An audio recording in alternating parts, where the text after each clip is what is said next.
Hello. How do you say we get this party started, huh? All right, welcome everybody. We're doing some more ZAWA live streaming this week because there's so much landscaping to do. I don't really have much for an episode for that. It's just got to be the grind. It's got to be the grind. You guys know what the routine is here around here. We got to do the grind. All right, if you guys hear me munching, I'm currently eating leftover Chinese food. It's actually my breakfast. I just whipped it up about 30 seconds ago because, yeah, I woke up and I immediately started moving furniture because my wife wanted some stuff moved out to the curb and moved in and stuff like that. So I was hooking up a big dresser to a dolly and doing all this stuff. And then I was like, all right, sweet. I got like 5 minutes before the stream. I'm nuking some leftover Chinese food, and that'll be my breakfast. And so that's what I got. I'm out of Pop-Tarts, too. I know. Who am I? Who am I? What have you done with GReimer? No, I'm out of Pop-Tarts, so I kind of had to improvise. So we got leftover Chinese food, which is also delicious. So interesting choice for records. It wasn't much of a choice. I didn't really have a choice. I was like, what can I eat in like 30 seconds? What can I get ready in 30 seconds? Well, there's that. Even ramen takes longer than that. Okay, so today I would like to get to work right away because I don't really know how long the stream's going to be either. Again, time is always a thing, isn't it? I want to get to work on the southern end right here. I want to define this southern end. Maybe add a little pizzazz into it. I might be able to add some pizzazz here without having to rework this. Yeah, maybe add a little pizzazz into it. And then try to fill that in with at least the stonework today, at minimum. That's what I'm hoping for, okay? So that's the goal. If I can get farther than that, then great.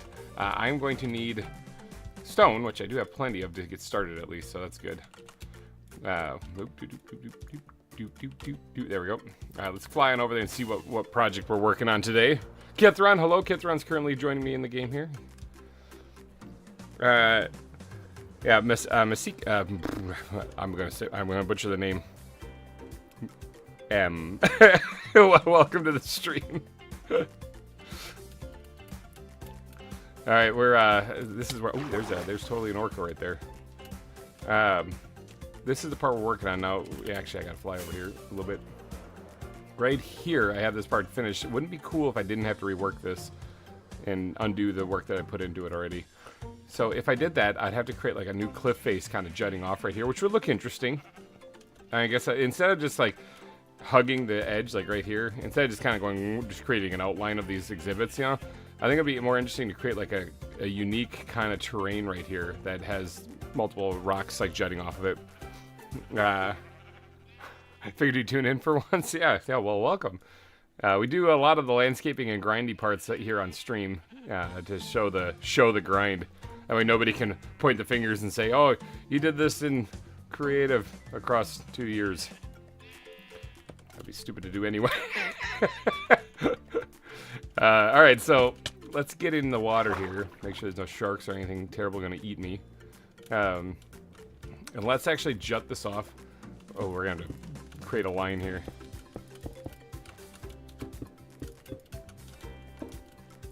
Let's create a line here. Something. I'm winging it here. Jut this off a little bit, and we're gonna have it kind of bow back out just a hair.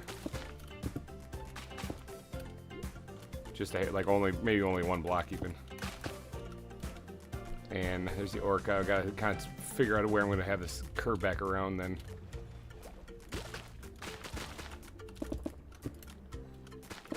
May start curving it now. Yeah. See, I don't want to get confused. I need a pillar up on that one. Oh, would you please? Ow.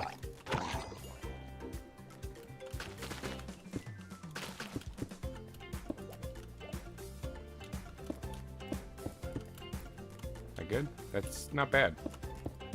I have seen worse slopes here. Yeah, I could probably work with that. So that would take me out to right out here with the land, with the island. So it kind of does this like almost a 90-degree turn kind of thing. It's not going to stay 90 degrees though. This is going to take a lot of stone. But luckily, I've been clearing out this volcano. I thought I heard another one. Maybe not. There's just some octopi and an orca out here. And that evil jellyfish right there. Those things I gotta watch out for. They're not gonna kill me, but they are gonna annoy me.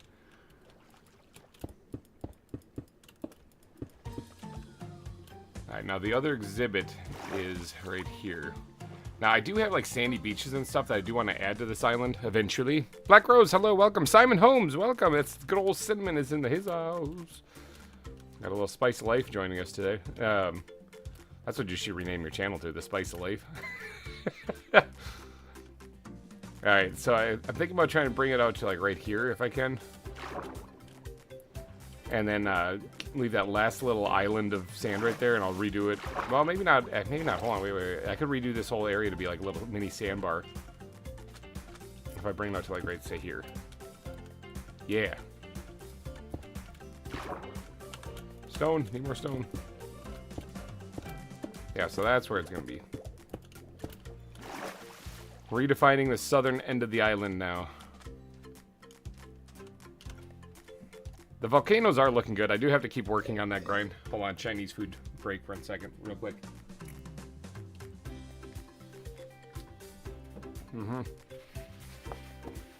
It's still partially cold. Well, whatever.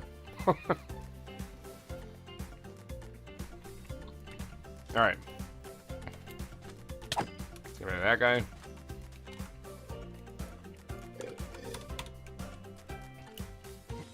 Yeah, as I was explaining earlier, I only had about 30 seconds to make something, and I chose to reheat some leftover Chinese food.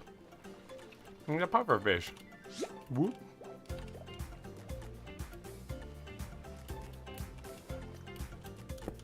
Speaking of Cinnamon, the Cloud Chaser himself, he's here.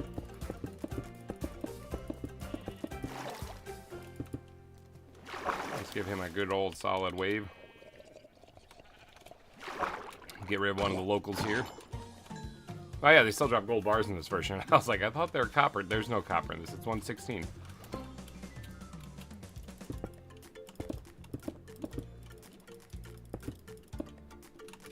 Alright. We just kind of start building this up from the seafloor. So we're redefining the southern end today. And if I can, I'm getting all the stonework done leading into the exhibit. So I started swimming. Would you place one there? Jeepers. I placed like 3 blocks. I didn't mean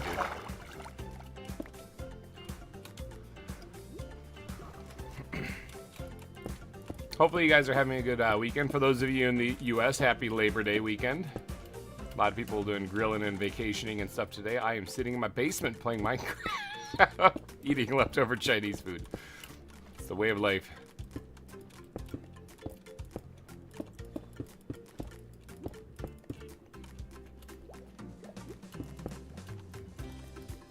I think I might have better luck doing this the way that I usually do it, where I swim up.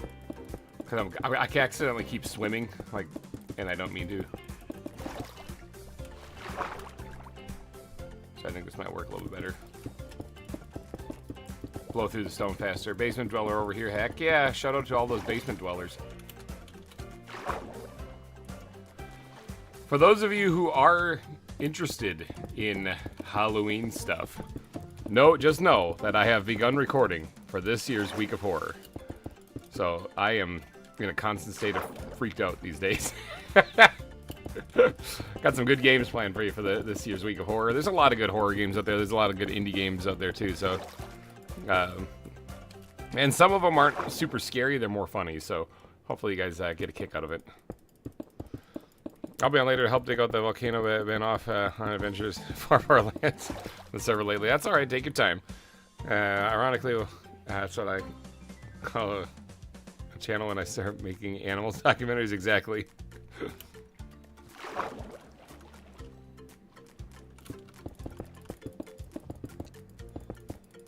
So, laying down a ton of stone today, that's the plan.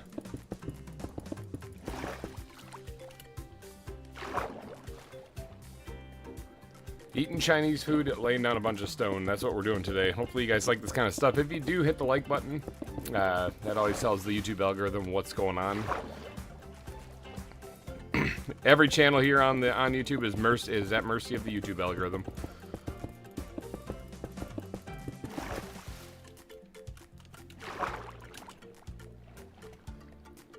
GReimer, I have your bear. Nice. All right, sweet. So I'm getting a specific kind of bear, apparently. Oh, I heard a Riptide Trident. Or, it was a Riptide trying, but I think the squid just killed that other one. Or killed that... Or not the squid, the octopus killed the squid. Weird. I didn't know they did that. I don't really observe the animals too often. Now, this doesn't have blue rings on it, so he's not going to attack me, right? Is he going to attack the other squid, though? What did he attack? Oh, look at that. There's a whale.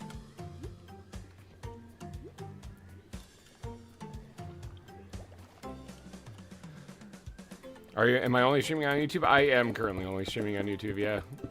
Now, I do have a Twitch channel. I just never actually, like, did anything on it yet. So I set up very early on, and I just haven't gotten into it yet. I know that you can, like, dual stream and stuff, but I don't have anything set up over there at all. It's kind of crazy because, like, there's so many other things that I would like to do if I could just dedicate more time to the YouTube thing. Getting things set up or whatever. It's having a whale of a time. Haha, I see what you did there. I approve. Yes, I am. You know, streaming on multiple platforms would be a good idea, all that other stuff. Yeah. Alcott, hello and welcome to the stream. But yeah, time, like as I was explaining, I'm eating 30-second microwave Chinese food, leftover Chinese food right now because right before this I was moving dressers with a dolly up a couple flights of stairs and moving 2 other ones out to the curb for anyone to take, and then as soon as I was done, as I'm panting, I'm like, okay, I just threw it in the microwave. I'm like, I gotta go stream. Like, that's when people say, well, you can squeeze some time in. Yeah, nope. Actually, the only time I'm ever able to get wiggle room in my day for additional time is if I cut out sleep more. Because I've already done that. I cut out sleep more, so usually I get 2 to 4 hours of sleep a night to keep up with everything. What the kids need, you know, working full time, and then getting the YouTube content as done as I can, you know. But that's obviously really tough to sustain. So, but if I cut out more sleep, I could buy myself another hour or so. But I'll probably die. So no, for currently right now I'm working on YouTube, and the answer is it's probably very easy to set it up to do dual streaming on Twitch and stuff like that. I can't be bothered at the moment. Plus I don't have a very large audience, or even any audience really, over on Twitch, so.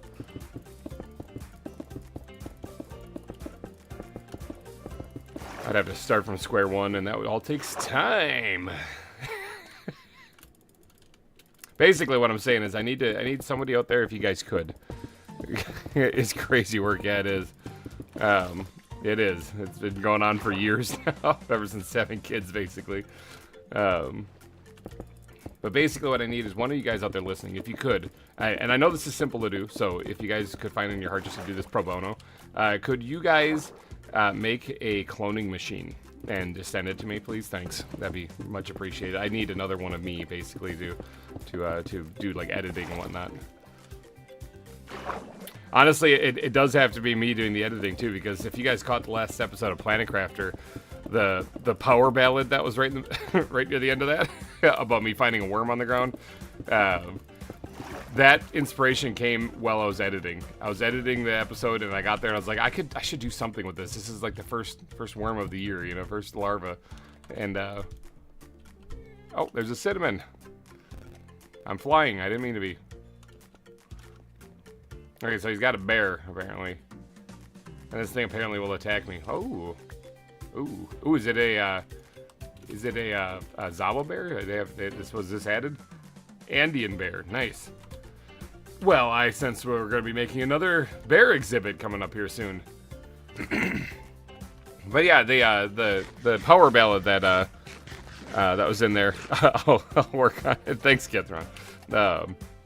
The power ballad that I wrote in there was inspired while I was editing it, and I was like, I only got like a few hours to edit this, and then maybe I can get to sleep early, or I could work for 3 hours on a power ballad, and then get that in the episode. So you saw which one I chose.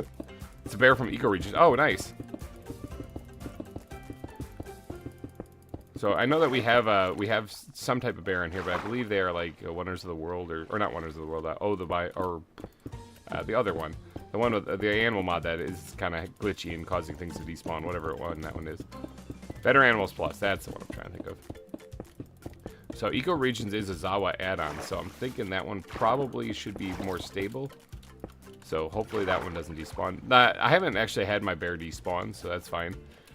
But moving bears is rough when it's not ZAWA bears, because you can't capture them. I like how he caught this one in a butterfly net. That's a really sweet party trick. But the moving bears, the Better Animals Plus bears is rough because you have to put them in you can put them in a cage when they're babies, and that's it. I have giant pandas, sloth bears. I do have a sloth, yeah. And the bears for okay, yeah, okay. So I got all those now. I have one sloth. Now, at the time of building the sloth exhibit, I don't know if I knew the Nations and Nobles guys or not, because I would have totally named it Van.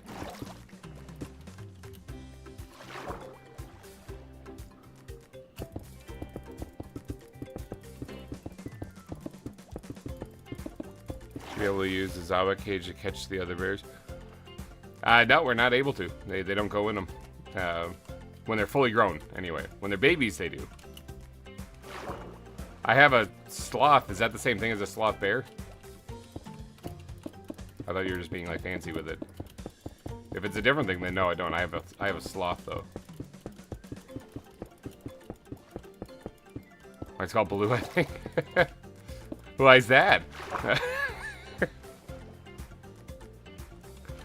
Yeah, we weren't able to capture the adult bears in cages, so we've found a workaround. We have a place to breed them, and then we capture the kids and move them. This server, the people who go out and capture animals and stuff, they're extremely creative with how they move them. They're really good. Oh, sloth bear and sloths are different? See, I didn't know this. Alright, no, then I don't have a sloth bear. I have one bit of stone.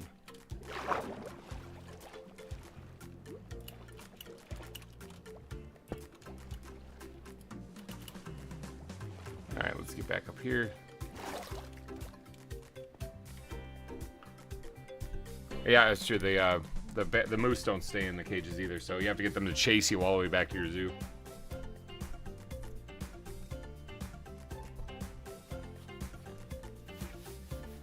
Chinese food, hold on.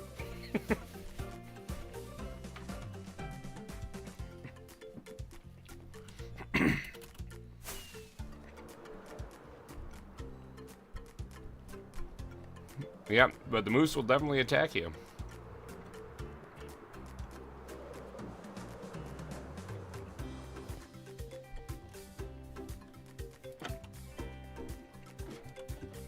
I need more rockets too.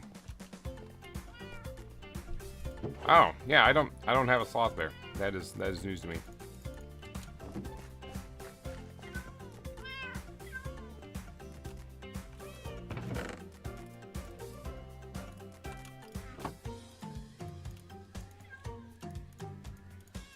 Rockets, alright. Now we gotta get more stone. Keeping up with farming this too, so I can make plenty of palm trees later. Cinnamon's favorite tree.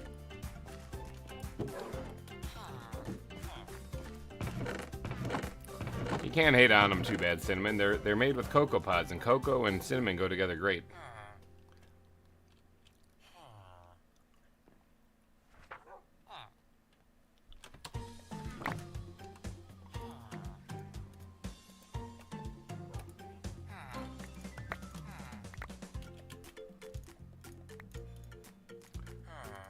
Here.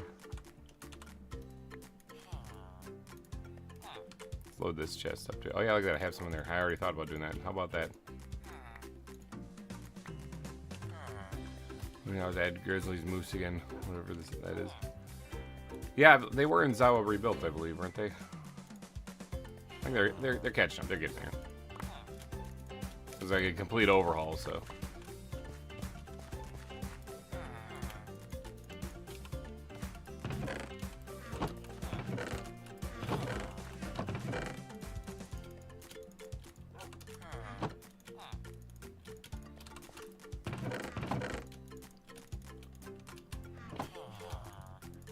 It's kind of funny whenever we run into an issue on the server where people are having trouble like catching something or it's not really working out. You know, it's always like the answer is figured out, guys. You got it. And they have too. People, like I said, they're very creative on the server. So.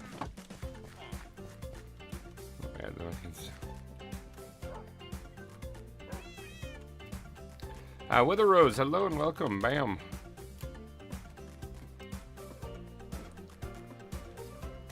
We're gonna pause here for another Chinese food. God, I'm hungry.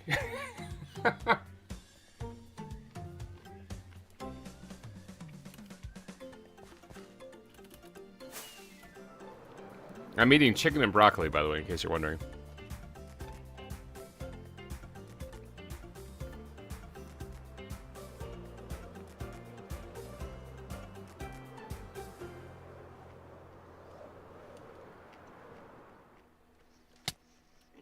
Smash my face in the ground. Let's go.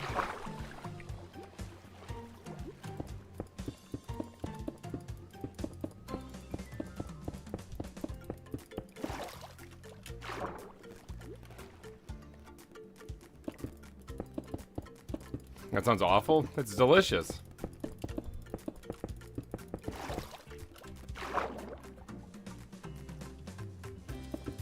Now the place here, got this little hole-in-the-wall place, basically, that, you know, you wouldn't think would be, like, the best Chinese food, but it absolutely is. Like, for example, I work, like, almost an hour away from where I live. Now, that's also happens to be where this hole-in-the-wall place is, so after work, I will go back, I'll go to this place sometimes just to pick up the food, alright? And then transport it, like, an hour back home. And see where the Rose got my back. Just because it's that good. Now, just so you know, I have a Chinese restaurant about 3 minutes from my house that I went to once and I hated it. It was bad. So I will drive an hour to get the better Chinese food. Mainly because I'm already there. I work there. Hole-in-the-wall restaurants are amazing. They are. They're really good. We used to have one here that it served like amazing Mexican food. But then the building that they were connected to got bought by some larger company, and they got rid of them, so they're no longer there.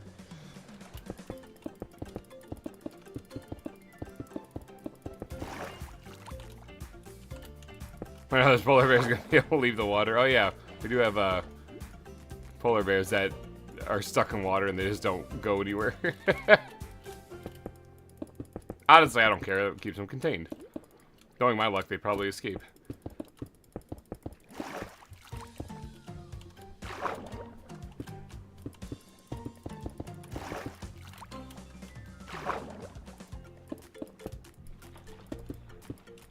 Going to an Italian place tonight. That sounds fantastic.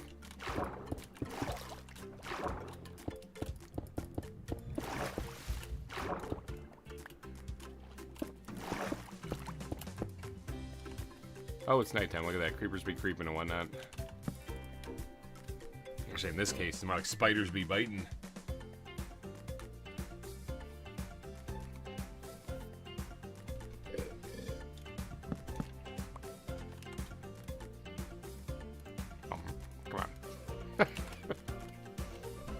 Alright.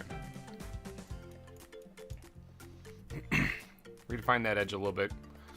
What I kind of want to do is, subbing me going to uni. Well, GG on that. What I kind of want to do is almost create like a little bit of a overhanging lip here. Just a little bit of one. Like at least in this part right here. Maybe I should work on defining the edge first still.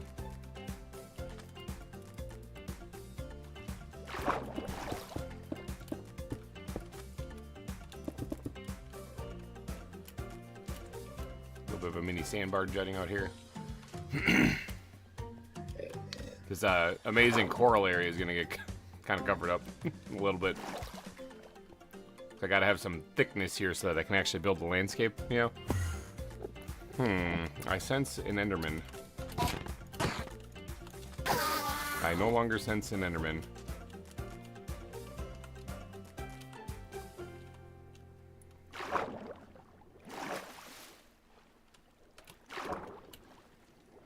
Is that skeleton just chilling in the water right there?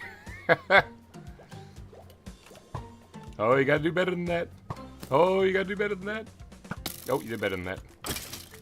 Sorry, overreaction. Alright. I like how underneath that, I think this is the bear exhibit right here, actually. Oh, no, the one, it's over there. But underneath that, there's just, like, fish and water and stuff.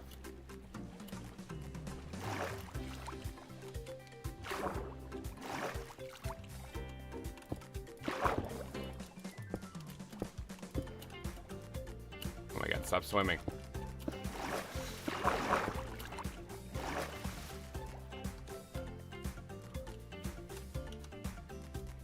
I said that I was not wanting to do like a, like just carve on the, around the outside of it, but I'm kind of carving around the outside of it. I want to change that. After I eat some food. I want to change that. I don't like it. Alright. Similar to what I have thoughts here of having a cliff face kind of abruptly start up right here. Maybe connect to the side of this, actually. Although, it has to end where the path is. Maybe I'll do the same thing here. It'll be almost like fans. Like a fan blade. That actually might work.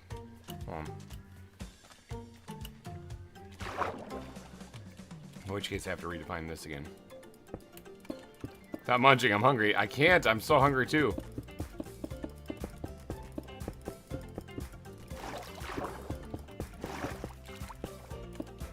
So yeah, this part I gotta redo.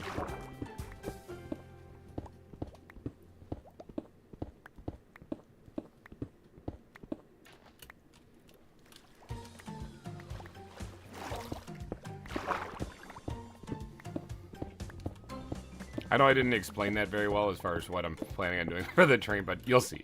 It'll work out, maybe. There's a good chance that it possibly could, maybe kind of work out, probably not. How's that for convincing?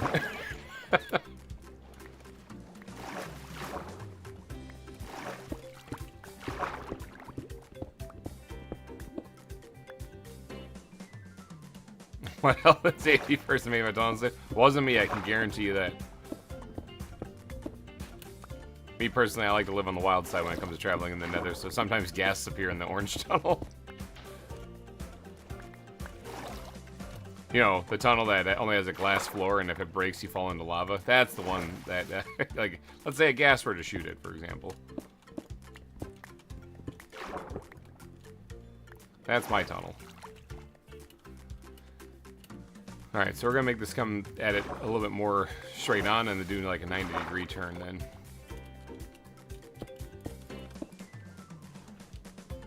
Oh, there's a Nautilus. In fact, I might make a bow in just a little bit.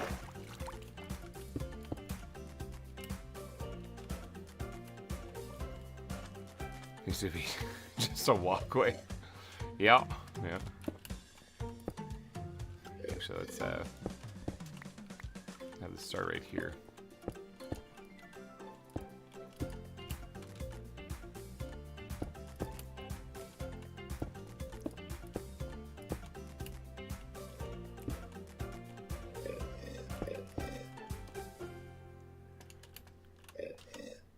So that's what I'm talking about. This is where a new cliff face is going to be. It's actually has to start over here.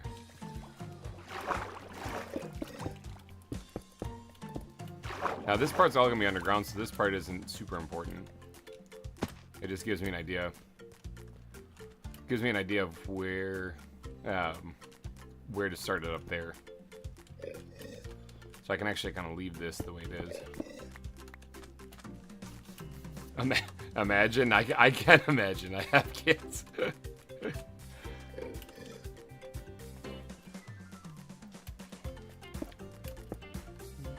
Alright, so then we're going to start curving this one back.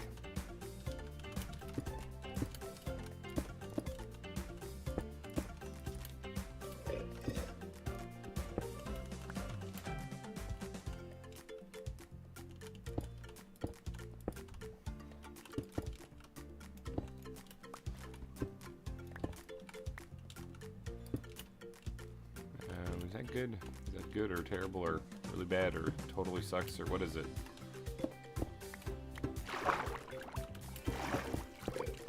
Oh my god, I placed so many blocks in the wrong spot right there because I keep like bobbing and jumping and swimming on accident. Much like the Elytra, swimming activates so easily in this.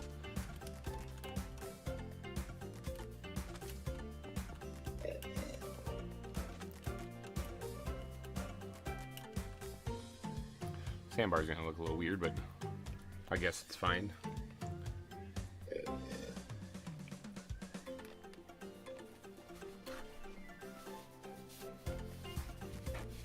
Alright, sorry. Chinese food moment.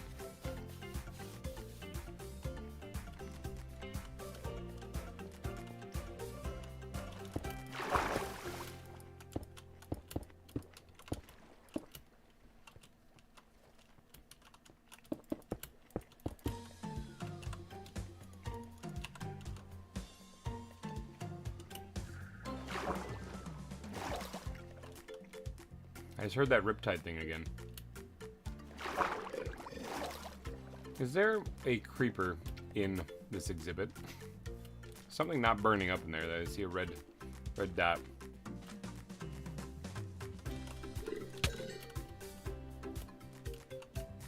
Yeah, there is.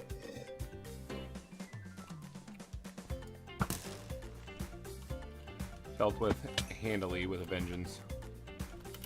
Thanks for the gunpowder.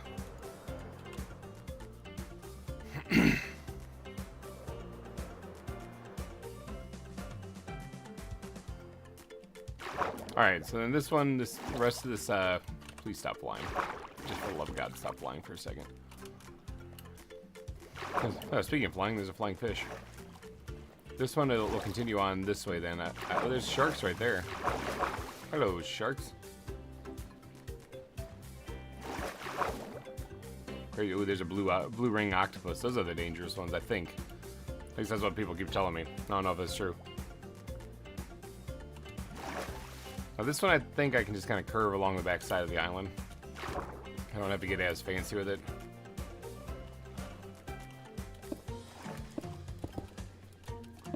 I will have it reach the ocean floor at least, but I hear pufferfish. Except for right here. Right here I'm gonna cheese it.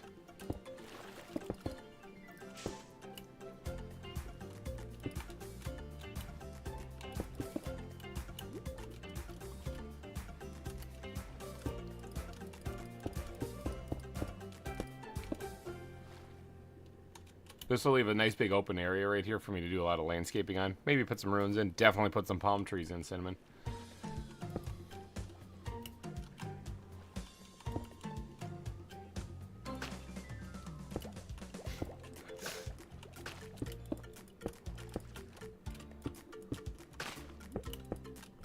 Probably lighting up your caves, I'm guessing she's there for. Makes it difficult to sleep at night. At night, knowing that you guys, you got all those mobs making noises underneath your base.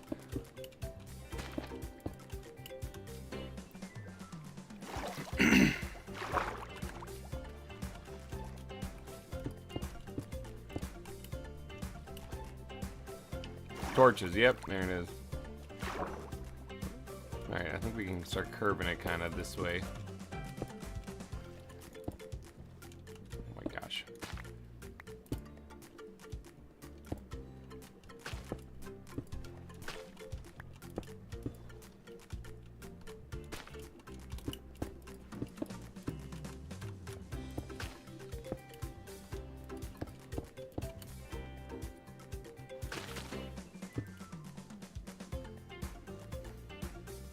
Oh, it's nighttime. Creepers be creeping, you know what this is a perfect time for? A power nap under the sea. Under the sea. Under the sea. Under the sea. I'm eating Chinese. I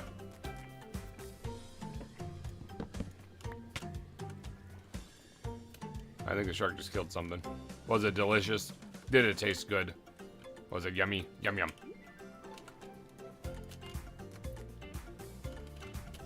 There's a ravine here. There's an eel here. We're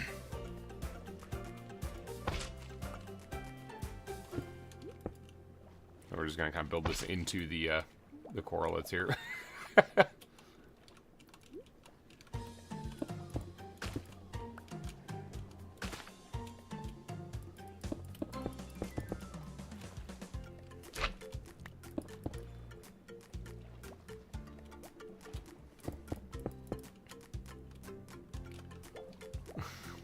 Yeah, Under the Sea. I don't think there were any lyrics to Under the Sea. There was a couple of them. Well, burned to a crisp while fighting.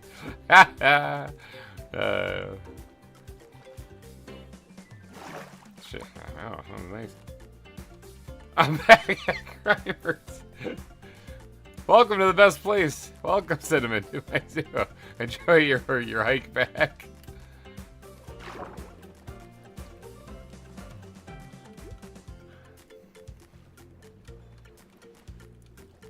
With the Rose is like, I'll get your stuff in a chest. It might be missing a few things, but yeah, okay, I can curve it. I'm just trying to look at what I'm doing here and get an idea of what shape I'm going for. It's basically a big curve shape going this way.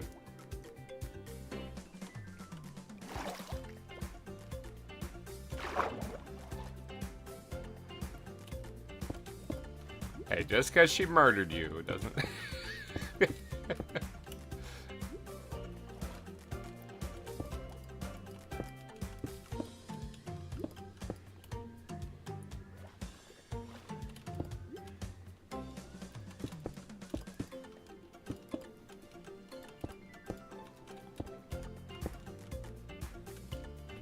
Animal 101 and Sweet Dreams. You finally slept in a bed? Oh, obtain a tranquilizer gun. I thought Sweet Dreams was for sleeping in bed.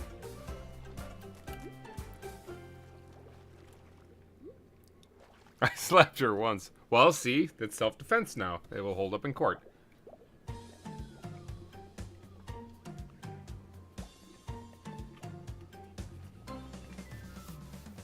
I need food. Hold on.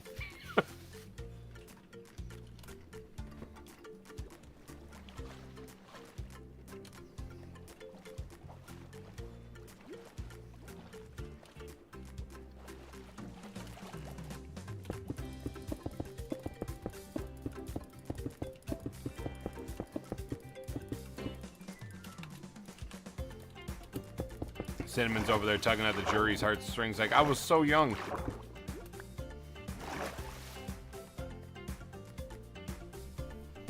Yeah, let's see if we can bring it out to here.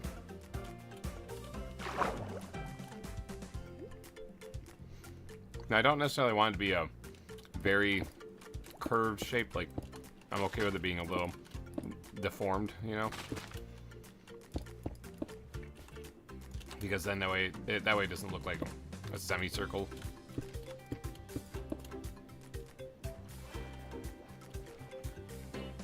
There.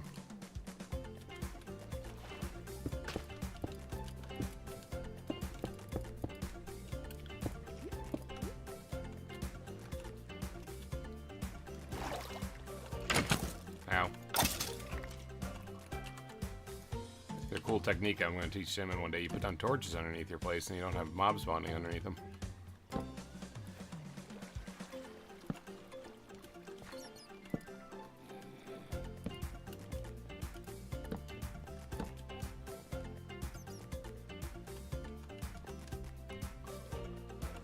I do need the night vision to wear off.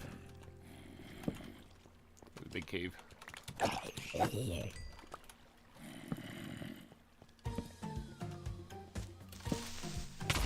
Creepers be creeping. That actually literally made me jump in the game.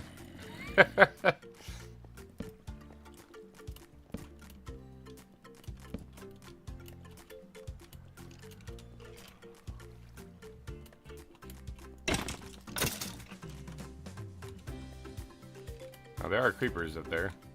Grab lapis for blue? No, he can get his own lapis.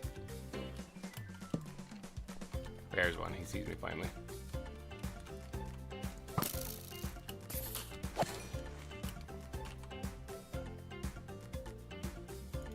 Thank you for the gunpowder.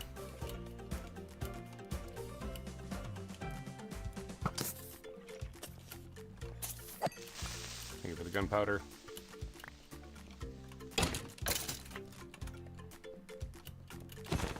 Thank you for the gunpowder.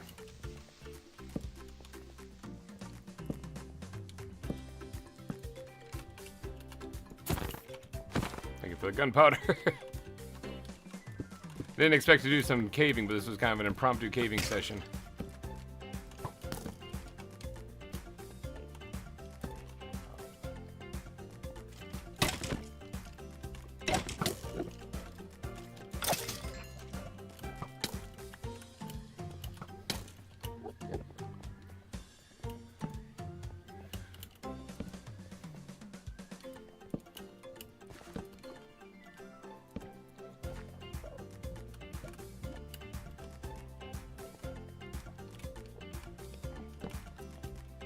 Alright, how far away from my place am I? Oh no, I'm right underneath it. Okay.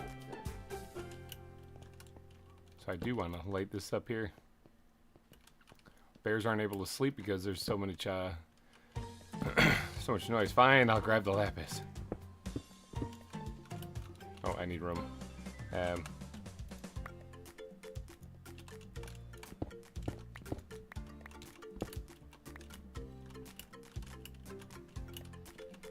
stuck. Jeepers. Don't need the iron, that's for sure.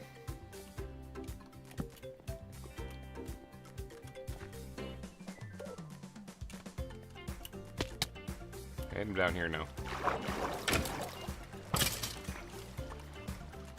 Oh, well, look at that.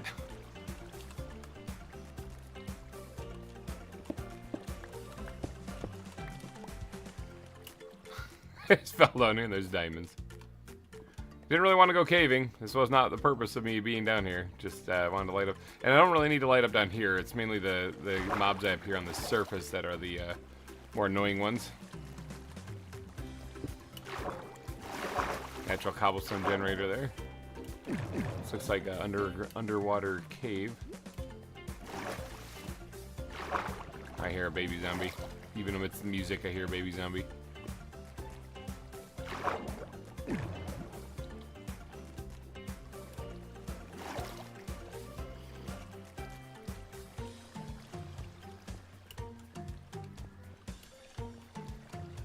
Okay. Don't think I need to stick around down here. Let me see if I can find one. Oh, there's a flower. There's a poppy down here.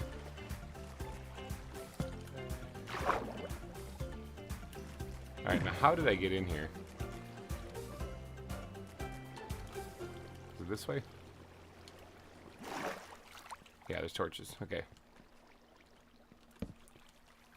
Yeah, it was here. Okay, this is how I got in here. Where's my balls? I'm gonna grab my balls real quick. I'm gonna eat a chicken and grab my balls. Lesson for everybody in life. If you're ever in a tight spot, just eat a chicken and grab your balls.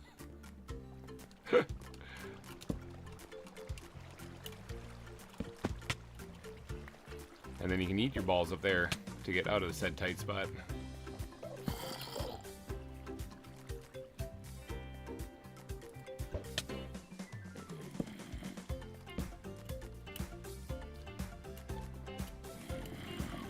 Oh, it's probably because Cinnamon put it back, actually.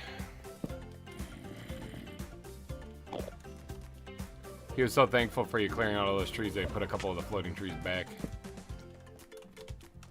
Hey, I could use a couple extra balls, Mr. Enderman. Do you mind accommodating? Thank you. Hear that zombie, baby zombie somewhere, too. These things always freak me out.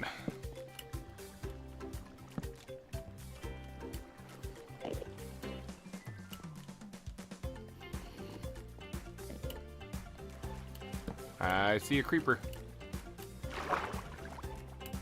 Navy SEAL style.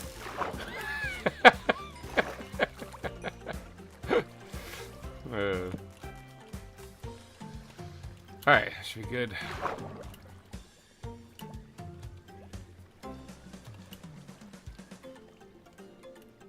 And we're free.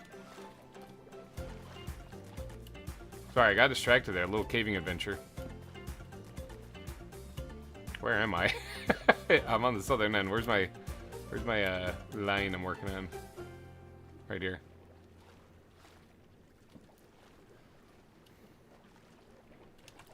All right, let's get the plant backpack out here real quick because I got some stuff to put in there. Like whatever that is. Striped colonial anemone? Okay. Cool. Here, treasure for the sea. There you go. Bears also, or I got a bear in my inventory. A little organizing because I had some random stuff. There, I got some torches down under there. Lit that cave up good. Do a quick Chinese food break. Oh, I'm slowly sinking to the bottom of the sea.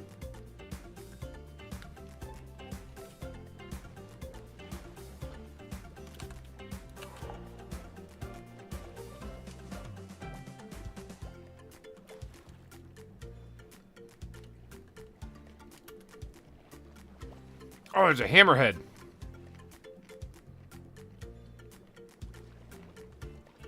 Okay. Now, I used to have a hammerhead, but then it despawned. I want to get the hammerhead again. Oh my god, he's so close. Just swim into this thing.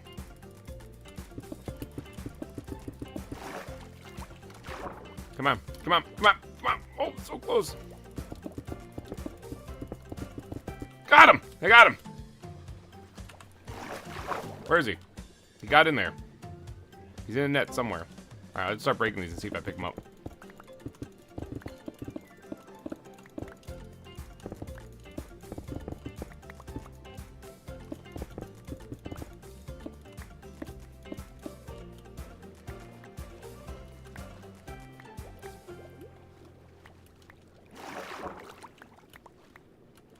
I always keep like a whole stack of nets on me, just nets for that situation right there.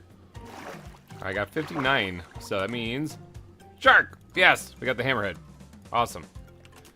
Good stuff. Now this one looked kind of bluer.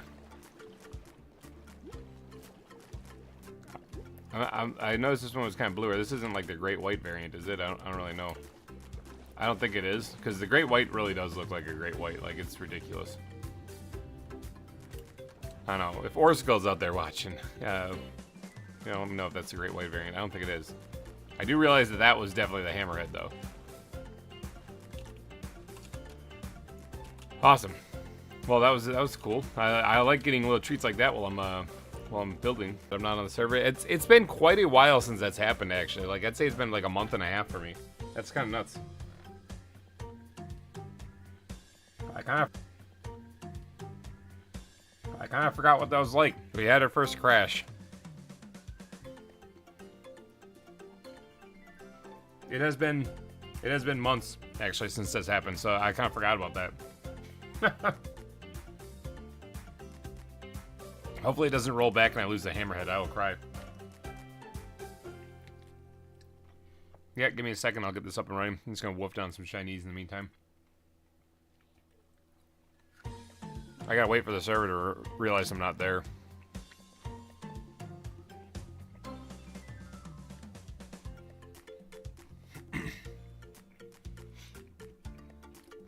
Definitely eat breakfast, everybody. It's a good thing to eat. If you're on the West Coast, you're probably looking at a late breakfast right now. Kind of a good time to wake up, get some food in you.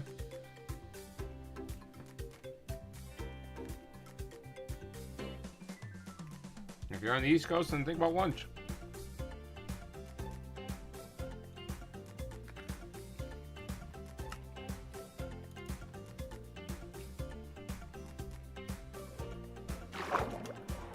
Alright, we're back. I saw the shark. We're good. Okay, I did complete this and then that just went away. I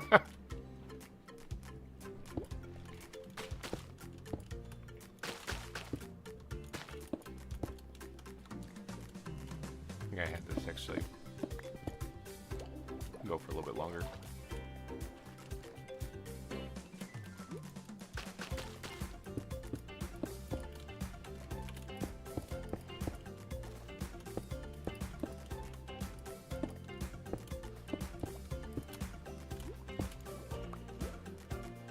Alright, I'm gonna have to bring it back here. What are you doing? Goat? No. You found a goat named Gary?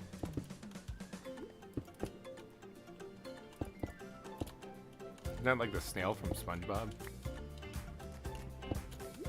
Meow. Alright, I think that's good shape. Now I'm on the lookout for... Oh, is this a regular dolphin?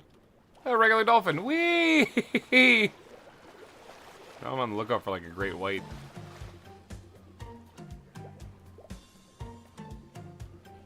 Whee! Garys are violent little things, or your kids?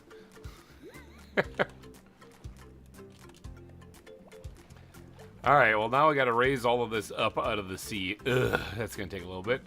Now I just picked that pillar right there as my stopping point for today. So once I get these raised out of the sea, then I gotta start doing the wireframing for everything. So it's still gonna take a hot minute, but let's start putting down some stone.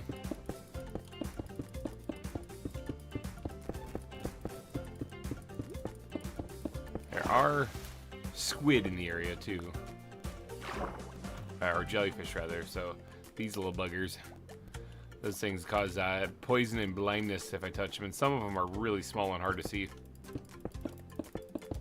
Heyo, what texture shades you use? I use complementary shaders. So if you're looking for those, Google that one. Complementary shaders for Minecraft 1.16.5. And I think they look great, especially underwater. Plus, I like the little details, like when it rains. You know, if you sleep it off and you wake up in the morning, you got a rainbow.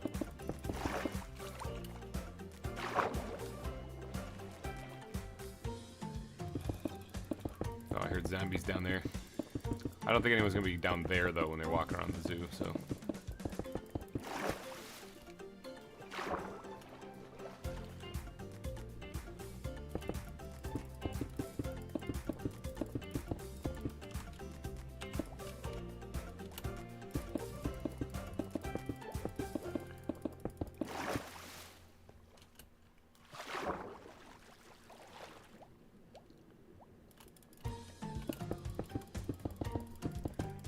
It's gonna take a lot of stone, people. It's gonna take a lot of stone. I suppose it is a good time to mention, though, that we do, while I'm grinding this stuff out, that we do here at the zoo have a billboard of sponsors. So anyone who does a super chat of any amount whatsoever, could be $1, could be anything, could be $250.01. That would top Peter for the top donation. It could be any of that. Could be 1,000, could be 1,000,000, whatever. Actually, if it's 1,000,000, blinded! There's a jellyfish. Okay, you're all going away now. That one person touched me, you're all going away. I don't know where the other one is. Hold on. There it is. Yeah, it could be any amount. If it's 1,000,000, I'm probably gonna ask if that's legit. That's just ridiculous. But yeah, any amount whatsoever will land you on the billboard of sponsors at the front here. I can't see anything anyway. So at the front of the zoo, I'm slowly dying in the background. So we have a billboard of sponsors there with everyone who has donated their names on it. Oh, for crying out loud. Get rid of all these things. So yeah, super chats of any amount will land you on there during these live streams.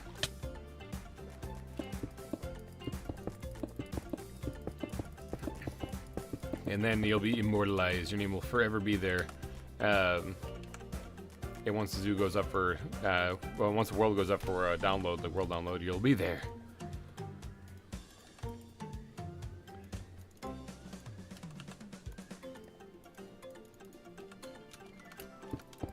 Reload on some stone here.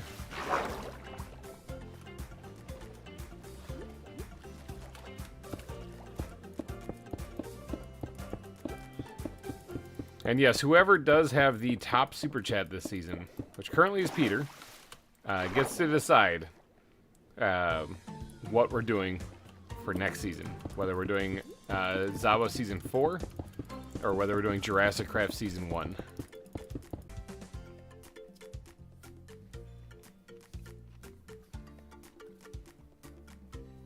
Alright, so another crash. Crash number 2. There's something about this corner it does not like.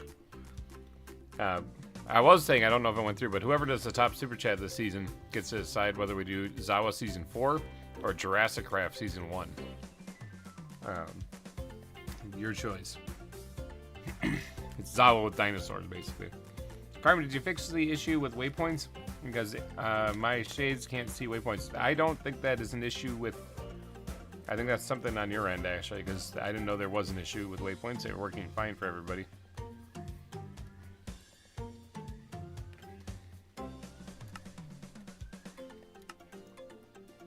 Alright, waiting for the server to forget that I'm not there, or remember that I'm not there.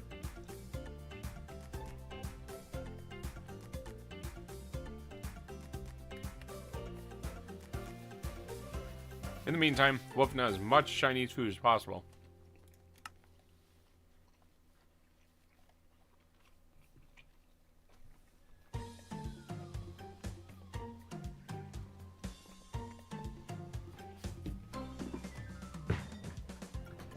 suppose I could get like a drink and everything too. I have one down here. I got. It's just Pepsi. I got nothing else.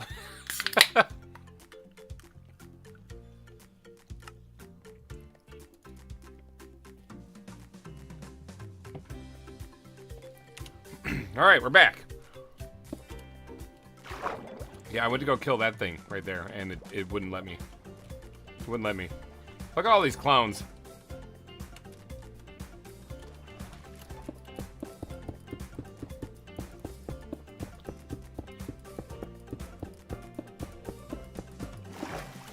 See, it wouldn't be bad. The jellyfish wouldn't be bad if they didn't just kind of constantly linger over and try to kill you.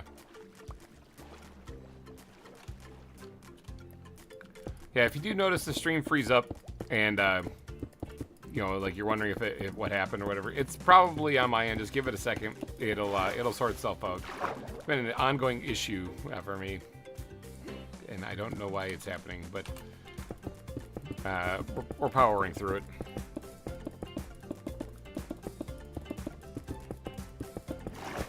There are two different complementary shades. The one that goes is 116.5.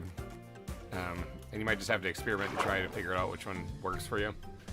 And how to fix the waypoints? I didn't realize they were broken, so we didn't really fix anything. They just worked. You set waypoints and they show, like you can see, I got a ton of them.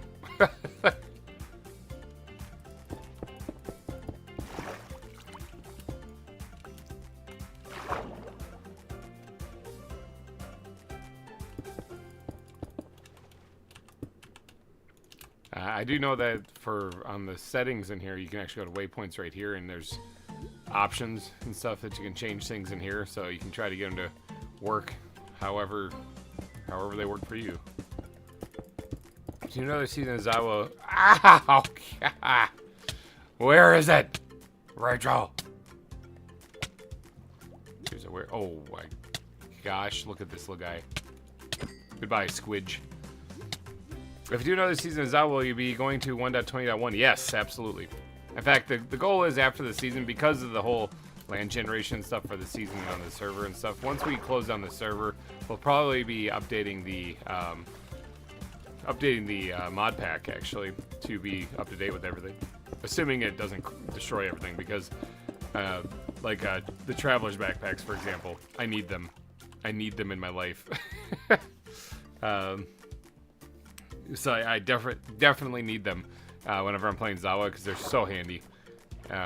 And other mod packs that we found, and any other time that people try to do anything with ZAWA, they say, no, Traveler Backpacks doesn't work. They're too buggy, they're too glitchy. Well, they are, but if you increase the memory allocated to each backpack, then it works fine. It's because ZAWA has more... Oh, there we go. Amber's on here. Bam. It's because... the backpacks only store a certain amount of memory. Similar to a shulker box, they only store so much memory within them. Ah! That thing bit me! Ah! Ow! Poison 2. Ow, that one's strong. Woo. That one hurts a little bit. That was one of the blue ring octopus. Yeah, they do attack you. Look at that. You! Ooh, I'm hurt. I'm hurt. That kind of looks like a great white. Okay, let me, heal up now. Oh, the great white's attacking me. Get him! Kill him! Kill him! Take the thing out. They're evil. You're my best friend. You're my best friend. You got a friend in me. Oh, there's another one over there. Or, no, that's not blue ring. Okay. Nothing like getting attacked by an octopus while trying to build. What was I talking about before I got murdered by that thing? Totally blinked it.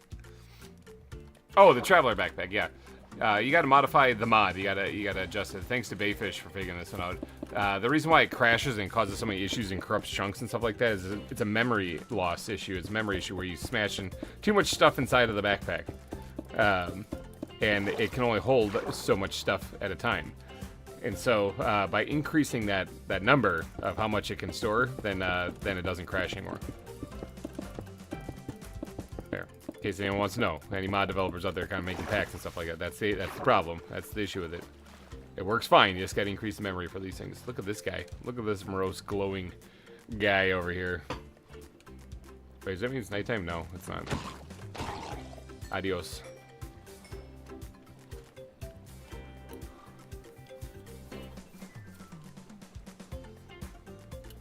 Yeah. Octopus attacks me while building jeepers.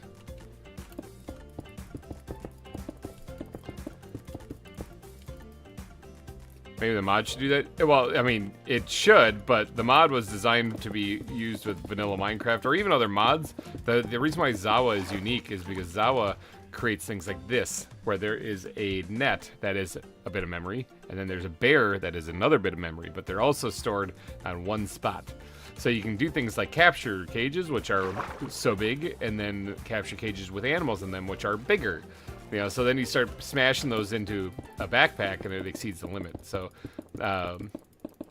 normally you wouldn't be able to do that. So, although I think you can put shulker boxes in backpacks, in which case then the mod should absolutely accommodate for that.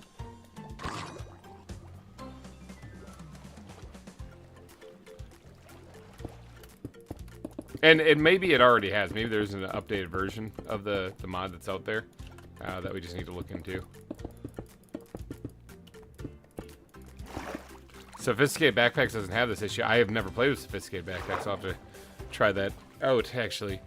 I know the Traveler Backpacks are a ton of fun because it's like how I'm not dying underwater right now is because I get all of this stuff thanks to the Dragon Backpack. So the backpacks give you perks and boosts and stuff depending on which one you have. And I don't know if Sophisticated Backpacks do that or not, but they're a lot of fun. Plus you got all the crafting grids and stuff like that that you have in here. You can store tons of liquids and all this stuff, tools. Like there's you can store a whole bunch of tools. It is ridiculously handy. But I don't know, maybe Sophisticated Backpacks does it as well. I know that storing liquids in the backpack is really handy also for building exhibits so that you don't have to run and go grab it. Basically, Traveler's Backpack works great with ZAWA. You just have to increase the memory. Better honestly check it out sometime. Sophisticated. Well, I'll have to because I mean, if we're updating the pack, if this doesn't work, we'll have to look into another one. So.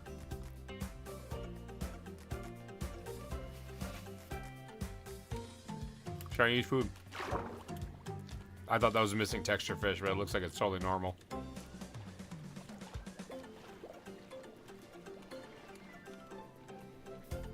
What do you need to craft a dragon backpack? Well, you need to just use GReimer dragon. Right there, bam. That's how you make it. 3 bits of endstone, 2 ender balls, 2 bits of dragon breath, and a dragon egg. We have it on the server, a plugin, so that the dragon drops an elytra and an egg every time you kill it. So you have to respawn the dragon, kill it, and get your dragon egg. So go hunt some gas. You need gas tubes to respawn the dragon.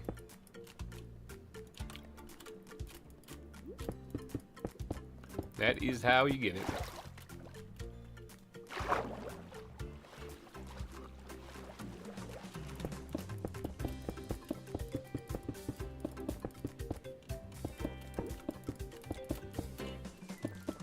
If you do respawn the dragon, just make sure you clear out that one obsidian pillar base so that people can get down to the easy, cheesy wither killer spot.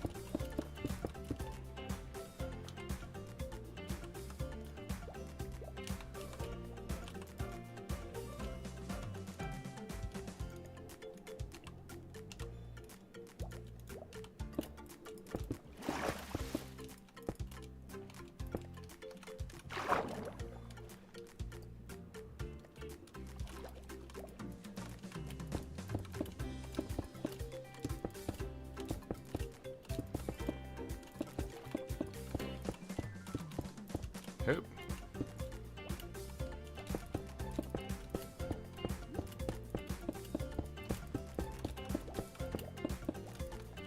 Now, this isn't going to look very good underground or underwater. Like, if you're looking at the island from underwater, you're going to be like, wow, that's just a straight line of stone. But you know what? That's fine. Maybe if I really get the time, I'll come back and I'll fix this up. But for right now, I think it's fine.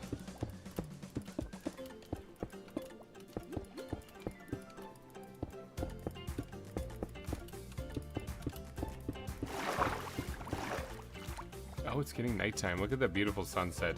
Isn't it so pretty? Oops, I did not actually mean to take a screenshot. Fat fingered that one hardcore. Yeah, you do things. Yep, yeah. Dragon backpacks are so helpful. Fire resistance, underwater breathing, night vision when you're in the water, regeneration, strength.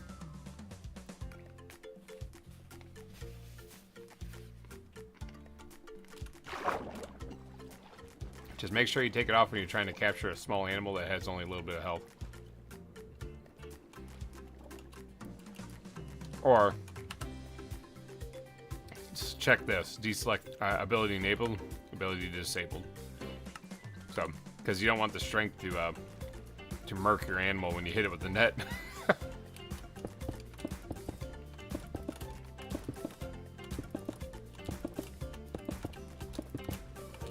I've lost plenty of bullfrogs because of that.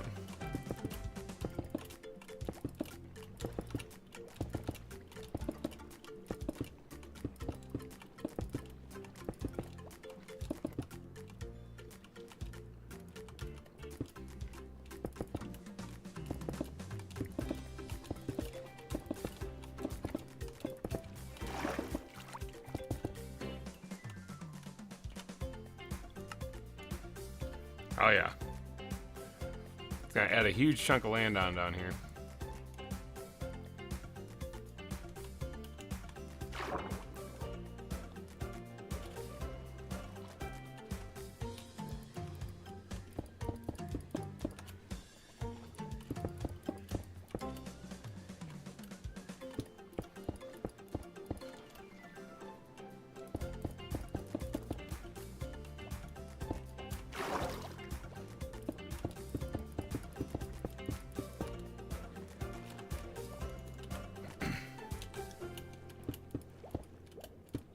I think it's a little bit easier.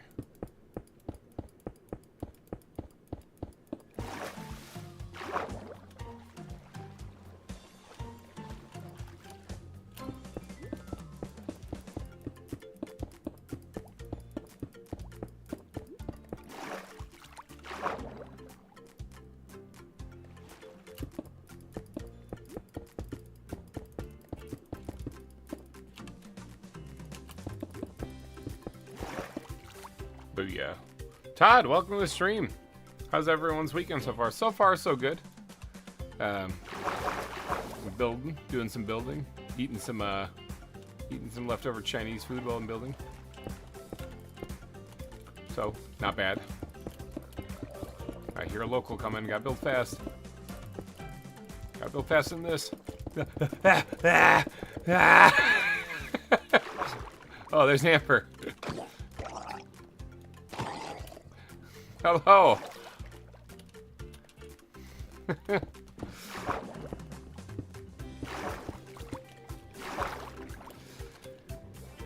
Yeah, the local was coming. I was trying to build quickly.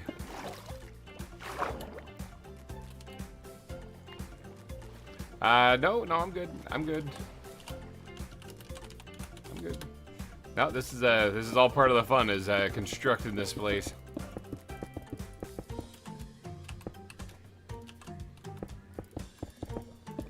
It's a grind, but it's a fun grind.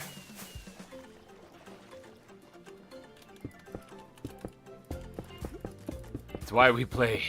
We play for the grind. It's about the grind. That should be a t-shirt. It's about the grind. Nice, I have Pop-Tarts for lunch. I am so jealous. I said at the top of the hour I was out of Pop-Tarts, and I only had like 30 seconds before I had to start the stream, so what was I going to do? I grabbed some leftover Chinese food, threw it in the microwave for 30 seconds, and then I'm eating it at whatever temperature it is. Record my first episode. Alright, yeah. Gotta get that out. The clout. Cinnamon's like, I approve.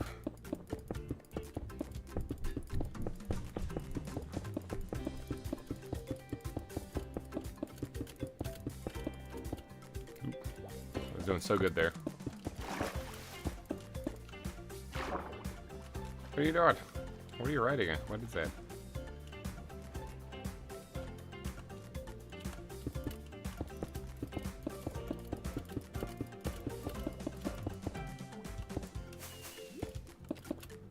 I was gonna say, I got this. Don't you worry.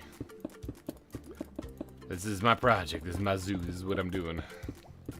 I'll finish it for sure. They are cookies and cream. You're welcome to have some. I would love some, actually. That sounds amazing.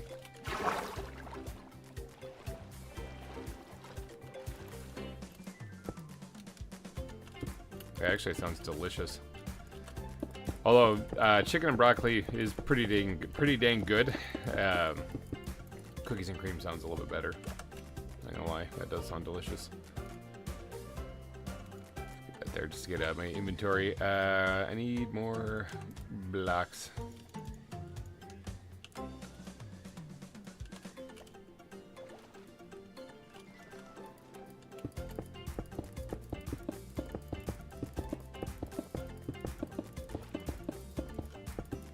Oh yeah, I never finished this one. Derp.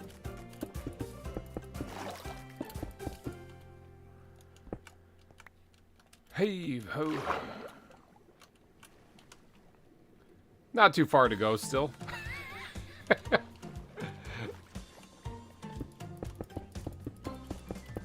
This is gonna be a grind, that's for sure.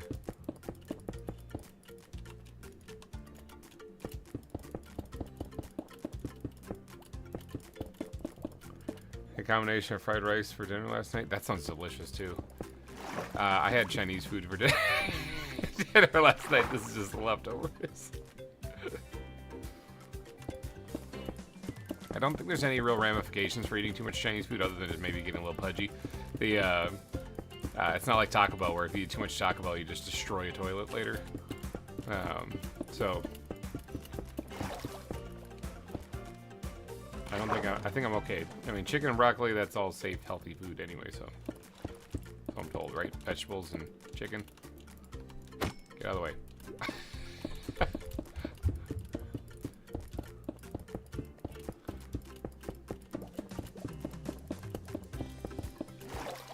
Oh, ran out of blocks.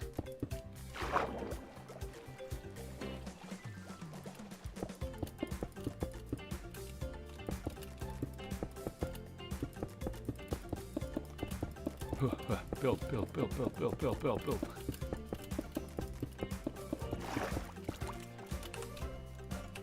Yeah, at that point, you're not even really looking to see what you're clicking on. You're just going off of like, what did I just do? Like a muscle memory thing. So, after buying an hour, or after an hour of eating Chinese food, I'm hungry again. Only downside, yeah, but for more Chinese food, so it's all good.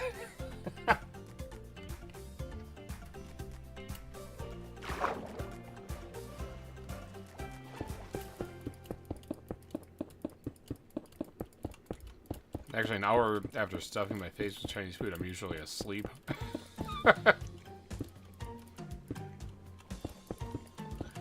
That did kind of happen yesterday. I ate a bunch and then I had an impromptu nap that kind of kicked in. That could also be because of the whole, 2 to 4 hours of sleep a night thing too, so.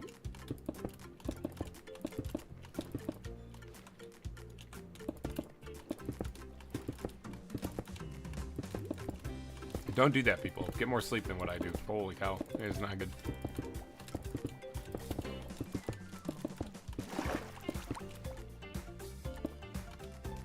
Hello, pufferfish.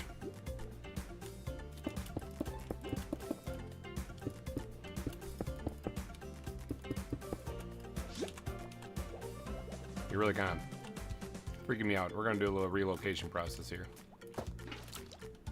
Ah, that's a jellyfish. There you go, buddy. Or was it jelly? No, I caused blindness. It was definitely a jellyfish. Oh my gosh. There it is.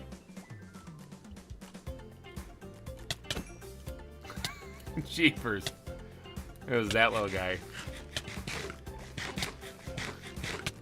I was gonna say, gotta catch up on sleep sometime, exactly. Like a true father. Do as I say, not as I do. Exactly, yes. 100%. Alright, let's put you over here. There you go.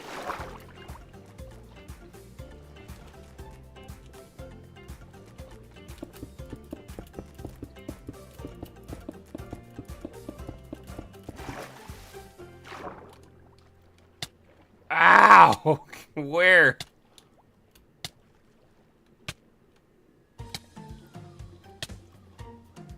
Where is it?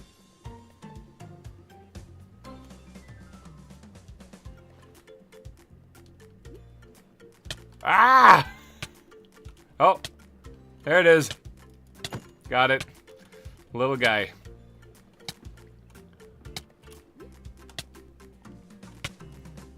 Unless there's more, which there might be.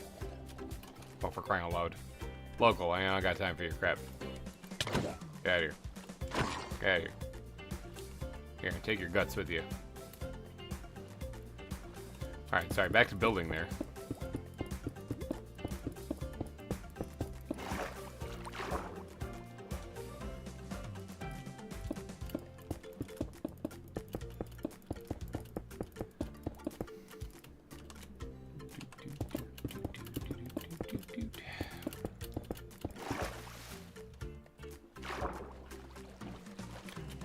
Yeah, and if you guys haven't actually seen yet, the latest episode of Planet Crafter did have a 80s style power ballad dedicated to a bug on the ground that I found. So, if you are interested in just hearing the power ballad and you don't want to comb through the whole episode, I did release that as an actual music video a couple days after I posted the video. So, it is out there. You can just listen to the song if you like and tell me what you think, because it's I was laughing so hard while I was writing it, because I was like, this is just ridiculous. And it goes so hard. It goes so hard about being a bug on the ground. Like, it's ridiculous.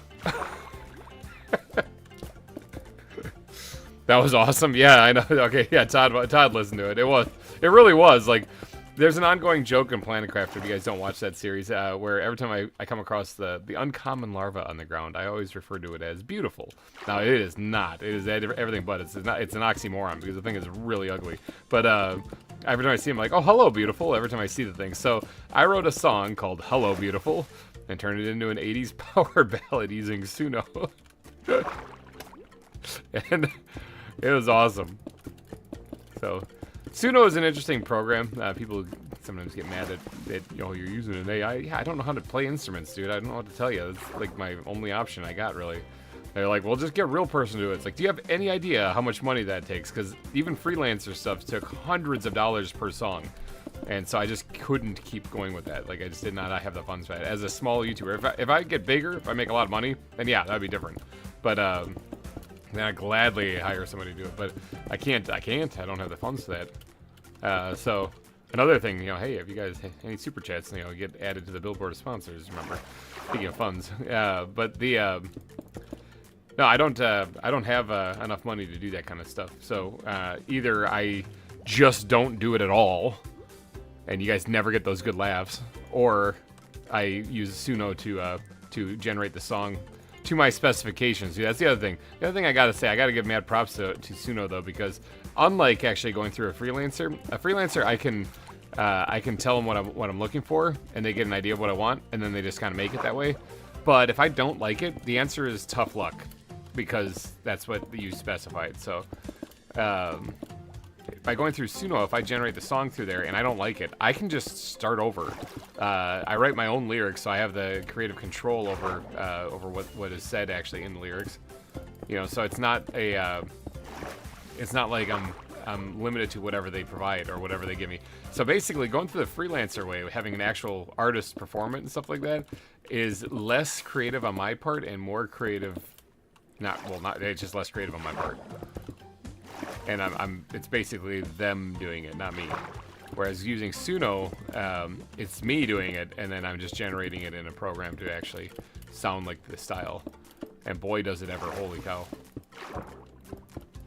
But if because the version that you're hearing of Hello Beautiful was not the first iteration of it. It was like the 20th. I changed after I generated it. It wasn't really working. I had to add some lines. I changed I worked on that thing for like 3.5 hours, and then finally got it to what I wanted it to sound like. And then when that happened, it's like, great, post it. Now I gotta make the visuals, and then we're good. But yeah, it's people think that a lot of that AI stuff is well, you just push a button and you got it exactly what we heard. No, you can absolutely have the AI generate lyrics for you as well. Oftentimes they're not quite right, but they're pretty close. But I found it more entertaining, more fun to write my own lyrics and then and put it in there and see what happens.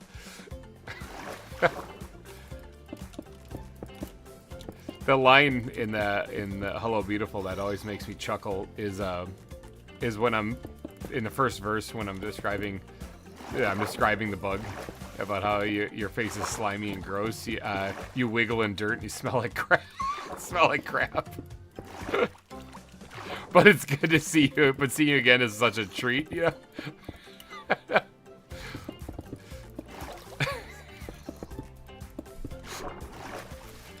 Oh, but then imagine those lyrics in a 80s power ballad style.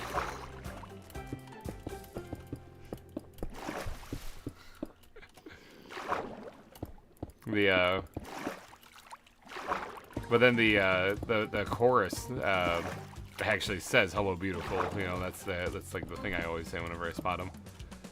And it goes really hard. I'm telling you, if you haven't heard it, go listen to it. It's only got like 100 views so far, and I think like 10 of them were at least for me. So.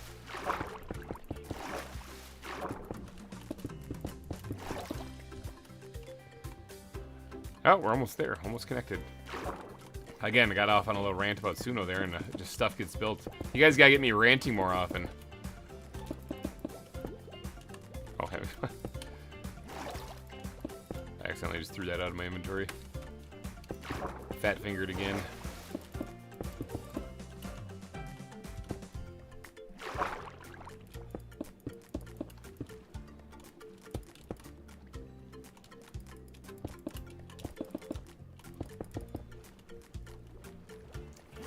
Yeah, oh, there's flying fish doing its thing.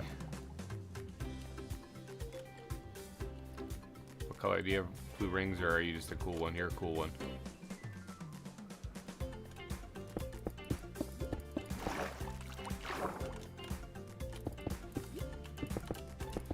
Yeah, the fact that a random power ballad dropped right in the middle of that episode was kind of funny, though. It's like, I want to kind of create like a t-shirt or something that just says power ballads happen.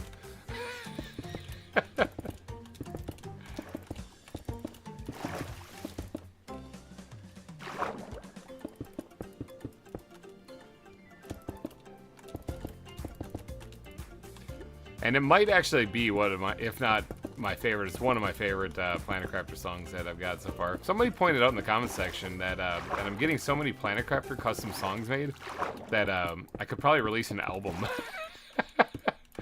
And I might, who knows, I might do something like, I might brainstorm that a little bit.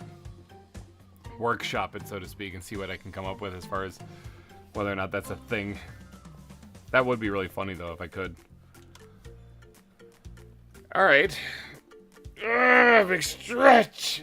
There's the new shape of the southern part of the island.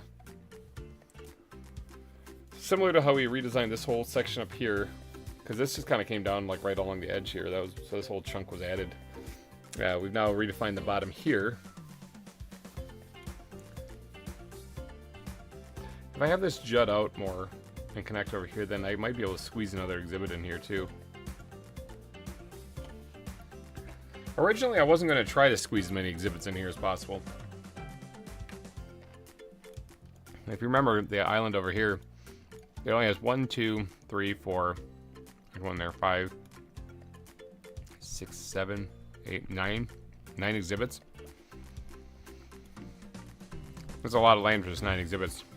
Over here, 1, 2, 3, 4. There's one inside this cave. 5, 6, 7, 8, 9, 10, 11, 12, 13, 14, 15, 16, 17, 18, 19, 20, 21, 22, 23, 24, 25, 26, 27, 28, 29, 30, 31, 32, 33, 34, 34, 35,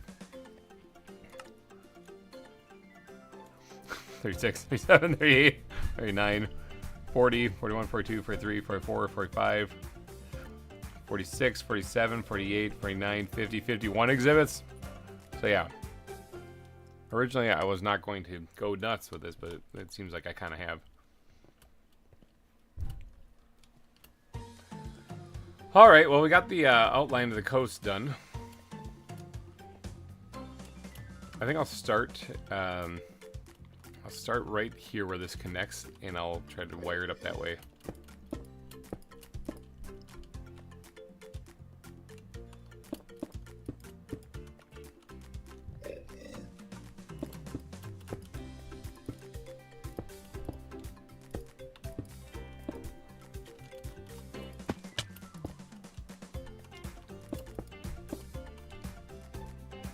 There's so many animals on the way. So many more animals on the way. I never finished this part.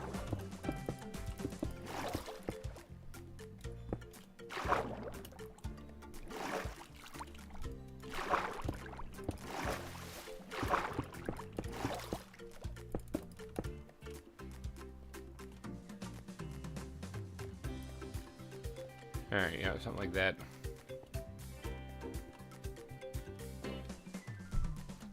It's getting nighttime again. Creepers be creeping.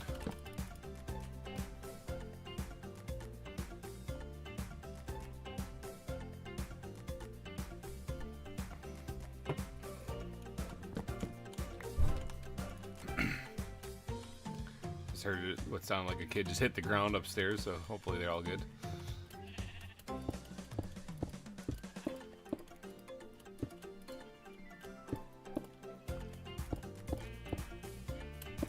At least come to like right up here, I'd say, and then it curves downward to the down there. So you can kind of start curving in though up here.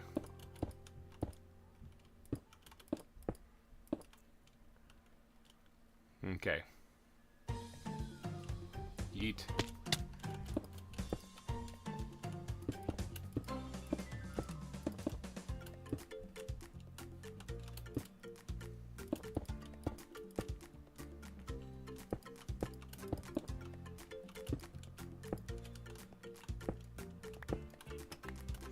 Like so. Now this is going to be an interesting shape though, because I fell off. Because the I was trying to look at it from up above there, but I guess not. There are no rockets. How are they not on my hotbar? What do you think the odds are I can land on that thin little stretch of land right there? Maybe face plant? Face plant. Wow. I'm alive! The so this is an interesting shape with how tall this is right here, and the pathway being down there. This needs to come down there, actually. So either I slope it down there kind of sharply and it's got a big drop off, which is a possibility, or I keep it raised elevated and I create a cliff edge there that the walkway goes along the side of, which I kind of like the sound of that, because that also opens up the possibility for having a small exhibit right where I'm standing too. Yeah, I like that idea. Let me get over there real quick. Let me get rid of this guy. Get rid of that guy. And now the pathway. That was the panda. Panda.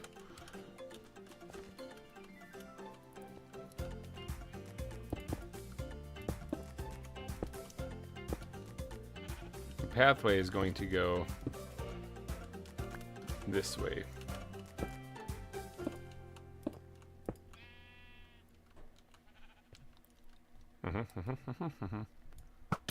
I saw you. Spider. Now it needs to connect over to like right over there. So actually, hold on. This is still not quite right. It's actually gonna go this way. I think I hear a dolphin. Yeah, dolphin. Dolphin!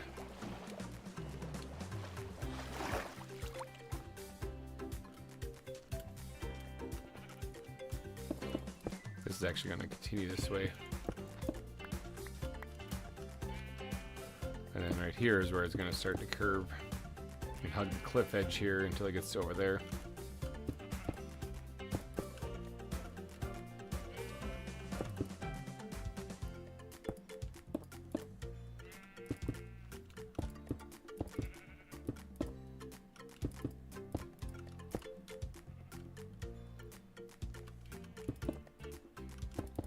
I'm doubling it up because that way I can carve down and put gravel in here and not have to worry about it falling.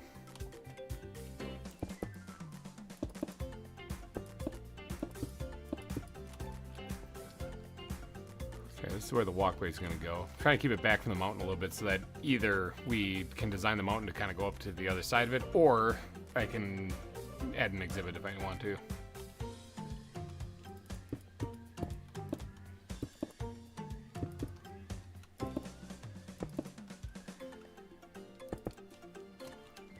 Alright, so then these parts right here, so this will be the viewing area then for this, and they can look back this way and see the weird antelope thing. I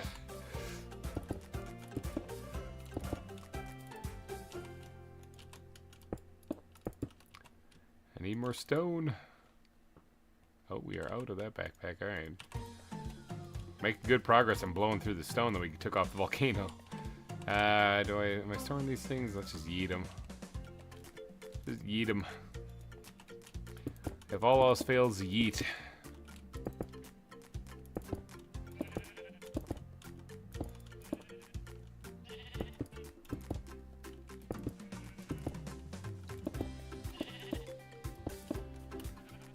Alright, so this is where the path is going to go, is right in here.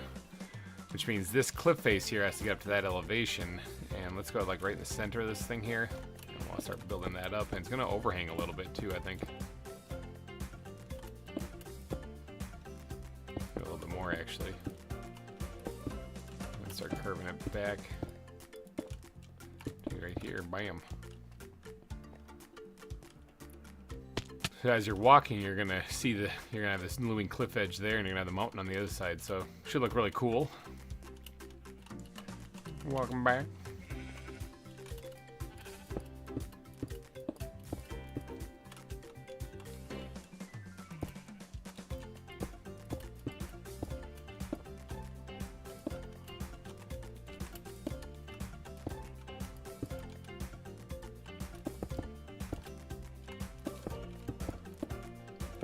I am going to have to make sure that I put torches down here. Yeet. Oh, actually, it's mainly water. Huh. Well, how about that?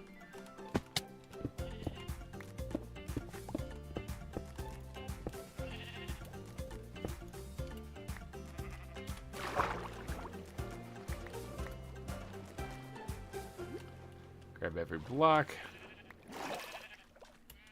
Ah, crash. It happens. Happens to me too.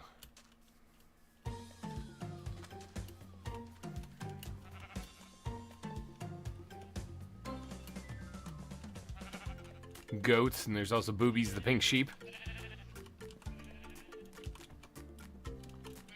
There's a little bit of land here. Oh, block. I got it.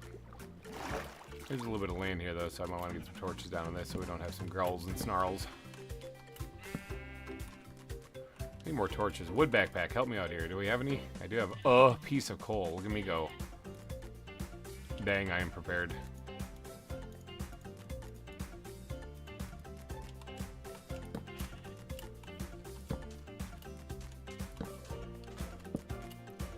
Alright, there, I got some torches down. I guess this whole thing can be filled in. Because this is that one block down part that I had to fill in anyway, just so that I can place gravel wherever I want. That way I don't have to go through like every bit of gravel I place. I don't have to pillar up from down below to, you know, cover it up, or to make sure it doesn't fall. I just do a quick layer of this and I don't worry about it. Why did that block disappear in the repair? That was a magic trick.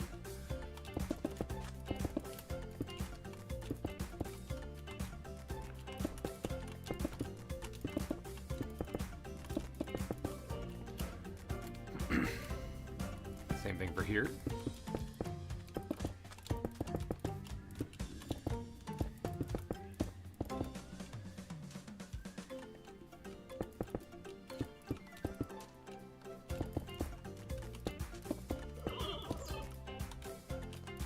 Lots of stonework today. This can probably go bye-bye. That'd be a dark oak tree, actually. Yeah, dark oak acorn. Interesting. Those were kind of a pain to find, I think, on the server, the vanilla ones, but we can make them out of those, I believe. The saplings out of those.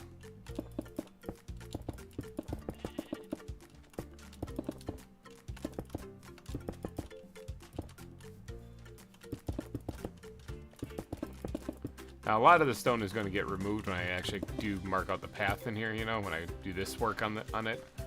But for right now, I just spam it in there.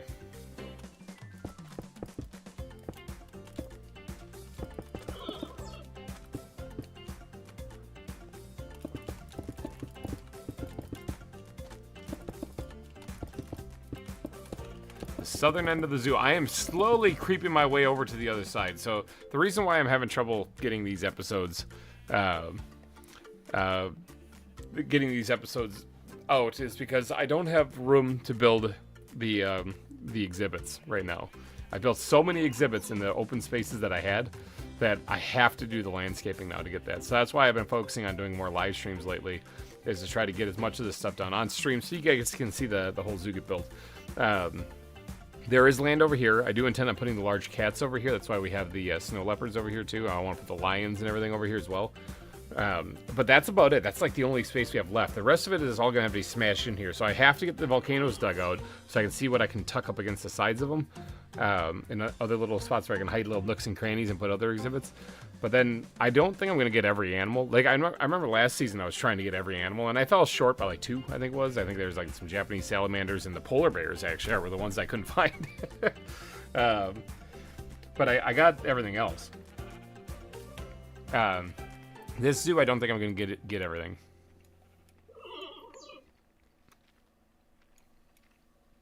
I just don't have the space. And, I may have to think about leaving now. Oh, don't leave us now. Sakana, hello, welcome.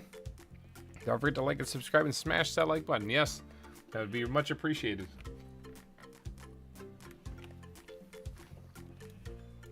I'm also still eating Chinese food while it's getting nighttime. Oh, nope. Cinnamon's got my back.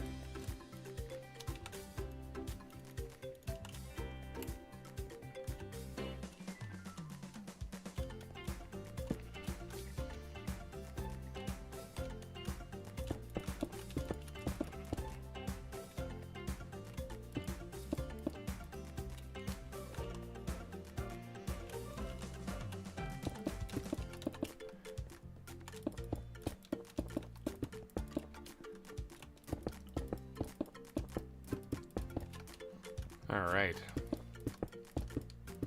One thing that's very interesting about the zoo build is that, no Pop-Tarts? Corey, no, I don't have Pop-Tarts. I'm so sorry. I was talking about at the beginning of the stream. I started off by moving furniture and had to take like a dolly and move a dresser inside and stuff like that. And I was sitting there panting, like, I got to start the stream in like 5 minutes. What do I do? And I was like, all right, I'm going to nuke some Chinese food, leftover Chinese food. That's all I got. So I don't have Pop-Tarts today. I feel so ashamed. But Corey, get on here. Come on, come build your zoo. Build your zoo. It's awaiting you. It's still here. Corey's my neighbor, by the way. I want to see the zoo completed. It looks like it's got some good progress on it already. It's got the path put on. And it doesn't even need to be bigger than this. You can space out the exhibits, really kind of make this look pretty. You can put down, I don't know, like 6 or 7 animal exhibits in here or so. Just kind of make a nice little quaint zoo, and it'll be perfect.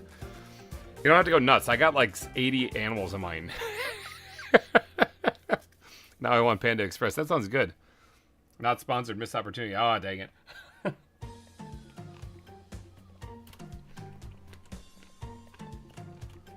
I knew you'd say it. Peer pressure. Peer pressure.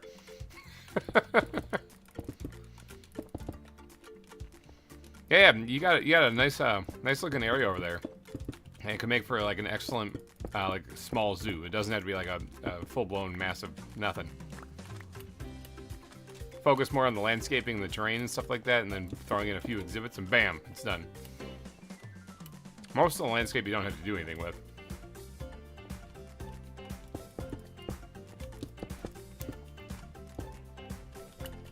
Join us on the dark side. In this long weekend. It is a long weekend. Yeah, happy Labor Day, man. I actually might reach out to you in a little bit about a little something.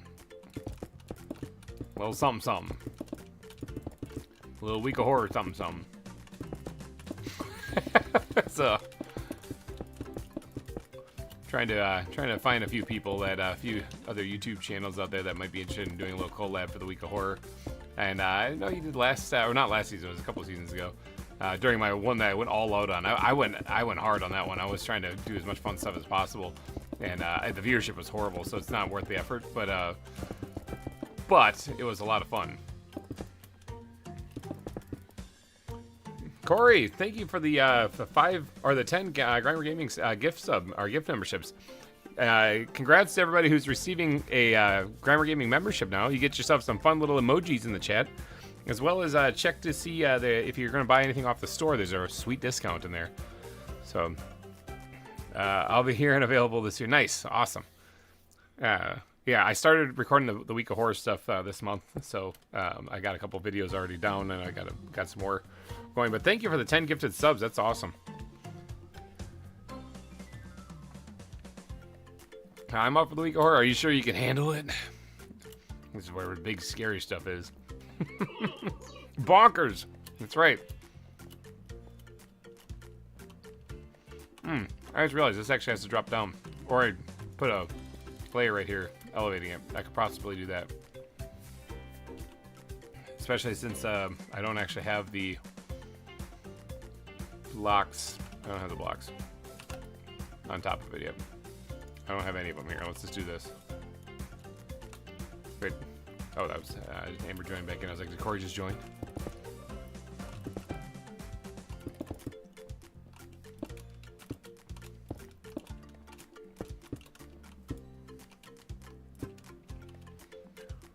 I'll prepare my adult diapers.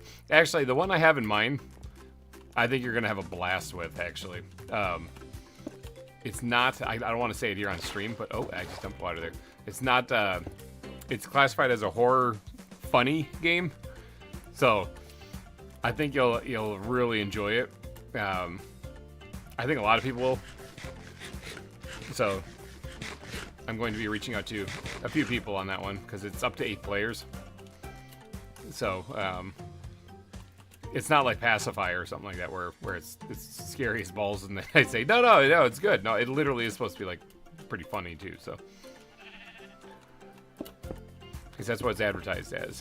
Maybe it's false advertising, who knows?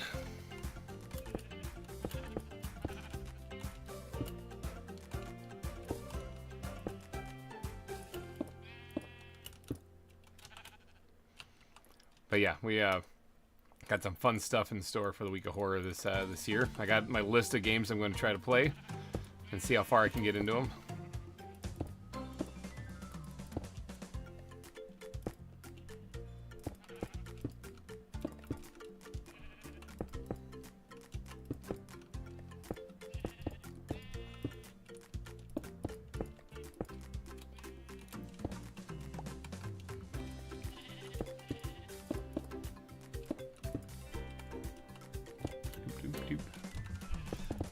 Oh yeah, Corey, I guess technically, I think you're already on the Billboard of Sponsors, but the gifted subs would absolutely get you on the Billboard of Sponsors. It is a donation during these streams, so there you go. Let's go check. Maybe I'll be able to do it times whatever on there, so sounds like a fun time. Yeah, I'll shoot you a message after the stream so you know what I'm talking about. The game is pretty cheap too. It's not like it's like a $50 game or something like that. All right, Billboard sponsors. Corey, right there. There you are. I can't actually tweak it. I really wish we could do that, but yeah, let's fix it here. For the gifted subs.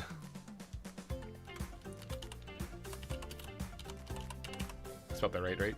Yeah, I did. Times 3 then, that would be. Bam. There it is, the Billboard of Sponsors for everybody. Thank you so much to all these fine folks who have donated any amount, really, any super chat amount during these live streams. Greatly appreciated. Peter, Todd, Tinnikin, Inkle, Captain Craig, Kithron, our own Kithron on the server. Diamonds in the Rough, great name, by the way. Finny, he's also on the server, he's not playing right now. Corey, he's also on the server, but he's not playing right now, peer pressure. Nickel Plays, Emperor Ditto. Cinnamon, he's on the server right now, but nobody cares. Oh no, he left, never mind. Just kidding. We all love cinnamon. He's our favorite spice. Big Baloo's on the server. HT Plays. In fact, he's making episodes too. His Zoo looks fantastic. It's ridiculous. Go check him out for sure. It's way better than the crap I make. Mika Hunter, Mr. Bubbles McGee, AC Otter, and Black Rose. Black Rose is currently on the server right now with a Rose. So big shout out to Peter for the top super chat of $250 in one super chat. You're currently the top dog right now. Still are. Been there for quite a while. I don't think anyone's gonna upseat you. So, what shader settings do you use for your shader? I think I just left them on the default. I didn't actually change anything on them. As I got the shaders pack working, I was like, yeah, that looks good. I didn't really give it much thought. So, complementary shaders. I can actually show you video settings, shaders. It's right here. Complementary shaders version 4.7.1. That's what I'm using. Oh, I'm in the water.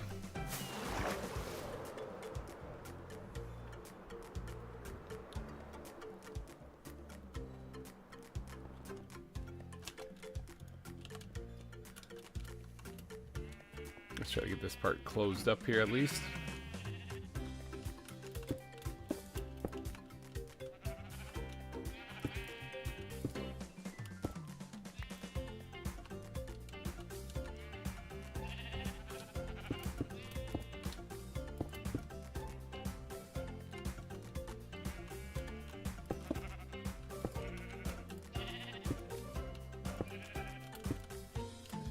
No!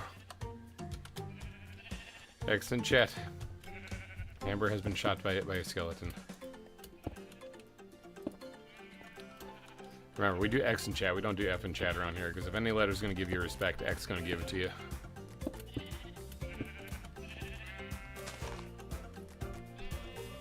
Creeper be creeping. I think skeletons be shooting on that one. Unless the creeper got you down low. And the creeper, and then the skeleton just finished you off.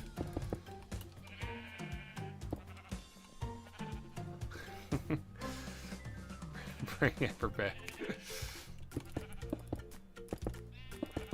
I can't. She's beyond my reach now. She's in the afterlife.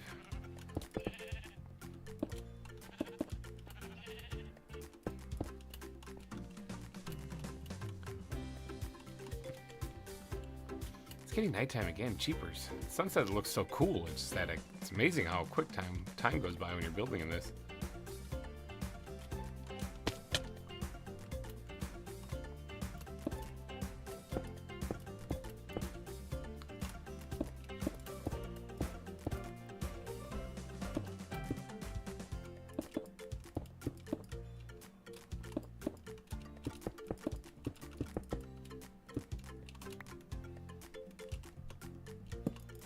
Sleepy time. Chinese food time. I'm still munching on this.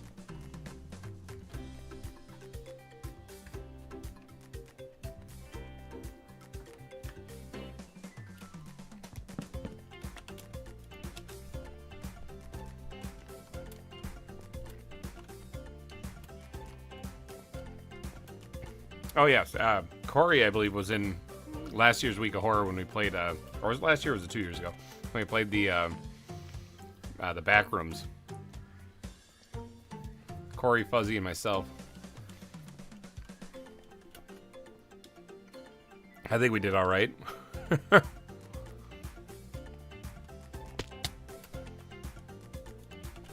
I mean, I can't say we survived. I mean, some of us didn't, but hey, we made it out of there. Ish.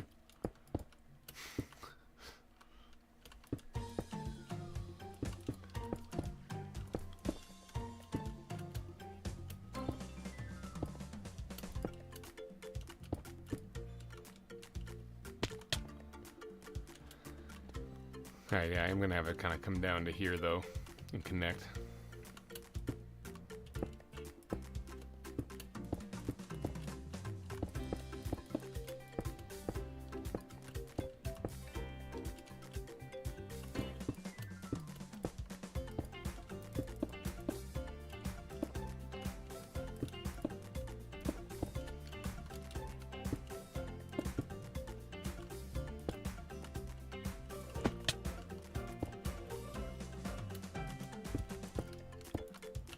I'm in the building zone again. I'm in the building zone. I'm right there.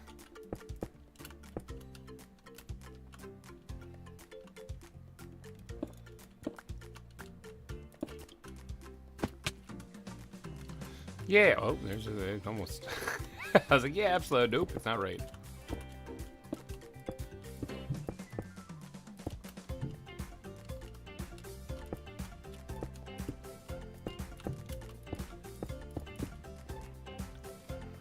Better. Okay, good. Like that. You know, we can probably just take this one off here. Like, even though I put it on there, that's fine. Yeah, then you can come here and you can stare at the weird-looking antelope. So many screams, yeah. I remember the smiley guy was a real pain in that. In the back rooms.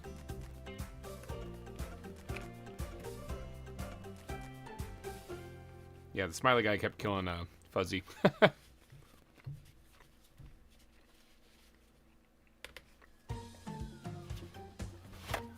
Poor Fuzzy.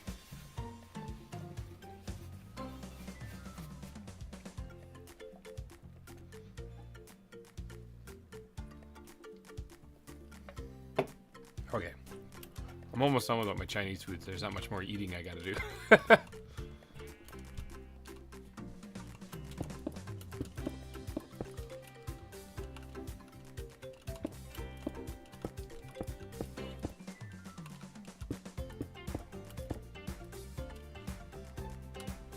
There's this Nautilus right there. What oh, I need to get more torches. As I'm building these things, especially these overhangs, I need to get more torches, so. Superman, da da da da da da. Might have done that once or twice.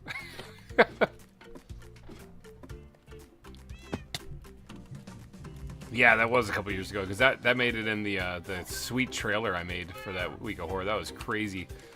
Like, I get it that horror isn't the cup of tea for everybody. A lot of people tune in here because of either the Minecraft building or maybe the survival game aspect, or maybe they just like my bubbly personality. But one of them is, or mainly I think it's the first two, not the latter.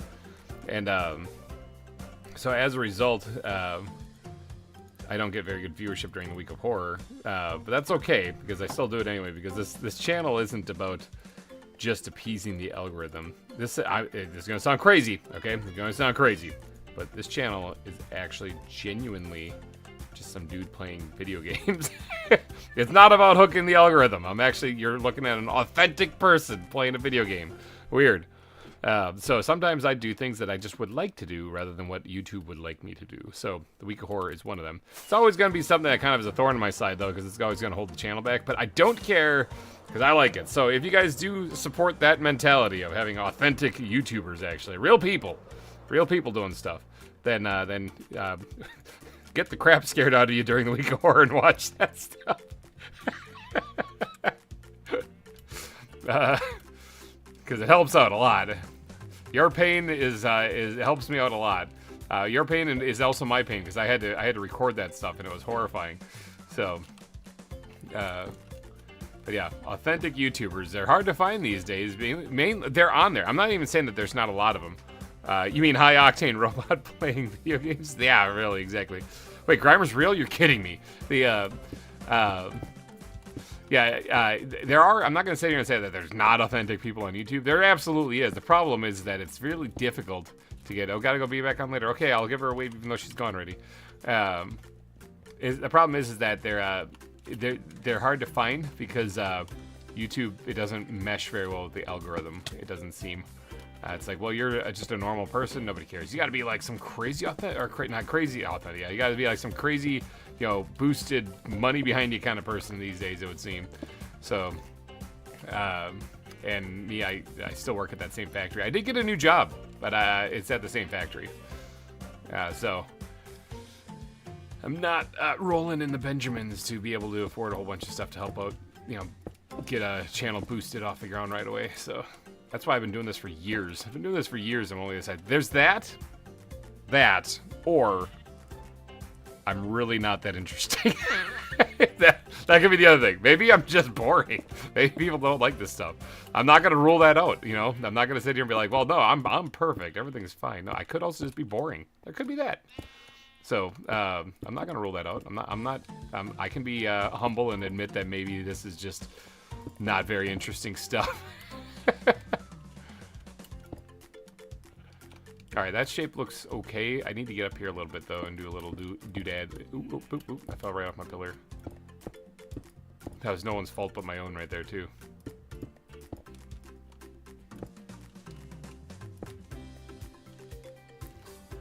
Yeah, there's so many horror games. Sadly, quite a number of them aren't family friendly. There are some that aren't family friendly. Yeah, that's true. But I mean, YouTube channels, some of the most successful aren't family friendly. So the audience is still out there. It's just a matter of whether or not they even are alerted to the presence of people doing these things. And again, that all goes back to how does YouTube match you up? Well, with the algorithm. So the, I mean, I like it. It is awesome. The Week of Horror is so much fun. If you want to hear me scream like a girl, go watch The Week of Horror. I've been told that I have a rather deep voice. Pretty booming, actually. It's mwahaha. But, you want to hear it hit the high note. Go watch The Week of Horror. I think the algorithm is great for, you know, managing this flow, the amount of videos that come on. But it is really tough to be discovered because of the algorithm. Take, for example, the weird, goofy music songs that I write. The ones I make. The last one that I had commissioned was made by actual people, you know, like, but I didn't have much influence in it. Was the parody of Flow Rider's Right Round. That one got a copyright ding on it. And so the revenue for that, you know, I only get a very small portion of that. And so it's weird, though, because that one is actually my best video, my best music video. Strange how that works, huh? When I'm not getting the ad revenue for it, for some reason it does well. Weird. Yeah, I heard awful things. Yeah, they were probably correct. They're probably true. It is what it is. It's the nature of the beast, though. It's like, what do, you know? So the best thing you can do when it comes to getting the algorithm to work for you is the audience out there. You guys are the best thing that can happen to a YouTuber. Like videos and streams like this, like sharing them, you know, on Facebook or on X or whatever, you know, is the best thing you could really do to help out a content creator. Is liking, you know, subscribing, all that fun stuff, letting the algorithm know what you enjoy, and if this is it, then, you know, this is it right here. And then sharing the video and getting other people to be alerted to it. That's the best thing you can do. The algorithm it doesn't really care about, you know, like people trying really hard. It just goes based off of, you know, input numbers, how much people have seen it, liked it, watched it, stuff like that. So the best thing you do is share the video and give it a like and just sit back and enjoy.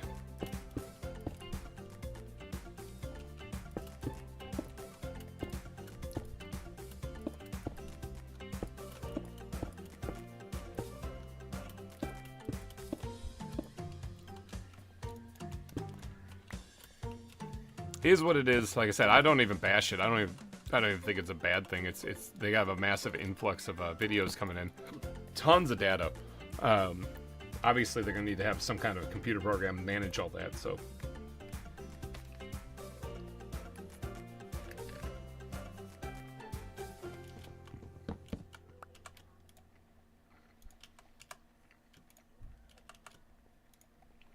I'll do a little inventory shuffle here.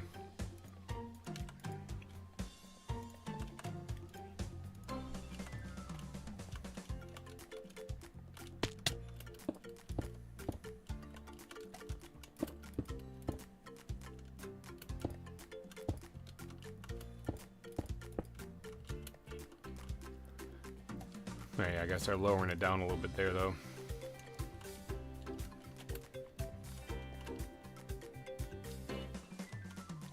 Yeah, because it's not much space here. Not much space here at all. Viv heard you and immediately said things she wanted to hear you scream like a girl.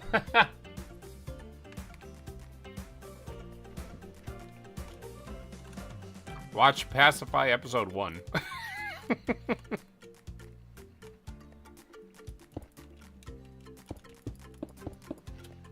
I think it was episode 1. It's one of the pacifies from season 1. That the chick in that one scares me so bad I just screamed like a girl. It was crazy.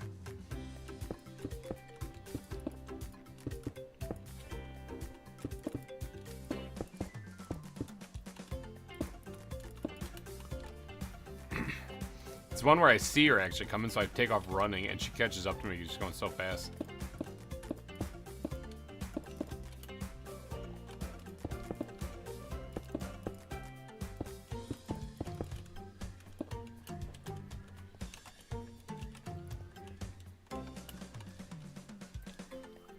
No. Actually, I think the Pacify where we hunted the witch, the one, it was the, I think it might have been the second or third week of horror. Mega Grand, Salty, Super Salty Peanut, myself were out there in the woods hunting down that witch. That one was so good because Grand sounded like she was about to have a heart attack. It was just ridiculous. It was rough on her. It was rough on her, but it was so good. Not like I'm trying to kill Gran or nothing like that, but man, that was some great times.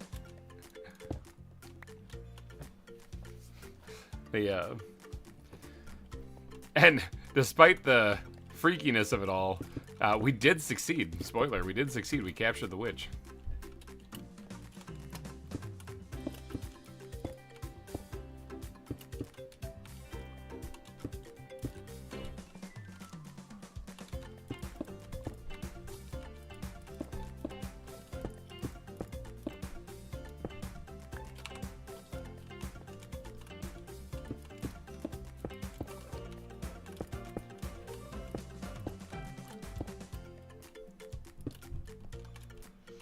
Yeah, a lot of horror games though are definitely not family friendly. They and that's true. Like the stuff I have on the channel, I keep it family friendly-ish.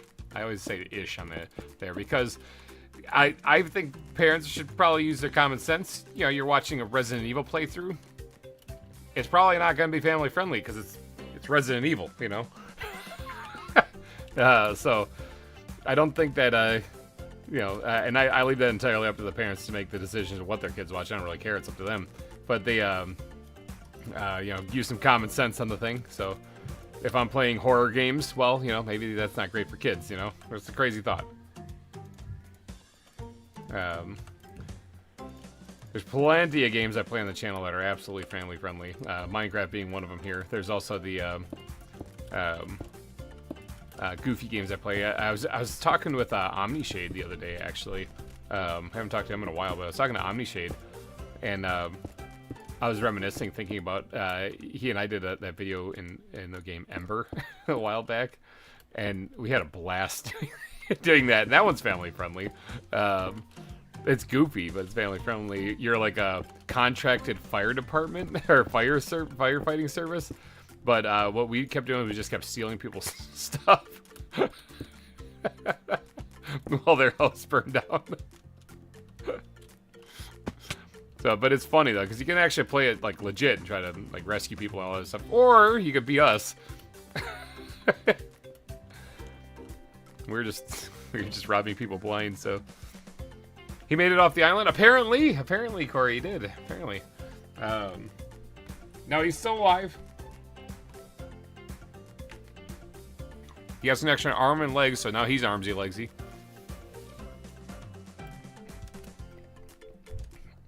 For those of you who have no idea what Corey and I are talking about, Omni joined us in the Sons of the Forest playthrough, and then he had to leave partway through it, so we had to come up with an excuse why he wasn't there. So, stealing or borrowing, it was straight up stealing. Absolute theft. But yeah, Omni had to leave partway through it, medical stuff, so he wasn't able to keep going. And so we had to come up with an excuse why he was gone, but we also wanted to leave the door open for should he be able to return.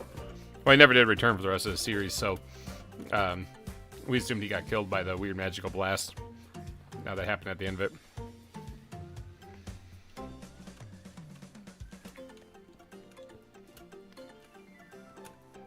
But no, he's alive.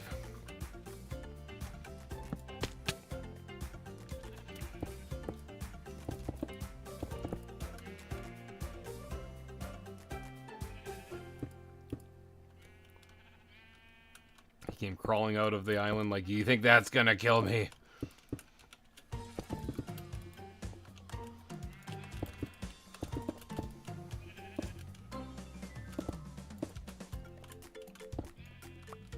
It's gonna take more than a magical alien force to take me down.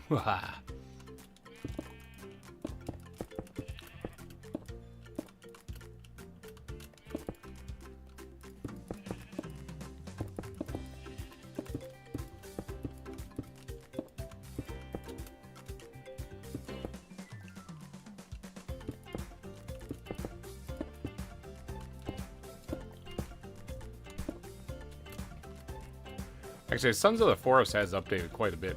I wouldn't mind revisiting that, but it is...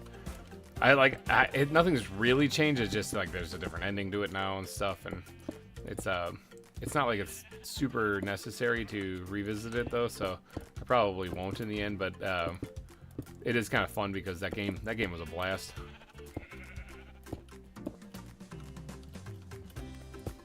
That's another horror game that I played out of the week of horror actually, but yeah, it was it's a lot of fun sledding down the mountain with Corey there, and our sleds going like Mach 10, just smashing into trees. Good times.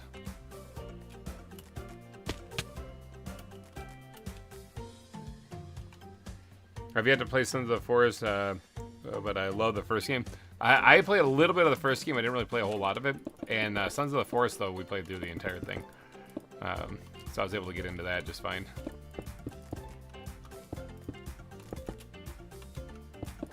I'm guessing though that this one is similar to the first. It has the characters from the first one, the boy and his son, the guy from the first one.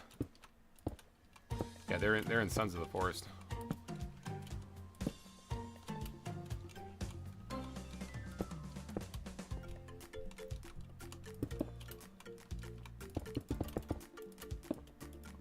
They're grown up now though, so like the kid is grown up.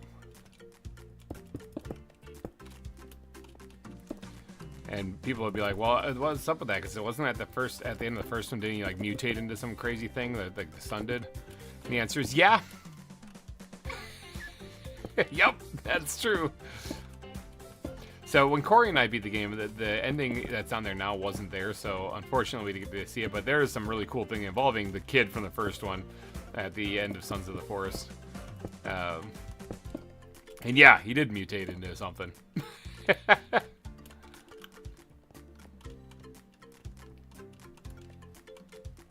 How's this look? Does this look terrible or what?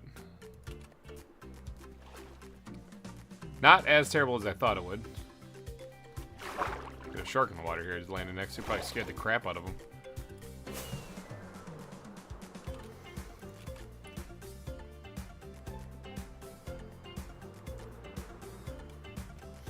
Alright, from here on out, though, I gotta do some wireframing before I can do the rest of it. I don't mind this dipping down a little, but I don't want to go too low. Probably to be about right there is really all I want to do is level it out to about there. And it doesn't need to continue this overhang, but it would be nice if it did just at least a little bit, like one block even. For a little bit, and then I can have it come back. Yeah, that was a pretty good guess.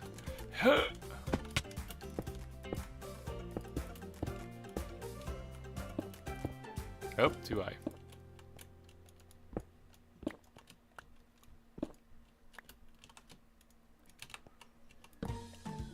Look at that beautiful sunset. Good thing to look at while I eat Chinese food.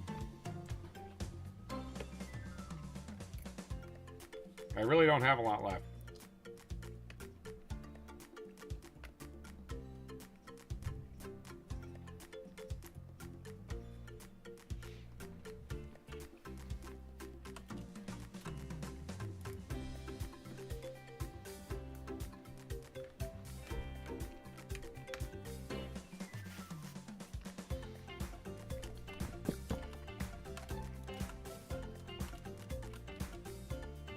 All right.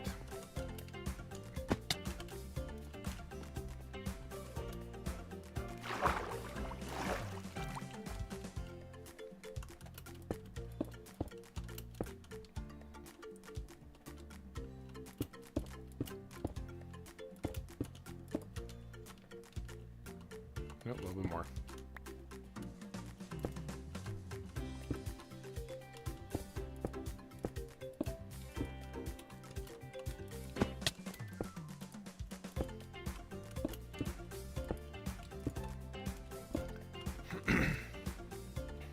I definitely can't wait to play it. Yeah, it is a really good game. Sons of the Forest was a really good game. I like that a lot.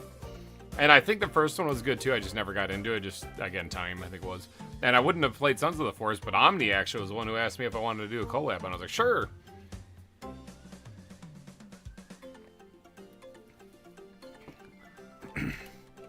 I think the best thing about playing Sons of the Forest was actually playing with Corey and Omni, because like if I've played it by myself a couple times, just going back to it, and it kind of is lackluster, not because it's a bad game, but because half of the fun that we had was because of the goofy crap, the banter that we had going back and forth, calling things armsy legsy, whatever. Because the chicken there who has an extra arm and an extra leg, we call her armsy legsy. That's our nickname for her. So stuff like that was what made it really fun. I mean, I think the base building's improved also since last we played, because we were having some issues getting logs to sit the way we wanted them to and stuff.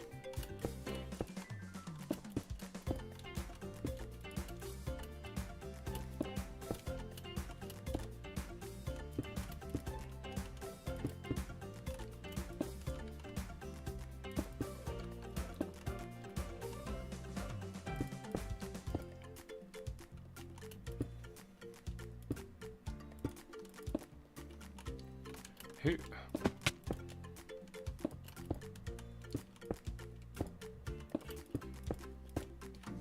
too far.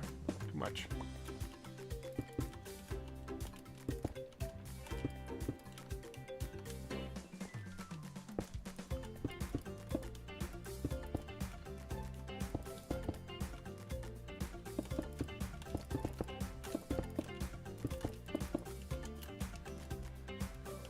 All right. Let's connect these top parts together. Oops.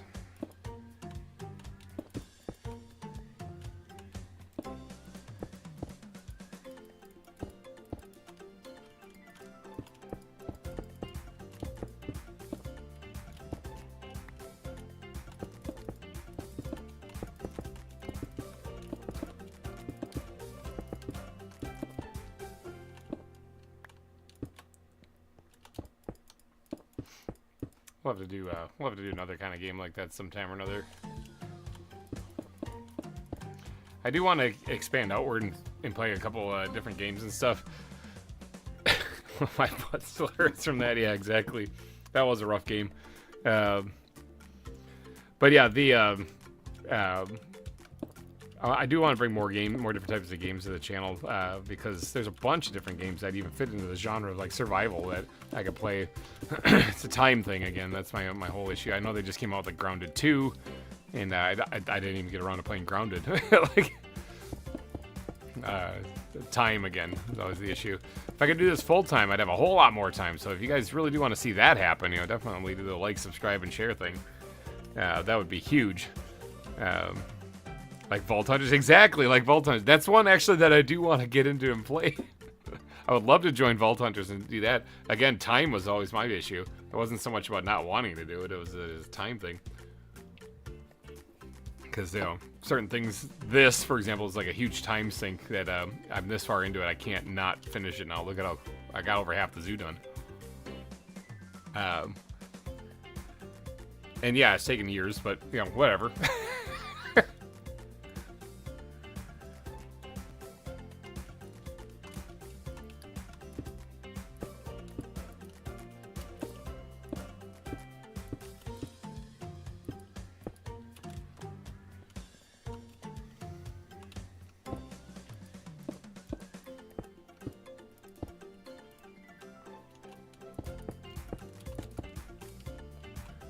Time is certainly a thing, that it is.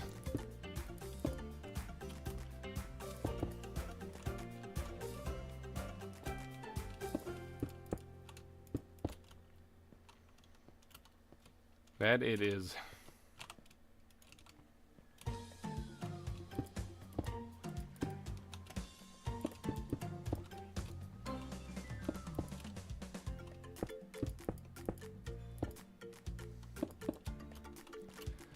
Alright, there.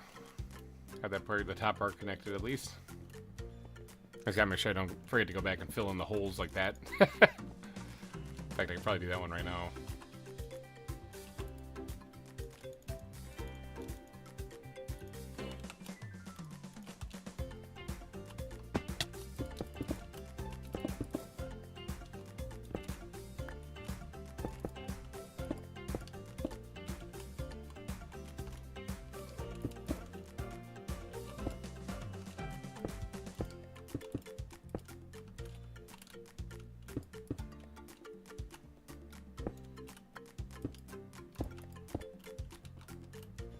There we go. That one's filled in now.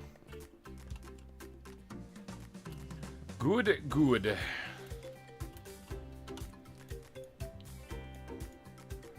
Yeah, doing some crazy terrain here.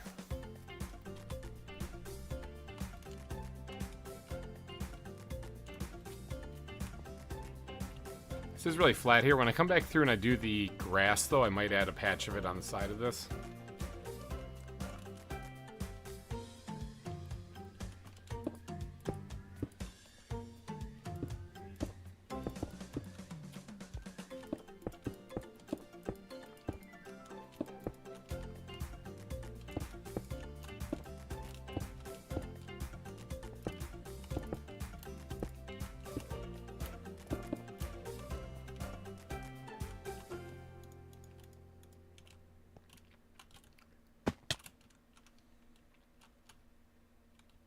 Okay, I'm still doing the overhang here. It looks like.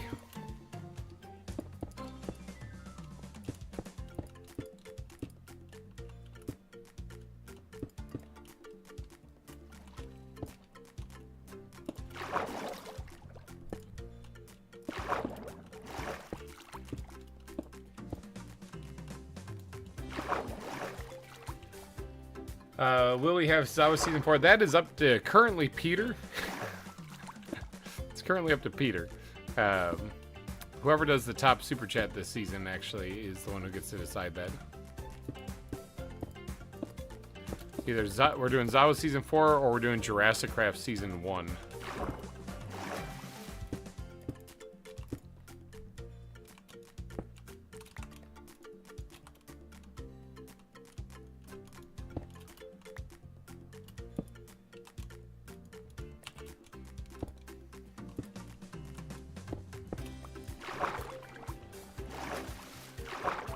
Or he could decide to do none of them. I don't know. We'll find something to do. We'll figure out something.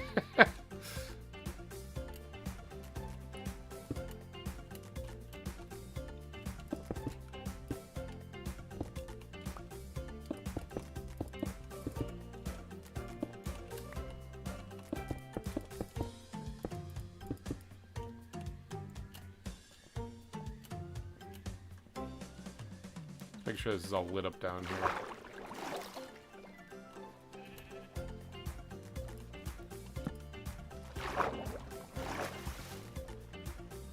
Okay, it looks lit up. And I don't mean just because of the night vision. Big old leg spike right there. Last bit of Chinese food right here.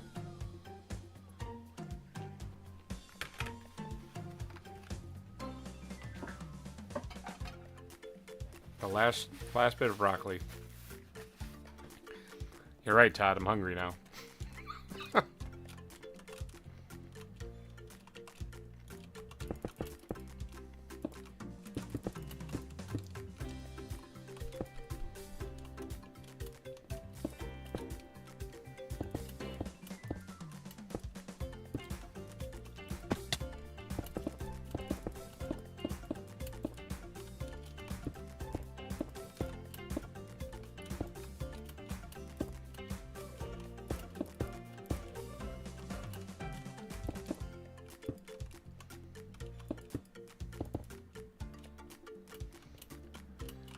Alright, running out of stone. I'm gonna have to go do another stone run here in a little bit.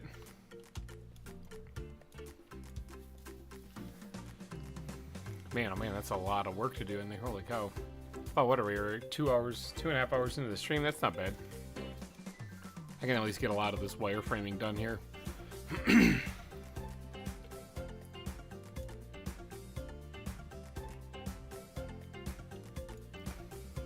Yeah, I should be able to get that done. Get the general shape down pat then. I see you, bug. No ballad for you.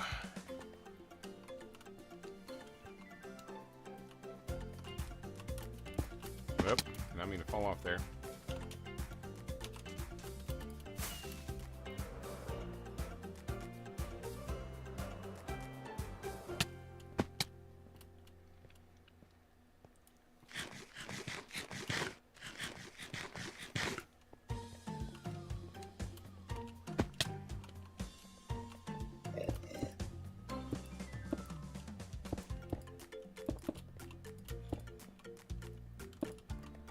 African wild dogs over here.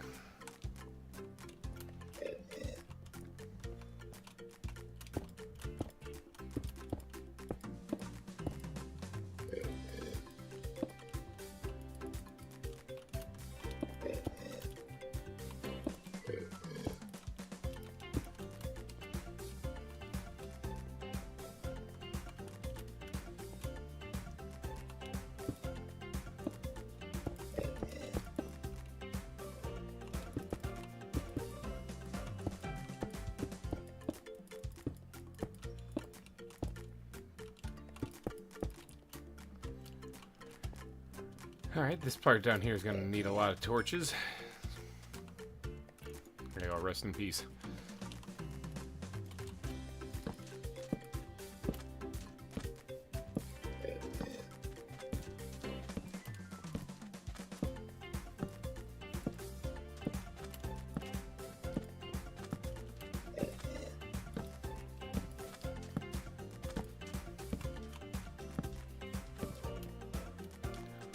Try to prevent things from spawning down here anyway.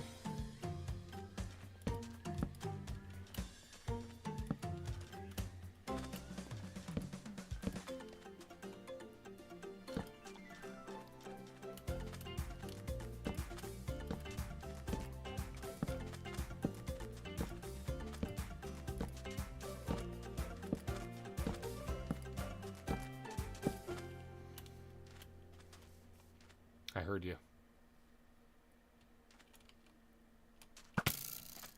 Spider. Oh. Heard you too. A little tarantula hunting out here.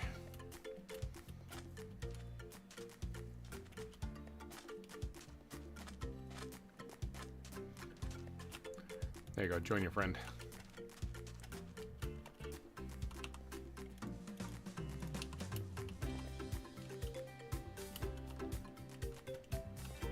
Alright, so this one I was gonna have be another cliff face abruptly jutting in here, I believe, was the idea. Like I said, it was gonna be like a fan blade kind of thing. So this one kind of juts out here, this one kind of juts out here.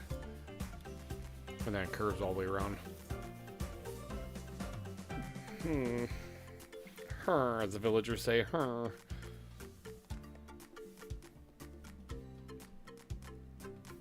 mean, I can still do it. I can still do it.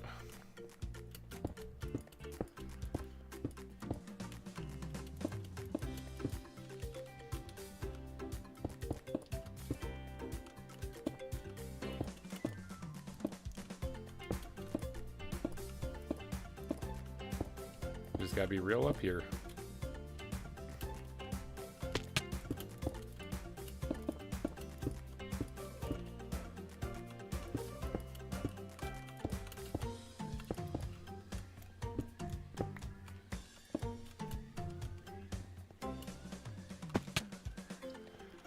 Yeah, a cliff doesn't necessarily need to be towering cliff. It can just be like a couple blocks up, you know, straight up.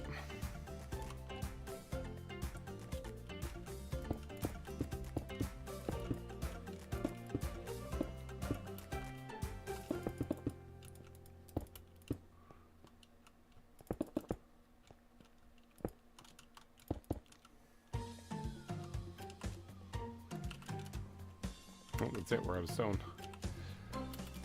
To the hidey hole.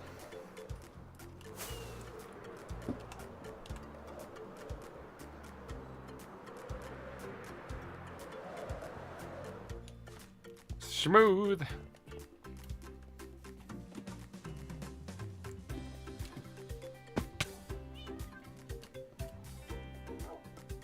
Wrong way. Oh yeah, let's get these things going too.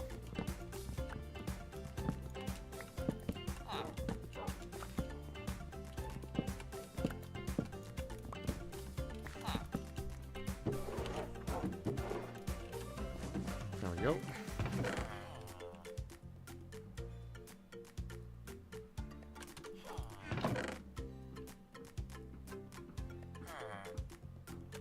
Start with that. See what damage we can do.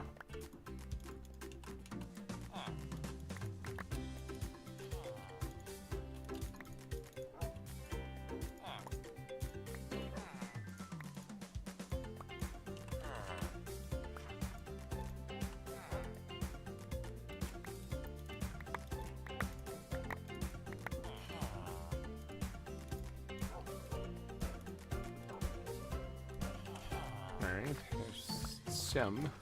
I think it's all of the stone here too.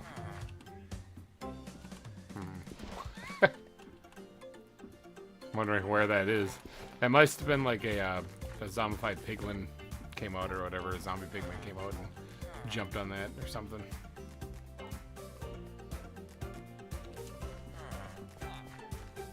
I wonder if I can rename this thing.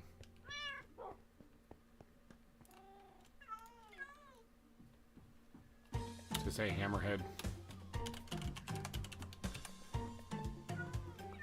There we go. At least that way I know if that's what that one is.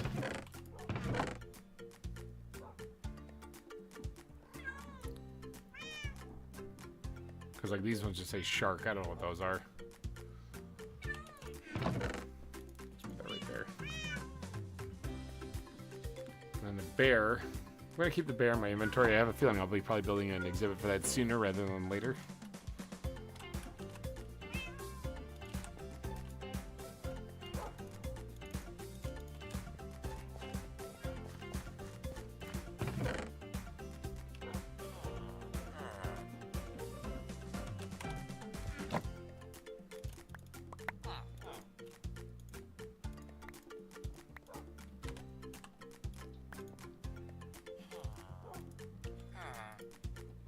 Oh, fill that one up. I got a little carried away with the stone. There we go. Alright, back to building.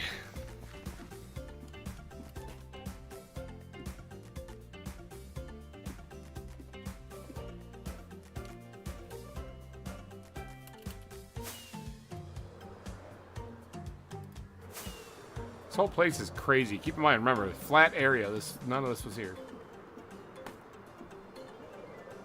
Hearing some kind of hammering or something outside. It's really distracting. I think the kids are smashing rocks or something. I don't know what they're doing. Kids are being kids.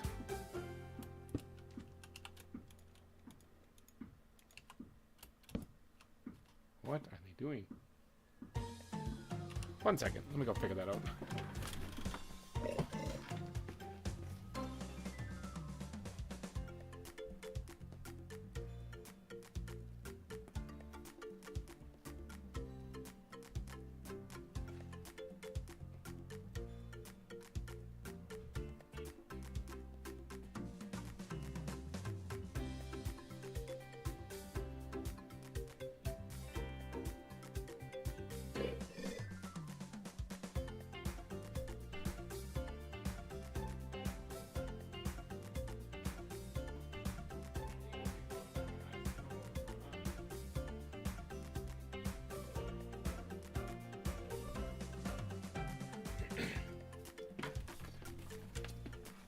Alright, I figured out what it is.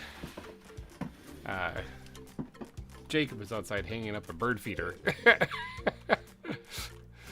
with his grandpa, so that's what the noise was. It was hammering. They were doing something outside.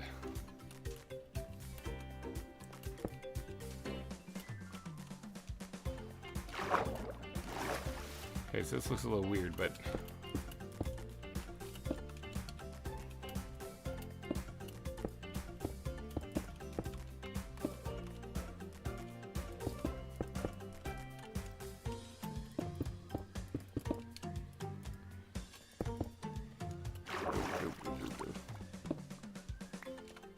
got it. Looks like it's getting nighttime again. Creepers be creeping and all. Perfect place to take a nap. I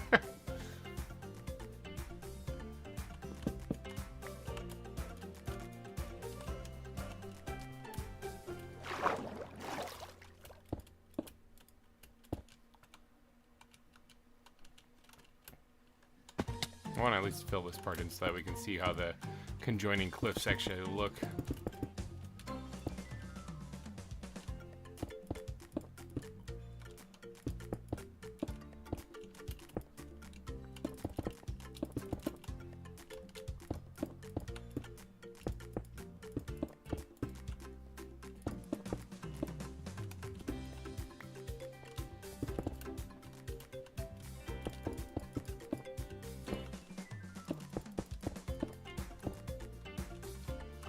Building like a beast.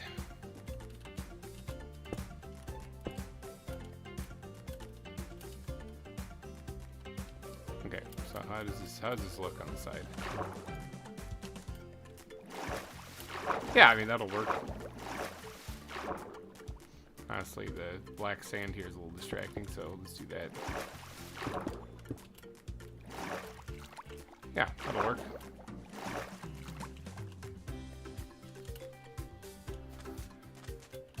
All right, well, then let's keep on going with the wireframing.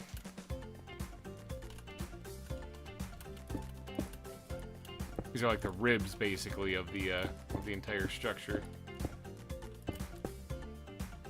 I don't mind this actually being a little taller.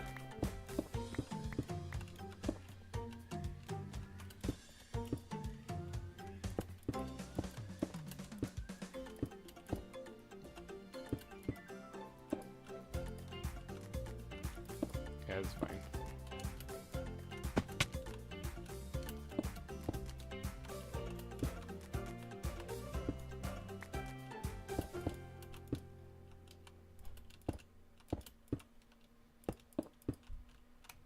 Something like that.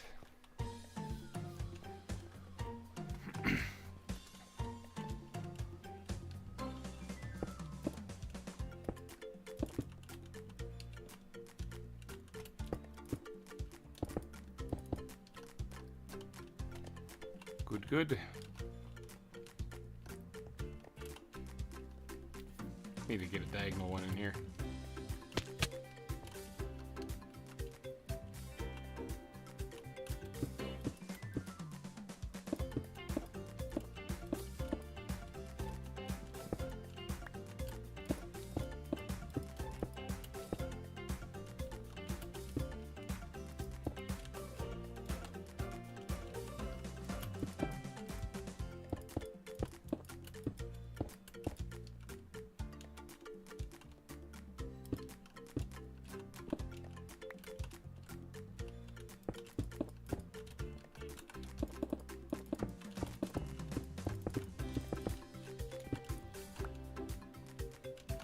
Hey.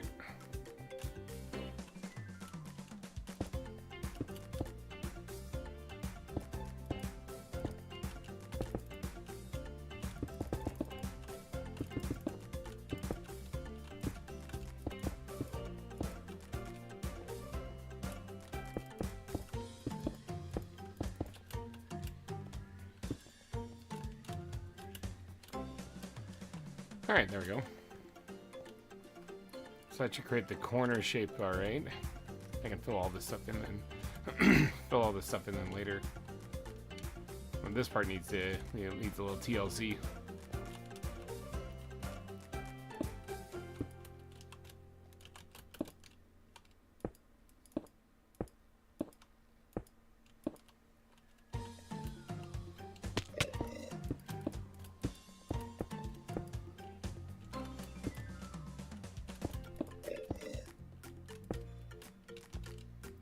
That connected to it there. Let's see if we can't get this part filled in here.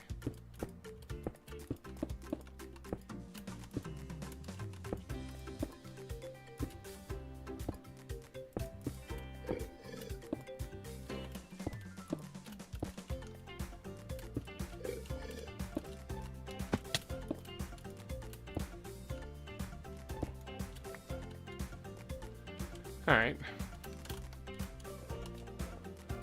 Not too shabby. I think that'll work. Oh, there's this little opening right here I can fill in quick too. Little patches like this are ones that I usually miss when I'm coming back then to actually fill this in correctly. And I'm like, yeah, it's all done. And then like a month later, I'll see it. I'm like, ah! Oh, there.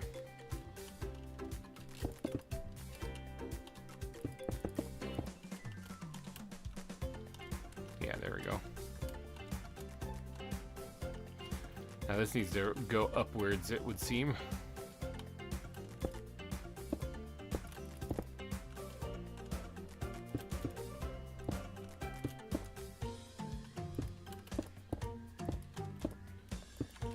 Like so.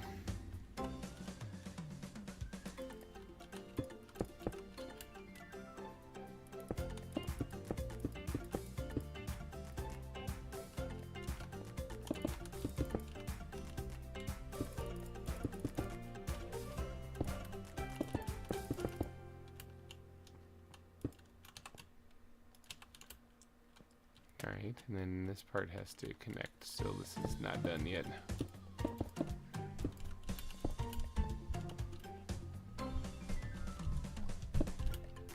Something like that.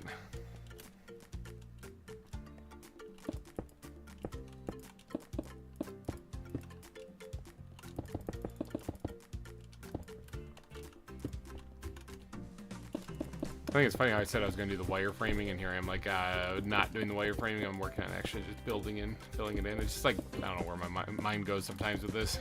It just takes off as I'm working.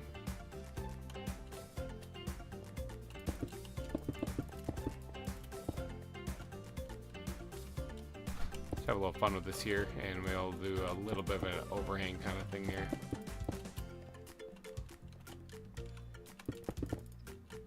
And then from this side, I see it from here. There's a tree in the way, but when you're overlooking these things and you're watching them, there's actually like a little overhang cliff part there, rather than going straight up and kind of sloping back. There's actually like a part that overhangs. GReimer, I made it to the stream. Whoop whoop. Hey, welcome, Brit H. Hello. We are doing some building, some landscaping today, and lots of it. Is that a butt sticking to the ground right there? The butt sticking to the... Oh, no, that's its nose. Oh, God, I feel so ashamed. Yeah, that was its nose. Elephant nose looking things on those antelope. It's weird. Very weird. Very strange. You're weird, I tell you. You're weird. Oh, he was going. Yeah, welcome to the stream. We're just having fun building some stuff, talking about random things like we usually do on these streams.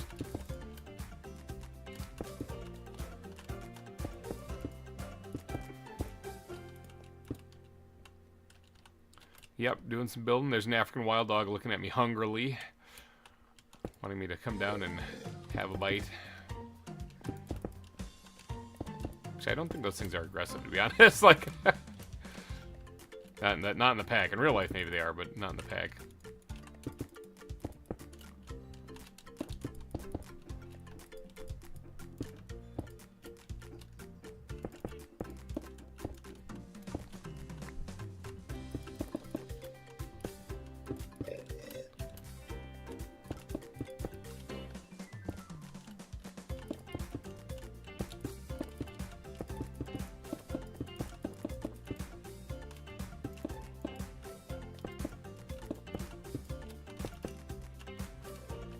Alright, that part's finished, I think. Let's take a look at it from the underside and see if it looks terrible or whatever, if everything's filled in correctly. Looks like it is. Yeah, looks good. Sweet! We're making progress. Slowly but surely, we're making progress around the southern end here.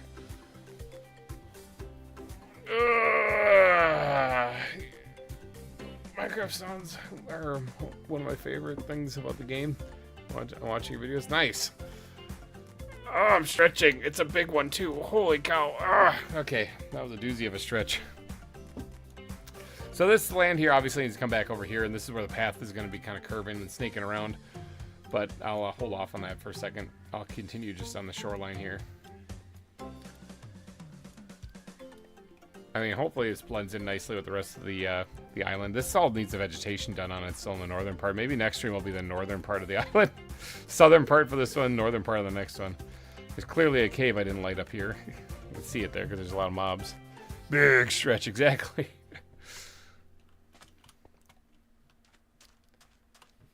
Yeah.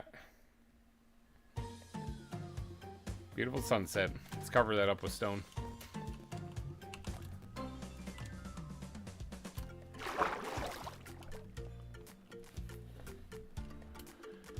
Yeah, complementary shaders, they're kind of nice. They're kind of nice. It is getting nighttime though, so I should probably just pull this twin-sized bed out of my butt cheeks and just slap that down.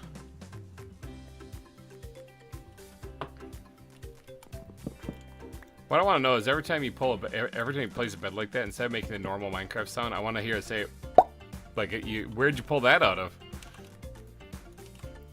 Or if you do place a bed, have it give you an advancement called "Where did you pull that out of?" That'd be super funny.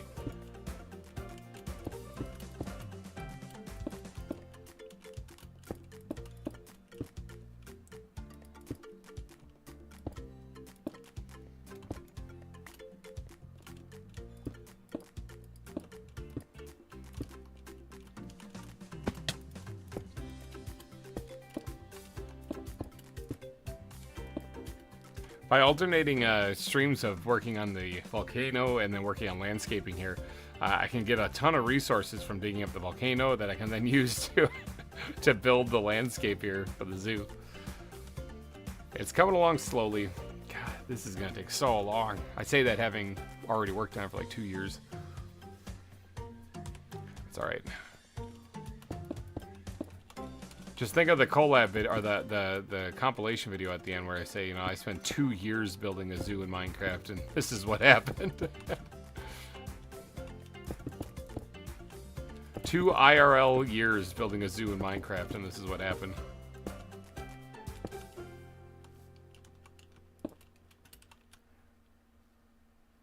Because that would be an accurate description.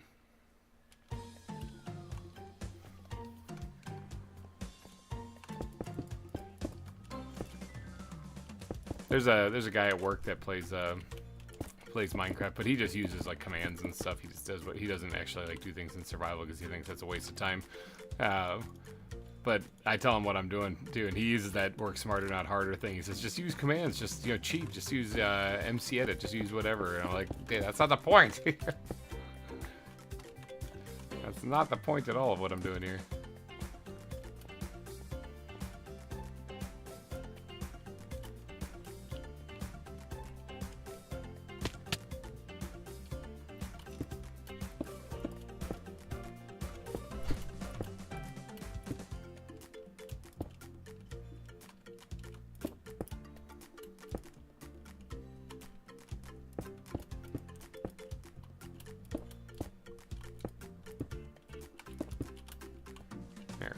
Connect that up with another rib there, and then I can come back and fill that in later.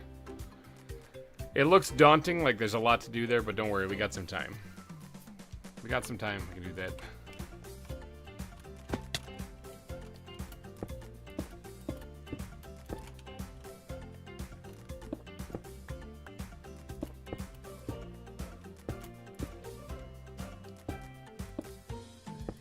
Purple, welcome. Okay, stop cheering. I'm here. Stop clapping. It's good. Purple, yes, Purple, yes. Welcome, Purple.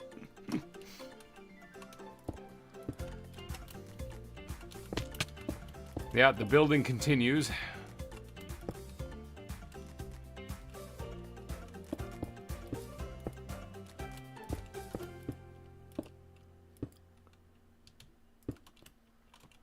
The building continues. We're doing wireframing right now on the for the rest of the southern coast here, trying to get this down, creating a whole new biome here. So because you can see what it looks like prior to the work that I put in here. It looks like that, just black sand with some sprouts on it. And after I do some work on it, well, I mean, it looks like this.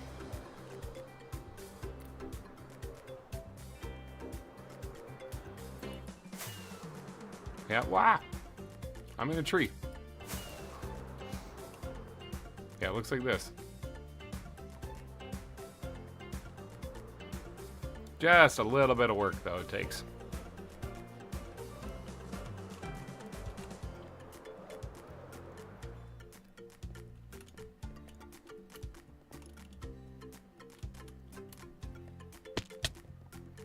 Alright, now here's a big flat open area here.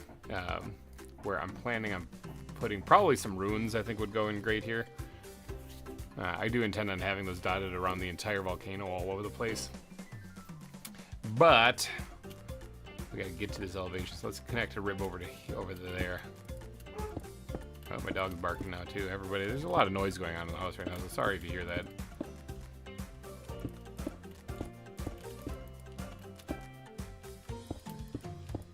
Let's raise up just a little bit higher than what it is over there, just to add a little difference in elevation, make it more interesting. Huh.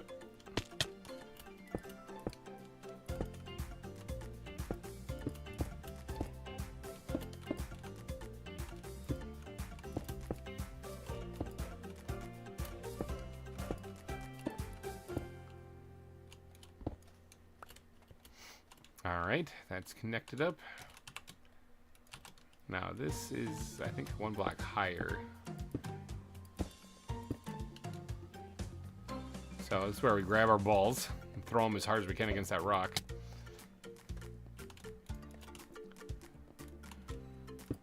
And we'll bring this back.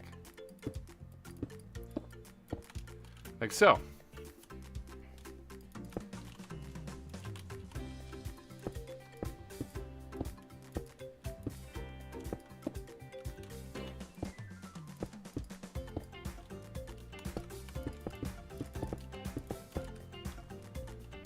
All right.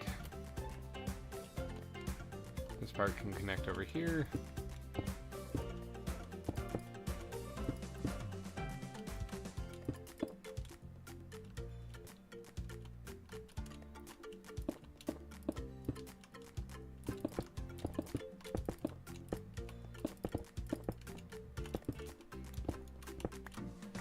Okay. Tiny bit of work, of course. All right, then let's so that's the bear exhibit right there. Now you can see like there's part of it right here that's just like nothing in there. That's because I originally drew the oval out kind of thing, and then I added in the den afterwards. So it has to be at least taller than the den over there, which it will be. Oh, another big stretch. Oh, that one came out of nowhere. It of course will be taller than the den. If you look, it already is up here. So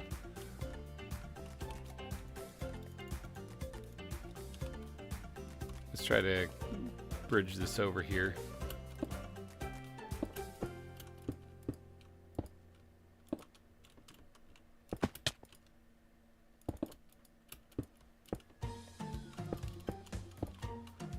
Like so.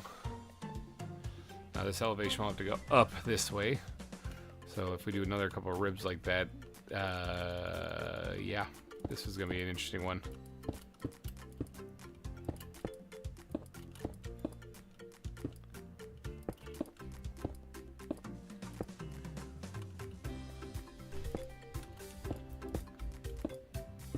Because it has to connect over above this somewhere.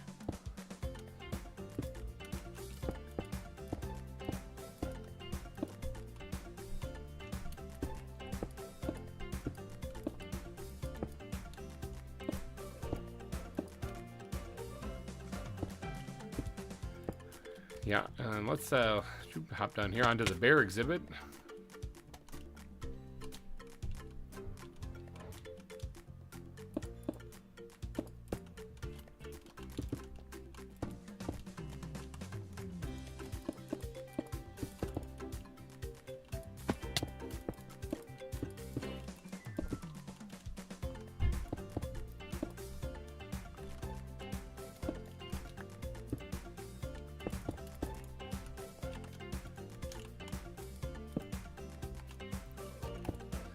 Do that up this.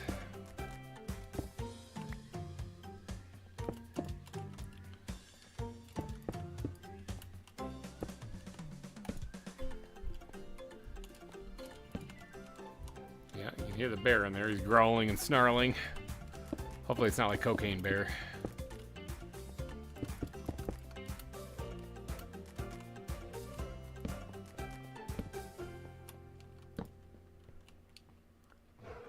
I think I'm going to need more torches.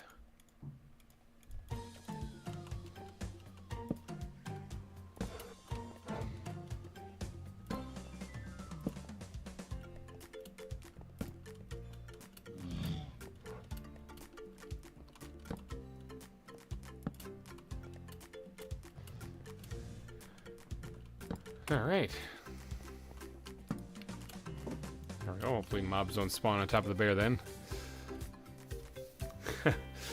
I'd be wearing shorts today, GReimer. I'm actually wearing shorts too. It's crazy how that works, huh? It's still summertime. Labor Day marks the unofficial end of summer, but it's still summertime currently. Whoops. I was getting nighttime anyway. Could be a happy accident I ended up down here.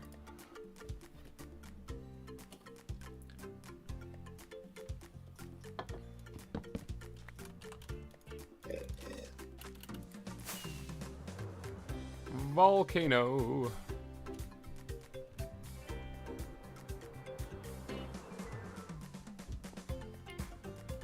Alright, actually, I do kind of want to get over there. So, balls.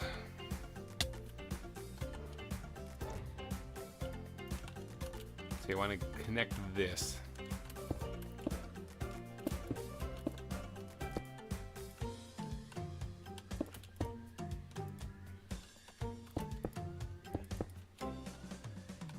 Like so.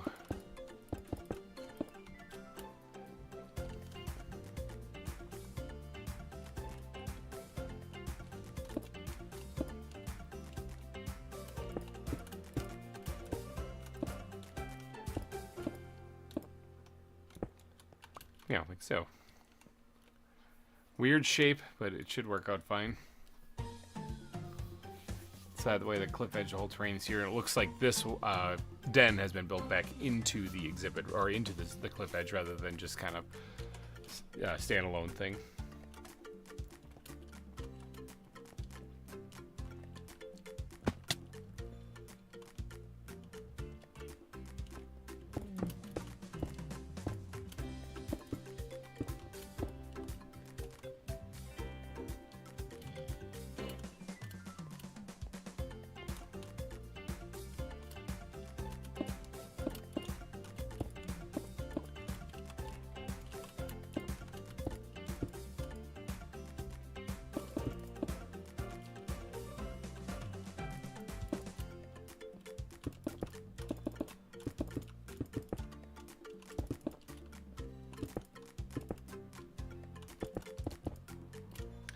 Good.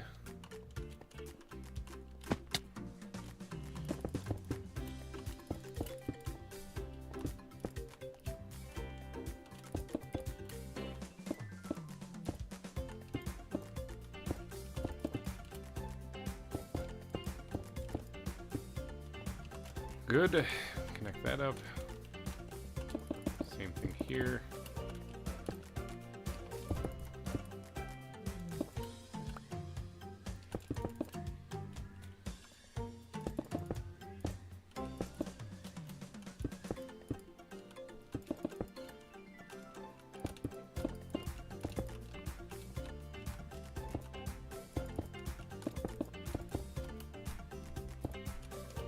Alright, how does that look from the front of the bear exhibit, though, for as an example, though, because that's where people are going to be seeing this from, so. Not too shabby, actually. That looks a little weird, but not too shabby. Let me yeet my balls again and fix this little part right here. That way it won't look so weird.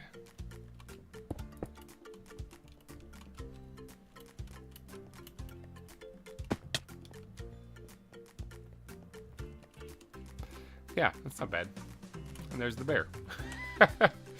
Gotta get to sleep. Enjoy the rest of your stream. Okay, Brett H, have yourself a good night. Get some rest. Going shopping tomorrow because we're officially back in school on Tuesday. My kids started their school this week, so they've already been at school for a week now. Oliver moved into 2nd grade, and Jacob started kindergarten. They're getting old. They're getting older. So am I. But yeah, they started school, and Lucas is still at home for another couple of years, another year or so. Yeah, another year, and then he'll be in kindergarten. Jeepers. Looks like this year is all about the potty training. Yay! He's getting better at it. He'll say he has to go potty and go sit on the little training potty. A lot of times he won't, but I mean, he's getting the idea. So anyone who's a potty trained kids, you know, that's like the first step is getting him to just sit on the dang thing. So I see you creeping. Crawling. I'm lighting everything else on fire around him. I see you creeping and crawling. Gotta come up with another line for that.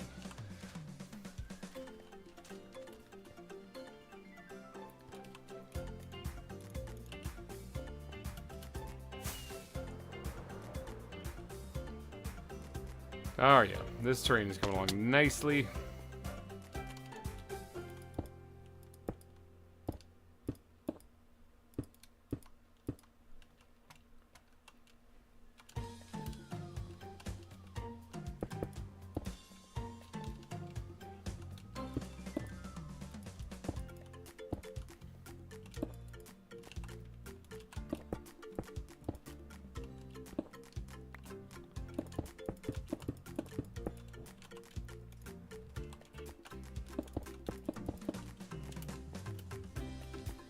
All right.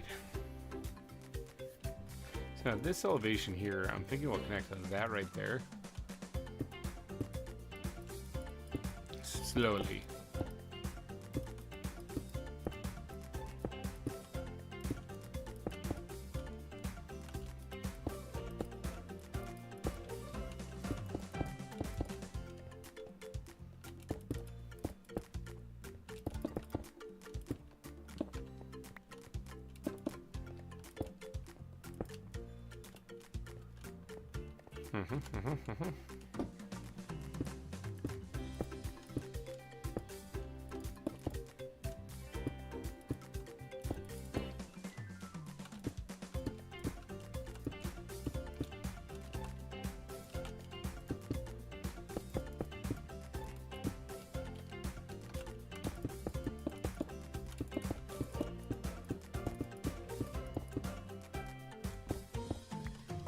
All right, there we go.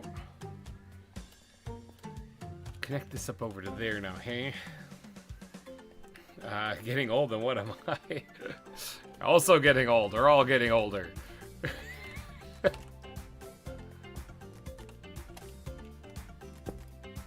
When I started this YouTube channel, I think I only had 1 kid. Now I got 3.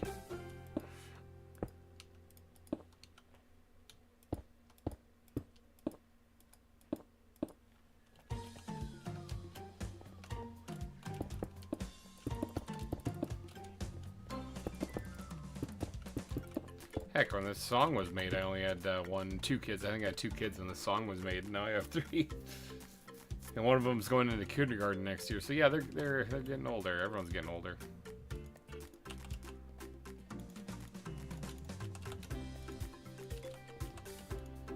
Yeah, that's true for a lot of YouTubers actually. So think of like your favorite YouTuber out there or whatever.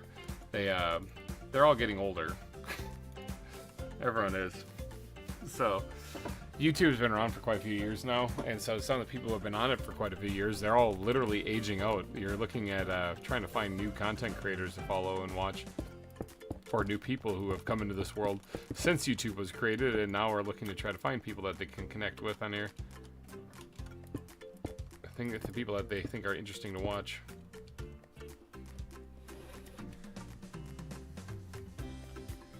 Yeah, I'm in high school now, and it feels like kids kids are gonna call me boomer. They might, because they're dumb, but yeah.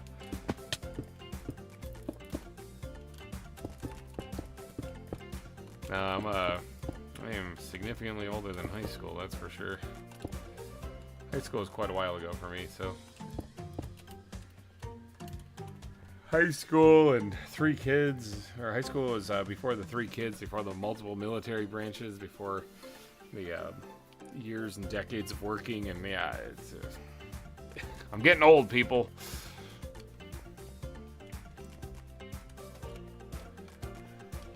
I'll put it this way. I don't know how many of you know VintageBeef or how old he is, but I am technically a little bit younger than him. Just a little bit. If you have an idea of how old Beef is, then you can get an idea of just how old I am.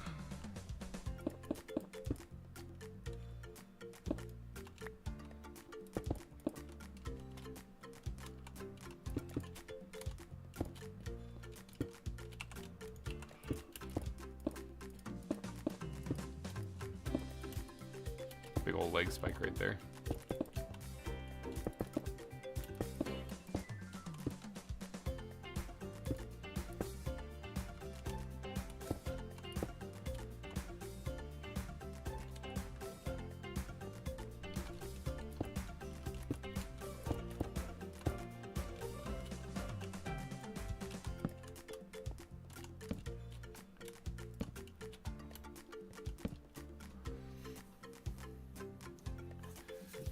Wait till you're 10 years out of high school. That is true. Like, well, I'm past 10 years out of high school, but I remember hitting my 10-year mark at high school, and I never really got the notification for a 10-year class reunion until after the fact. I was like, oh, well, only now. But then again, at the same time, it's not really something you really even have to go back to. It's one of those things like, well, yeah, but I'm a little busy, so. But yeah, the 10-year class reunion, I've had more than a 10-year class reunion already happen. So there's yeah, it's kind of crazy when you see those milestones come and go. You're like, wow, where did the time go?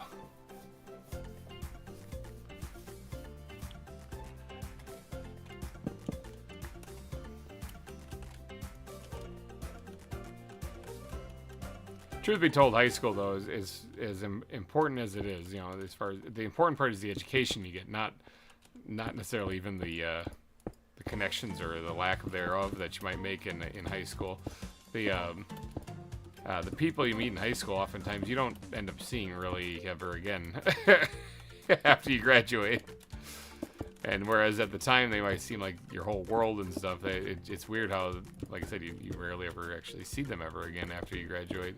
I've seen my classmates from high school and my friends I used to hang out with from high school very rarely in the decades that have gone by since then. And there's been kids, people have had kids and all sorts of stuff, but you get wrapped up in your lives, you know, you go live your life.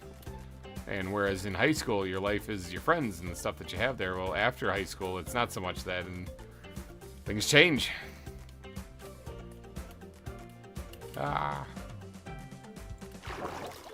Things change. Some things don't. You still keep playing Minecraft. Actually, Minecraft didn't exist when I was in high school, so yeah, it wasn't a thing.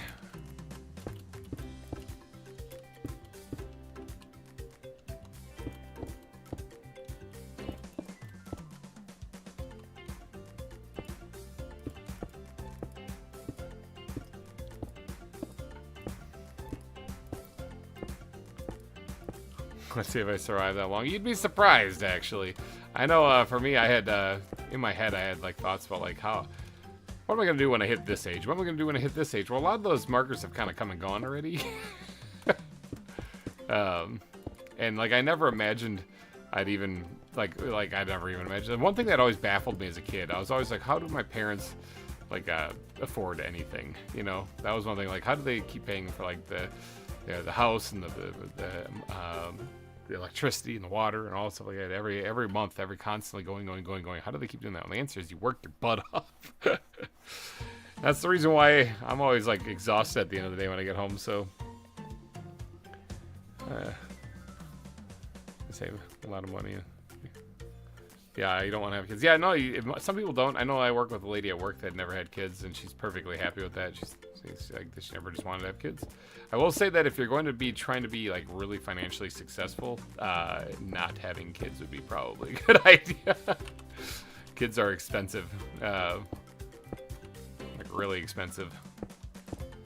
But life-fulfilling stuff, you know, like even though there are a lot of stress, I wouldn't trade my kids for anything. It's crazy. You know, they're mini-me's. And who knows, maybe that will be my cloning machine that I was asking about earlier in the stream for someone to make. Maybe I'll just get Oliver to be my editor or something like that when he gets a little older. And then he can create the power ballads. Which, Purple, I don't know if you caught that or not, but in my latest episode of Planet Crafter, I made a power ballad about finding a worm on the ground, or a bug on the ground.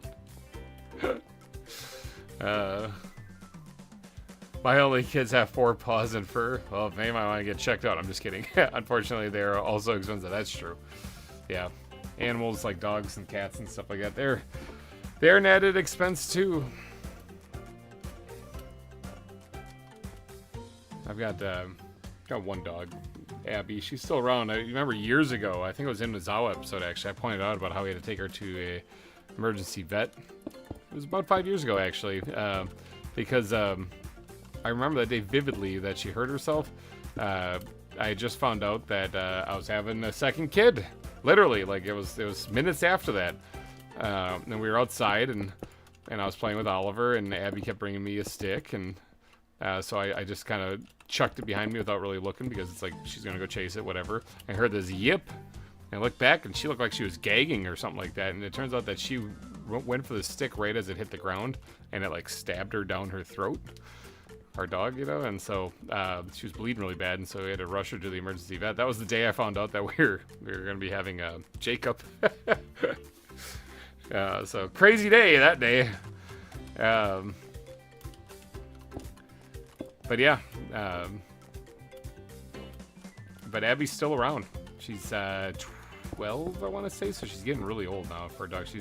She's gray. She's definitely got a lot of gray hair, and she's nowhere near as springy as she used to be. She doesn't get up as fast, so. But yeah, when she got stabbed on the throat, I think she was she was like 7 or 8 at the time. So yeah, that was freaky. I thought for sure my dog was gonna die that day. That was bad. It's like, what are you supposed to do? It's just like, it's a freak accident, you know? He's getting a pet is expensive itself, so I have a feeling it's either going to be me living in a house or a romantic partner, but who knows? Maybe I'll return them because they're too expensive. Yeah. Yeah, I'm glad she's okay too. That was a scary day.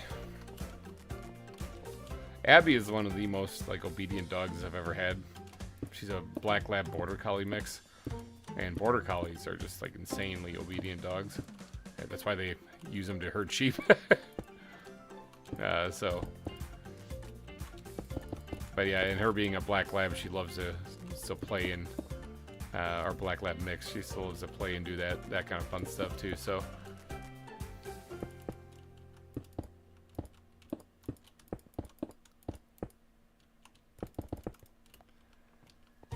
But she's getting old. We bought her from the Humane Society years back, over a decade ago now. Because she, you know, my wife was looking for like a pit bull kind of looking dog, and I did not want a pit bull dog, some kind of looking or otherwise. Mainly because I think they're great dogs. I've known quite a few people who've had them, but there is a certain amount of legality and responsibility associated with certain breeds of dogs that I just didn't want to bother with, to be honest. I was just like, let's just have a dog that we don't have to worry about that with. Mainly if, like, let's just say, for example, one day the leash we have her on outside or something like that gets frayed, we don't notice, and she gets off the leash and she ends up in the neighbor's yard. Which one of them is going to get us called? Which one of us is going to have the cops called on us, you know? Because if it's just a dog that, you know, is like a golden retriever or something, nobody cares. In fact, to be a funny side story on that, the neighbor's dog is a golden retriever that always comes over. His name's Bruno. he comes over and and he just welcomes himself in. Like our dog, we were wondering if she was gonna be okay with him kind of barging over. It turns out Bruno doesn't care whether she's okay or not. He just sees this as his place too. So he just welcomes himself over. So every once in a while we'll be playing and I'll look out the back door and there Bruno will be sitting there waiting for us to let him in. And it's like, Bruno, you don't live here. Go home. But yeah, that's that. Or we got like these Pomeranians across the street too that kind of come over every once in a while and they yip at Abby, bark at her a little bit here or there, but then they try to like smell her and then they keep their distance and they just kind of look and stand there looking around. You know, nobody cares about that. You know, like, as far as nobody's gonna call the cops on a Pomeranian coming over, and if you do, you got some problems. It's a Pomeranian. Holy cow! It's just this little thing. But you know, at the same time, we have a neighbor that has like a German Shepherd that's gotten loose. And had the cops called on, not by us, but by some people that had interactions with it. So I mean, again, you got when you're picking out your breed of dog, you got to think what are you getting this for? You know, is it because you're a fan of the breed and you'd like to have one? That could be a valid reason. Is it because you'd like some companionship? Because you don't necessarily, it doesn't really matter about the breed. You know, that you got to weigh those options when you're picking out an animal. And in our situation, it was more the companionship. Wanted a dog around, but it was just a preference to have a certain type of breed and one that looked more like a pit bull. And I put my foot down, and said absolutely not. Then, you know, because. No, if the dog gets off the leash or if the dog gets out of our yard or something like that, it could cause problems that we don't really want. I don't want to deal with. Yeah, like I'm down for having a dog. I just don't want to deal with that extra responsibility just because, you know. Again, if you're a huge fan of the breeds or if you really love them or something, and whatever, that's a completely different situation. But so when we went to the Humane Society, she was going because she had heard that there was a pit bull looking dog, but it wasn't really a pit bull, so it's fine, right? And I'm like, no, because it doesn't eliminate the reason why I'm passing on it, you know. But when we got there, that pit bull looking dog that she wanted to look at was super energetic. Like it was just go go go, and even Sheep had to pass on that one because like we had a small little townhouse, like it needed a farm of some kind to run around on. We did not have the property for that, so at the time, and so yeah, we passed on that one. But while we were there was this black and white looking lab looking kind of dog that has the design of a border collie, but is like the size of a lab, that was just sitting there calmly watching us, looking all sad. And so I said, well, what about that one? You know, what about that dog? That looks like a cute dog, you know? And so she said, well, let's take it out and see what it does. Well, when we took the dog out, she started wagging her tail. She gave us kisses, but didn't try to eat her face.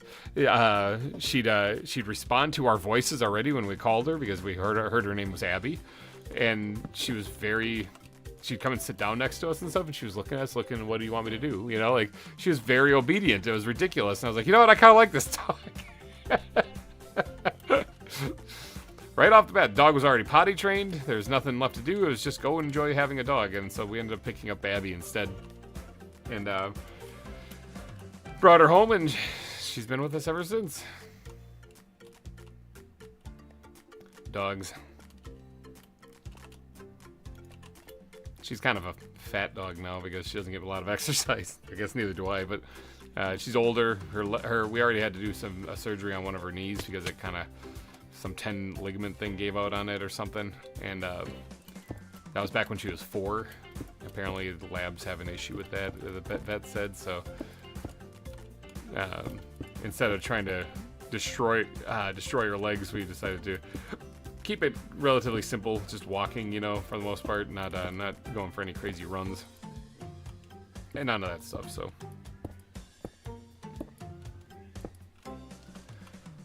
and as a result, she's kind of a out of shape dog. And we used to let her just run rampant on the property wherever she wanted to go. And then one day, I went out and I tried to find her to bring her back in. I couldn't. And we have an invisible fence, but apparently that kind of failed at some point in time, and we didn't know it. And so she was just kind of gone. And I was watching my kids, and so I had them here at the house. And I think we had Lucas at the time, yeah. And so I have to find the dog, obviously, but I can't not watch the kids. So it's like, what do? You got to be in 2 places at once. So what I ended up doing was, since I was staying within, I was just going to do a lap around the block, basically. I put the infants and babies in their cribs, and I told Oliver just to watch TV, and I hopped in the car and I did a lap around the block, and I found her. She was like a block down in the neighbor's yard. I yelled at her to get back to the house, and she did. And then from that point on, she kind of would get brazen and leave the property. And I think she's getting older, and she's like, whatever, you know. And so as a result, now we put her on a leash whenever we put her outside. It's got a lot of line to it, but she can't leave the property. So, but yeah, dogs.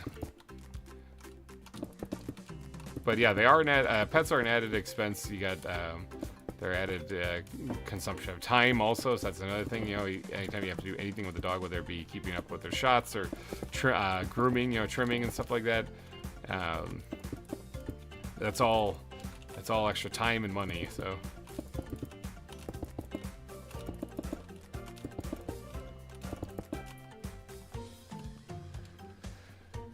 Kind of person where if I'm alone in a room with a dog, I'll go, what's up, dog? Yeah, yeah. You don't even want to know some of the stuff I tell Abby.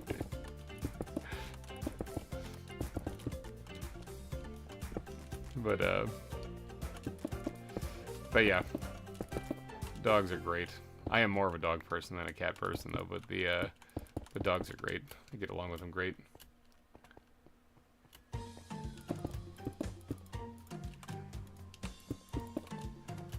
Yeah, but Abby's getting old.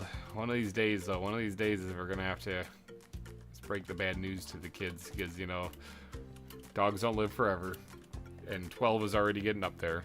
If we get another 3 years out of her, that would be incredible. Should we have 15 then? That would be nuts.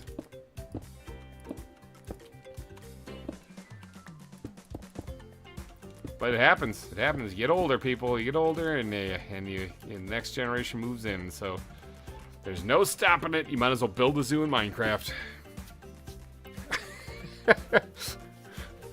I see the viewership basically tanked when I started talking about, oh, yeah, people get older. Oh, no, I don't want to hear it. Ah. It's true. You gotta accept it.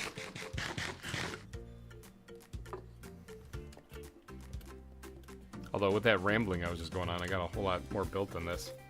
Obviously I need to fix up the back end here, but I got the ribs in place. This is connecting nicely to the exhibit here with the bear in it.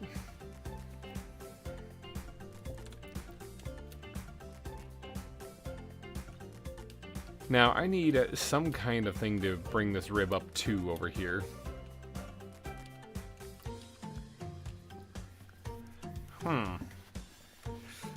Brainstorming. So there is a lot of enemies in here somewhere. 3 enemies in there somewhere.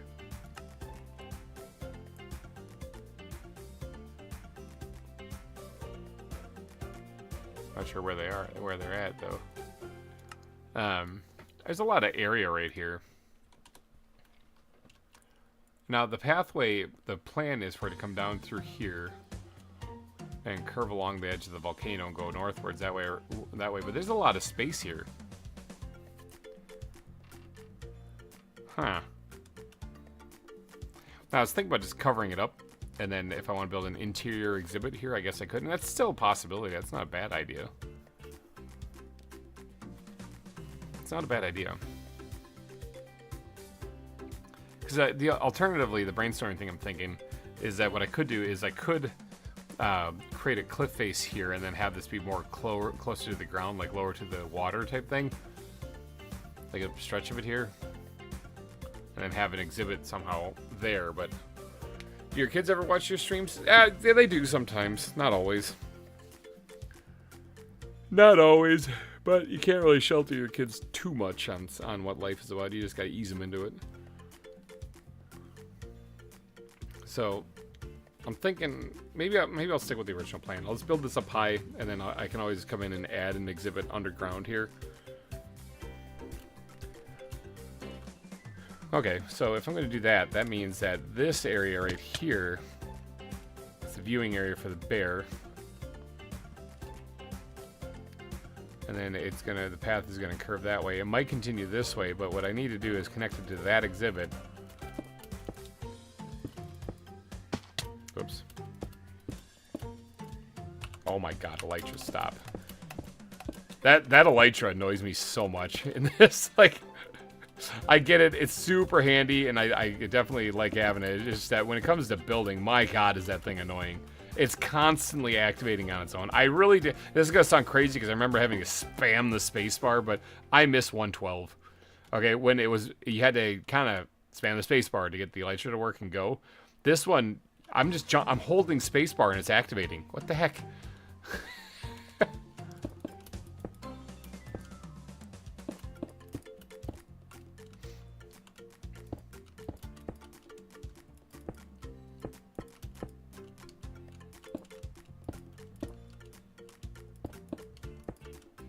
That could be tall. Yeah, it's matching the height over there, so that's fine.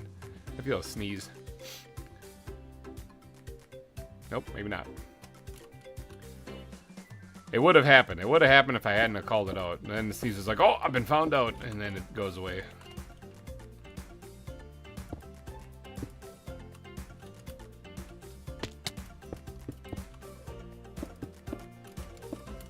Oh, these are the, yeah, these are the, what are these things called? The things, the really fast guys. Servals. These are the servals. They are really, really, really fast. They're like the Flash. In fact, I think we might have named one that.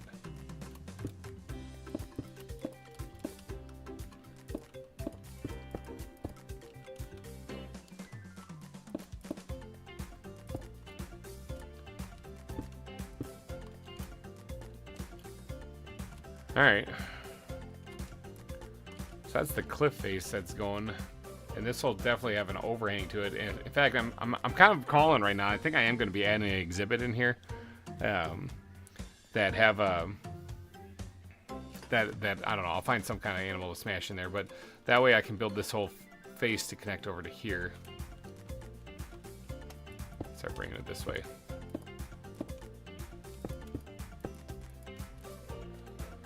There's Canadian types, or Canadian types. The stereotypes that Canadians are like super into maple syrup. I learned recently that some Canadians got even cookies and maple syrup for Christmas and drank the syrup.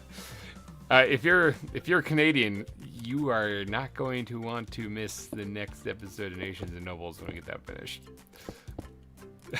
Canada is actually brought up in it.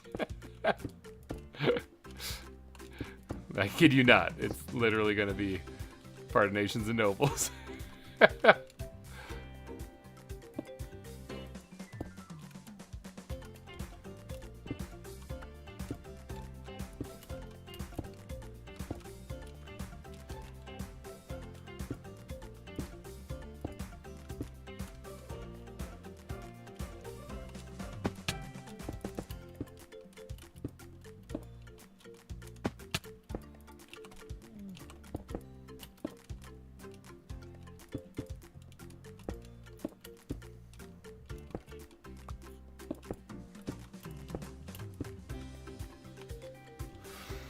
You're bringing up my country. I'm not using it in a bad way. It's not. It's not in a negative way. I have nothing against Canada. I think they're fine people. I've actually been up in Canada a few times in my life, so mainly for fishing and skiing and stuff. So, but no, it's part of the plot basically. Is specifically mentioning Canada is kind of important, and I do it in a comedic way. You're gonna love it. You're gonna love it. I do have to get that recorded. It's time, jeepers time. Like this weekend, I'm sitting there thinking like I could organize something this weekend, get on there and get the recording done. Getting the recording done for an episode of Nations and Nobles usually only takes a few hours, and then it takes a lot more hours for editing, like a lot. Like that's by far the most editing I do in any series is for Nations and Nobles. So, but the episodes turn out great. It's a cinematic machinima, you know, so. Which I don't know if any of you guys know that, but if you are watching this and have not watched Nations and Nobles and you do like lore-focused stuff, storytelling, you want to see a Minecraft movie that doesn't suck, go check that go check that out. It doesn't have Jack Black in it, sorry, but it does have an actual storyline that makes sense. So go check out Nations and Nobles then. So one time I was playing Mario Kart with Grizz on stream and I was winning and he yelled, "Get the Canadian!" Get him! Get the Canadian! Nah, Grizz is good stuff too. Yeah, the Nations and Nobles takes a long time to make though, but it's really, really good stuff. And this next episode is going to be great because this is episode 9 that is going to be being made here. And episode 9, there's episode 9, 10, 11, and 12, and then that's it. The story wraps up. So, oh yeah, it's got really cool voice actors too. Like this Corey guy, he plays the bandit actually in the bandit goon in Nations and Nobles. That's the thing that I've done. Okay, so for those of you who have watched Nations and Nobles, you may notice that it's basically people playing Minecraft, and they kind of come up with a very loose story about what's going on. I did things a little differently where I came up with a very in-depth story and I focus on making it like it's a movie. So it's not just a let's play. And as a result though, some of the things that I do is I come across so many characters that we don't have enough people on the stream or on the server to actually accommodate all the voice acting that needs to be done. So I've asked for help from outside of Nations and Nobles, like from Corey, to get the voice acting done on it. So like Corey's in it, Super Salty Peanut is in it. Then there's VintageBeef is going to be making an appearance in Nations and Nobles, FYI. So that's coming.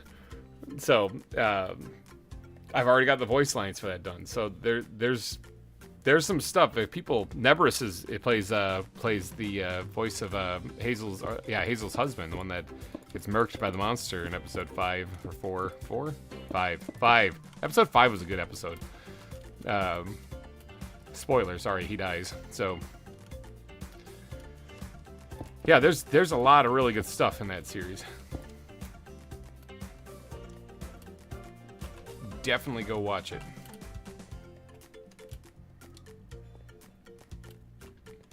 Actually, Corey was in the most recent episode, actually. The Bandit Goon was in the most recent one, so. Perp is not a nation of nobles. Or is she? Not she. No, there's not everybody's a nation of nobles. It's alright. There's another hammerhead!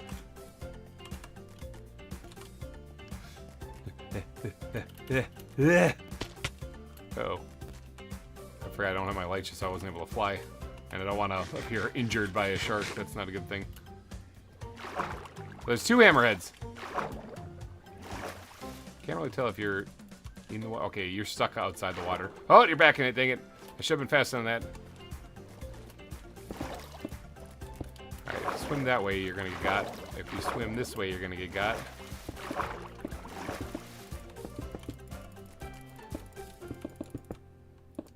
If you swim this way, you're gonna get got. Unless you swim downward, of course, then you're gonna be free. Whichever way you swim, you're getting got. Oh, what the heck? Did I catch a different fish? I caught a grandma. Did he swim underneath it? Dang it.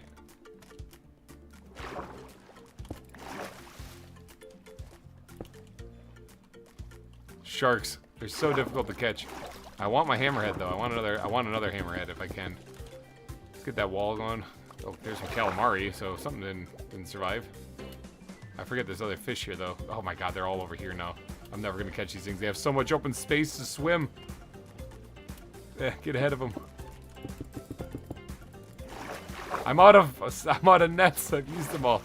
You want to just be kind and just swim into this? Could you? Oh, yeah, I thought he did. Could you just swim into it? Just swim into the thing. You're right there. Just swim.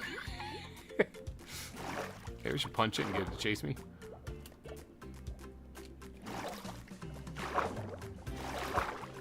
Hammerheads are so cool.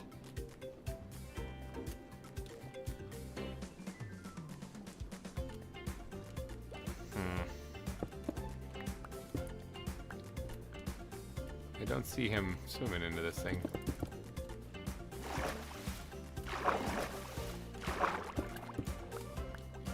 He swam around it. Can you believe that? He's bobbing up to the thing and swimming down, but he's not going in it.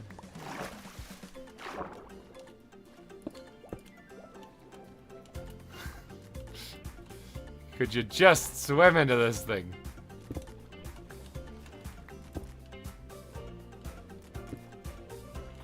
Oh, it was there and then it disappeared.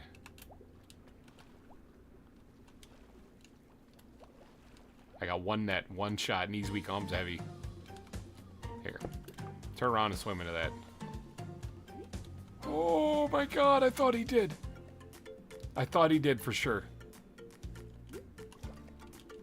He's swimming all the way around it. I swear, these things are more annoying than the villagers, where they always walk at the most inconvenient places.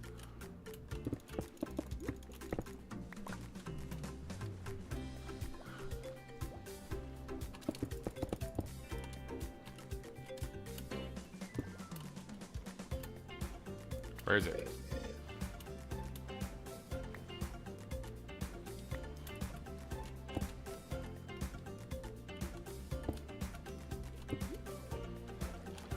There's so many nets he could swim into. He just has to hit one.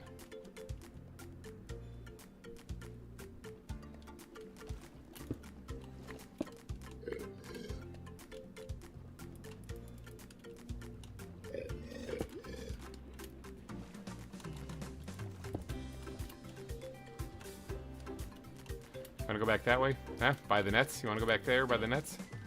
Come on, shark. Get in the net. Literally pushing it back. Get over there! Get in there!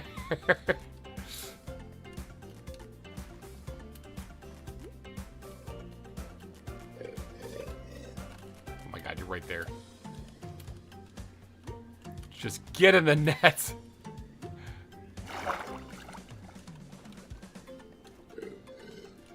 Oy. I don't suppose the other one swam in here right now, did he? I don't actually see him. Do you think maybe he actually swam in the net? Or did he despawn? Or did he swim way over here?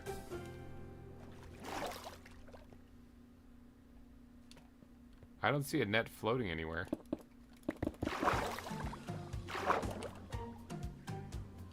So just that one fish that I caught.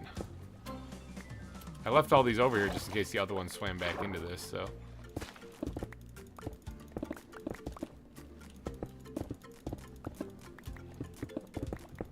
We had that one like dead to rights where I was stuck on the surface too, and I still didn't get him.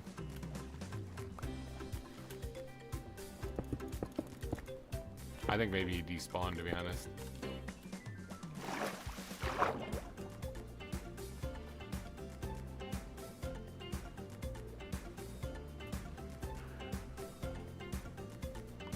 Yeah, I don't even see the one over here anymore, and I doubt very much he swam into a net. I think they despawned. That's kind of the problem with them, actually, is they despawn so quickly.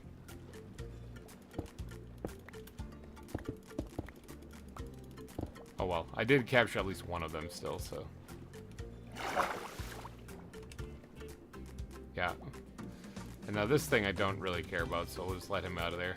Go forth and be free.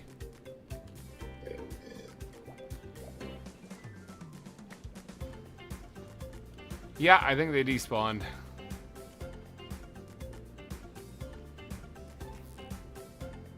Oh, bother.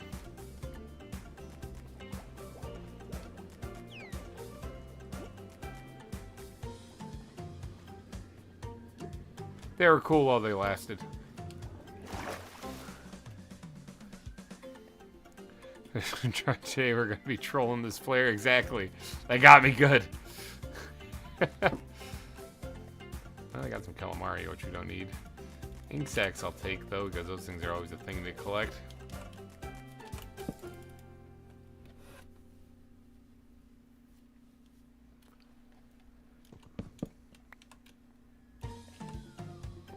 I was so pumped to see a hammerhead. Oh, that's that thing that I accidentally punched off here. Here, let me just put that back.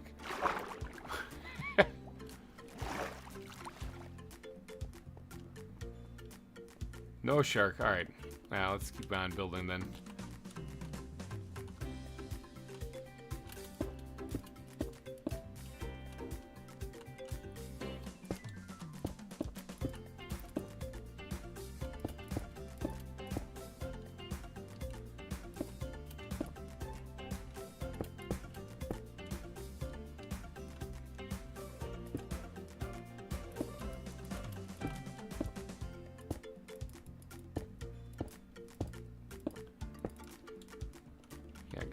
Up to here, so it is going to raise up one, maybe even raise up two.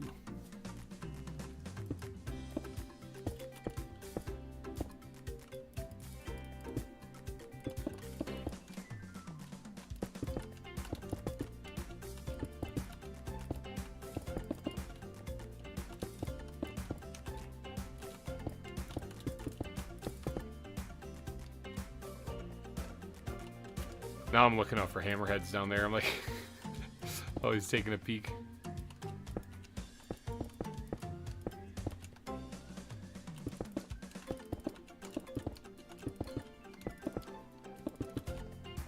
Seems a little shadowy right there. I might have to get a torch in there.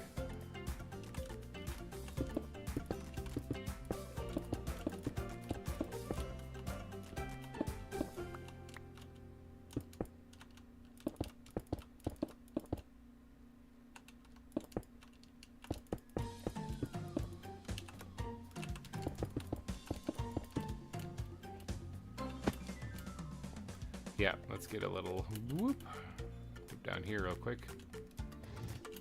Say hi to the bear again.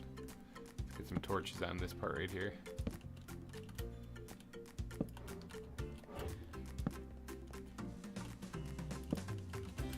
So we don't get any nasty things spawning in here.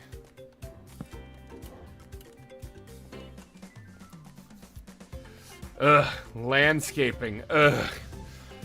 So much work goes into these things, but it looks so good when it's done. Like this stuff over here, I love the way this looks over here.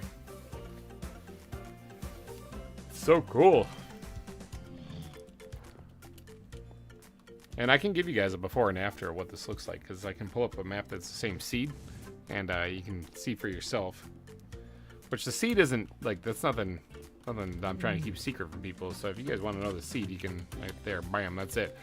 You're not going to see, obviously, the zoo here, but if you want to load up the pack and go to that seed right there, bam, you'll see what this island was originally.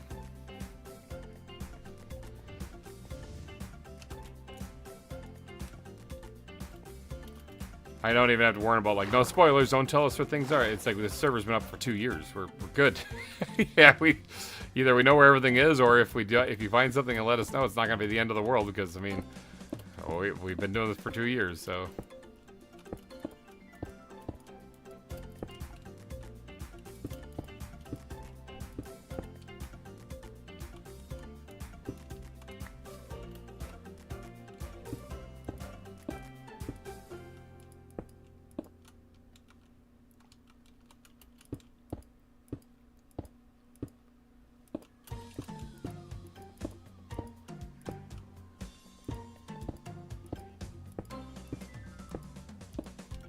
Like, you might tell us where the stronghold is. Oh no.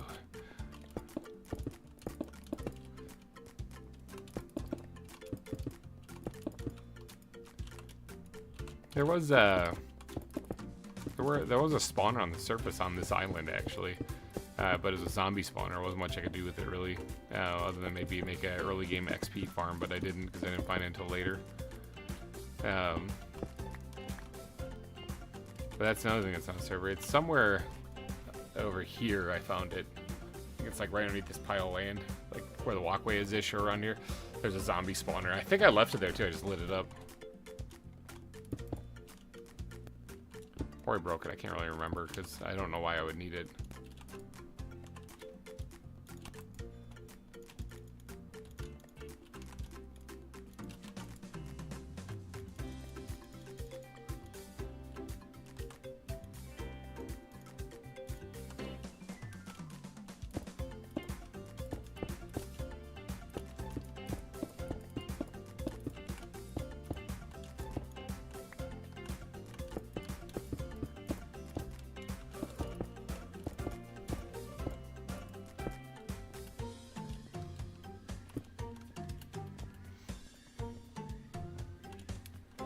Alright.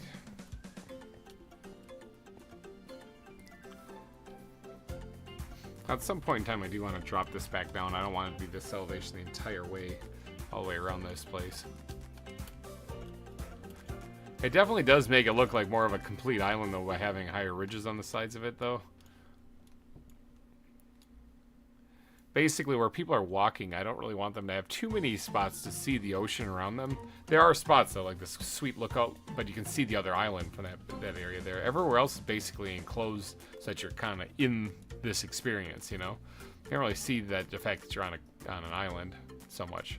You can always tell where you are based on where the giant volcano is, too.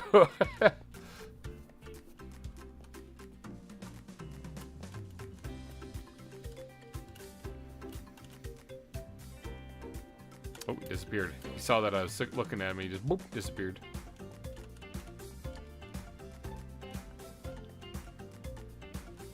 Yeah, I can totally fit an exhibit on the other side of this too once I figure out where this volcano's coming down.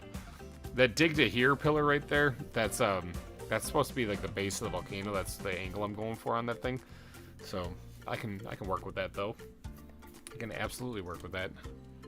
Oh, everyone took off. I was the only one here. Holy cow, I didn't even really realize that everyone was taking off. It's just me on the server now.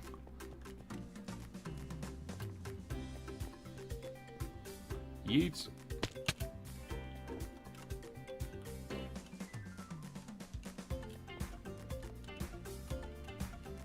Alright, let's create a spot for... This edge should drop down in elevation a bit. And we'll say that it's going to be right here. This part right here is going to be a lot lower than the rest of it.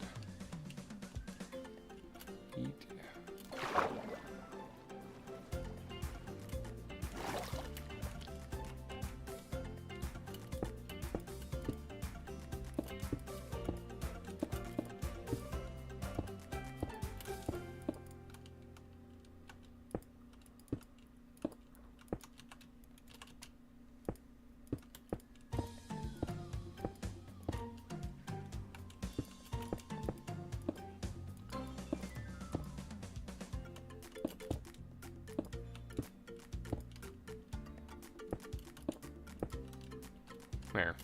This will be the terrain here. It'll be a lot lower than that up there. So then the cliff will continue to go and build up to about here, in which case then it'll drop down. Now, this is the part that I want to make sure I have room to build an exhibit for, so I didn't even think about that until just now. Well, the bear exhibit can actually be carved back a little bit, so I can actually build it all right there. So no, I can still fit an exhibit in here. It should be fine. Won't be a massive exhibit, but that's okay. That's all right. Not too worried about that. So that means then is I also don't want this to be this is a straight line north-south like this. I want to have this have a little bit of curve to it here. So I'm going to start a rib kind of like over a little bit right here.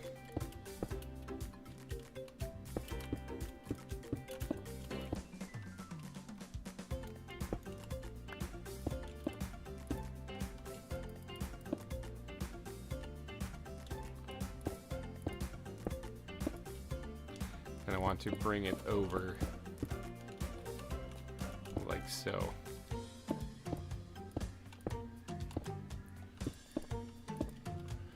If I was working for Nation Elbows, I bet I would continue working on it like like GReimer. Yeah, it's one of those things where it does take a fair amount of dedication. I actually do need to get working on it too. Like I said, time has been my big issue, and I only have a few episodes to go. I really want to finish them off. Because the story needs to get concluded. We're heading into the technically most difficult part of the series, actually. I say technically, meaning like the technical requirements for it are a bit challenging. Because if you guys know, there's a monster in Nations and Nobles, and that's not a vanilla Minecraft thing. And I've been doing a pretty good job at only showing glimpses or not really showing it at all, but there is going to be a point where we're going to have to show off the monster. So yeah, we're not going to do the entire series without ever showing it. It will be seen. This next episode will give you some insight on that monster as well, too, so if you guys are following along trying to decipher either what it is or what it can do or where the thing came from or anything like that, you're going to get some answers, a couple answers in it in this one. As far as the answer, what it is, I would stay tuned to episode 10.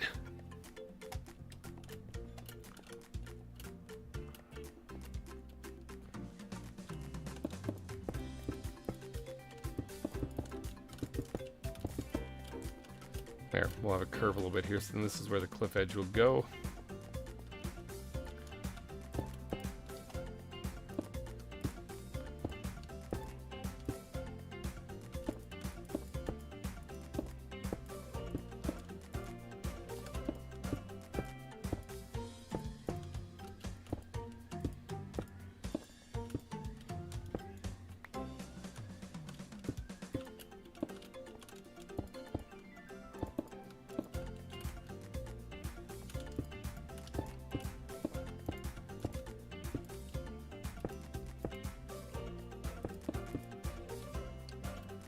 Alright, there we go. As a Canadian, I know what it is. I mean, anyone who follows some like creepy folklore stuff might be able to discern what it is. I've given quite a few signs, actually, throughout the series as to what it actually is. If you know cryptids and you know their powers and abilities and stuff, you'd probably be able to figure out what this one is, yeah. But if you don't know cryptids and you don't know their powers and abilities, then it might be a secret, so no spoilers! No spoilers.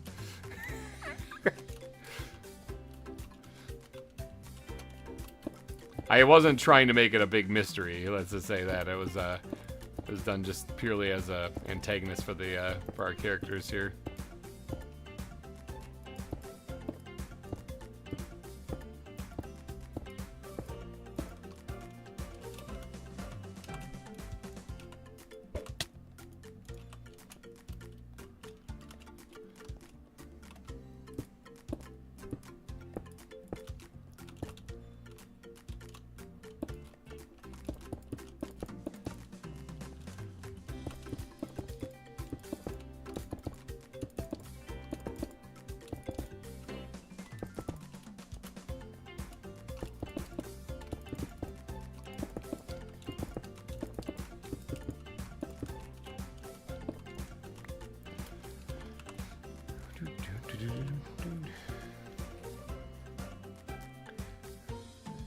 Yeah, my theory still stands. It's from ZAWA, just like GReimer. I really love that theory, actually. I really do. I really do think that that's a fantastic one.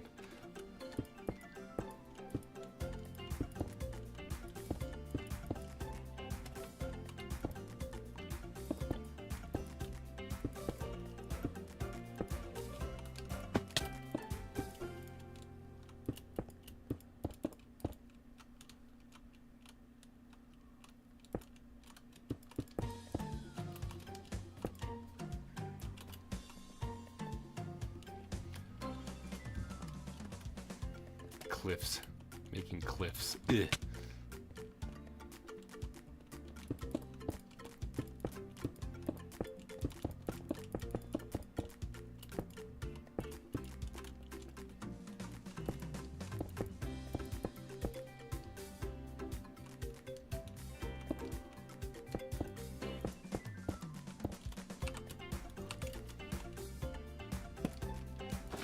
That's water.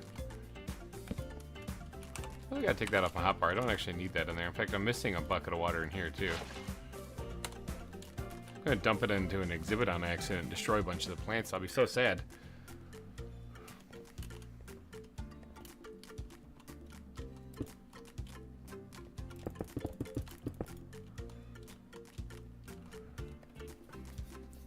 He's after GReimer.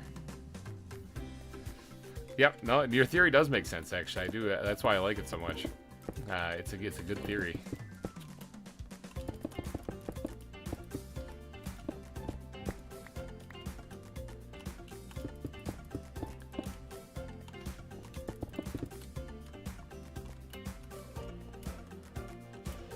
Actually, purple here. I'm gonna blow your mind. All right, ready? You ready for this, purple? Go back and watch episode 1. That's all I'm gonna say.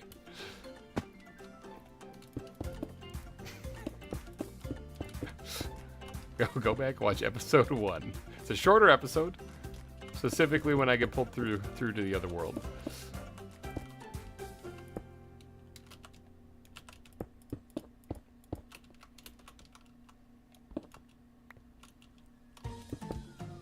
Yeah, when I get pulled through the other world and listen.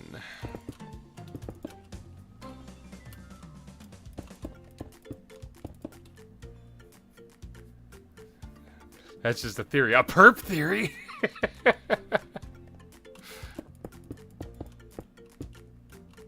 Yeah, like I said, go back, watch episode 1, specifically when I'm getting pulled through the portal, and listen carefully.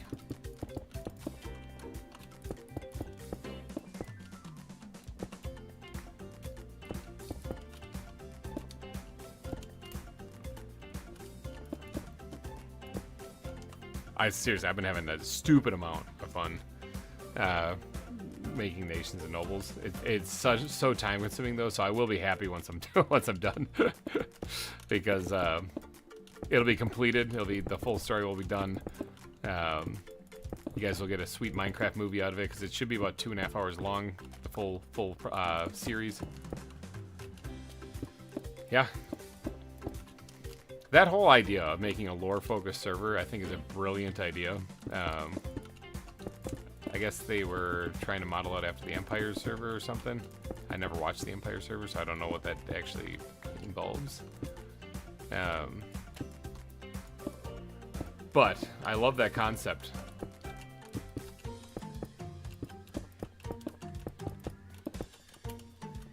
So, Chad, I might have to do that later.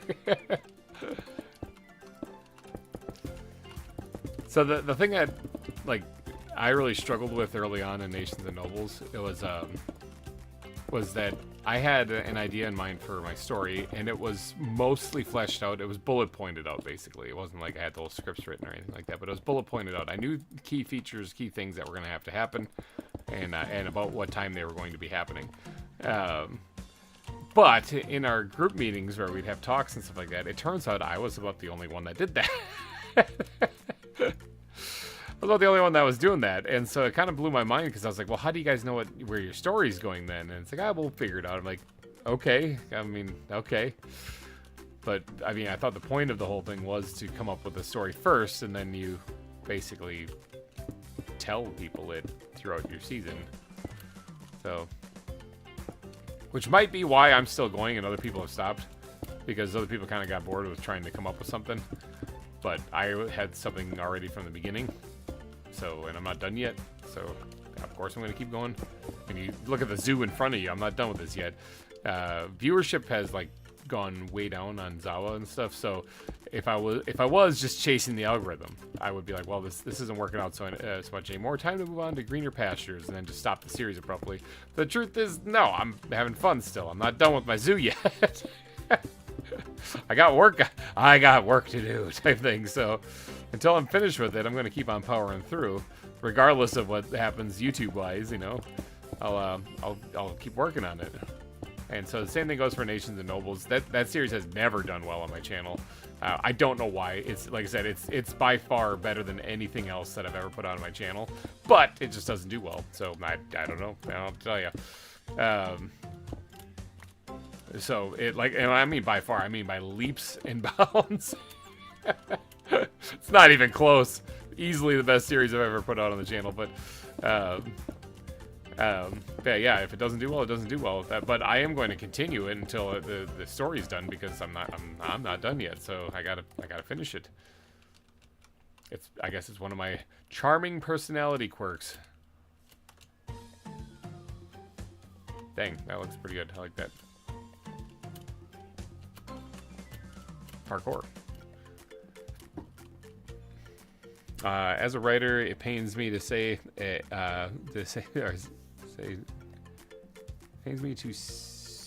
weren't prepared. I don't know. It pains me to hear that they weren't prepared. Some of them weren't. Some of them had ideas in mind, at least, and they had a concept. And I was, man, I'm telling you, I'm just gonna call them out right now. Birchie and Blue, those two had some incredibly good concepts for their story. And I was super pumped to looking forward to what they came up with. It doesn't seem like that's ever going to happen, unfortunately, but I hope one day they come back and fix it. I mean, there's still some time left on the server, not much. So, you know, they could still pull it off. We've got plenty of people still around to say they weren't. Yeah, no, they weren't. Yeah. But there's still time to pull off some of the stuff they want to do. I've got people that are on that server that since everyone else kind of bailed, I've actually talked to Ori, and I've actually enlisted the services of a couple other people from outside the server, mainly from this server, to come and help out, finish the story. So I've got helpers. So if either Birchie or Blue, if either one of you guys are watching this and would like to get back into it, like I said, let's set aside some frustrations and stuff and just get it done, type thing. I've got a team that's over there that we will help you build whatever you need to get built so that we can get this done. Because you're specifically you two, I'm calling out, because your guys' stories were awesome. It was awesome, so I wanted to see those come to light. And between the two, I'd say Birchie. If only one of you is coming back, Birchie, get back here. Holy cow. Because Blue, at least you have a little bit of a story in mind. But you don't ever finish the Golden City story. But But Birchie, my God, that idea he had for his nation, stupid good. Like, I want to steal it from him and do it. but it's that kind of good. But I'm not going to, because I would rather him make it. Because it's just that good. His story is so awesome. I know it seems strange, too, because his whole story was about finding this nice fertile land where they could grow the golden carrot and have a celebration of food and just relaxation, comfort. So, like, kind of like the Hobbits in Lord of the Rings, where they're just chilling, just smoking weed and having a good old time, you know? That's all they do, is they just have parties and great times and are happy with their humble life that they have. That's how his story starts off, but oh my God, was it going to be so good. So good. Like, it was arguably better than the one I'm coming up with, too, actually. I can admit that. So, if Birchie, if you're watching, man, just get back to it, because it's just, the world needs that. So, oh, I saved it and then I fell off anyway.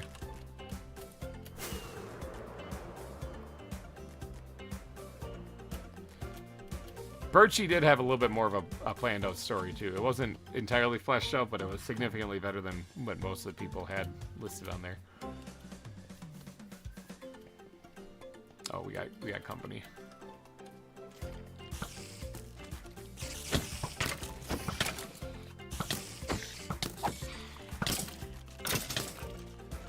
Stop hitting yourself. Stop hitting yourself.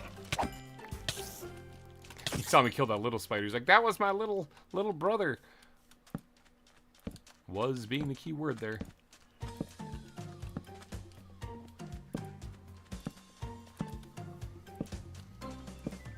Now, the folks on Nations and Nobles, they are very creative people. They come up with some incredibly good ideas.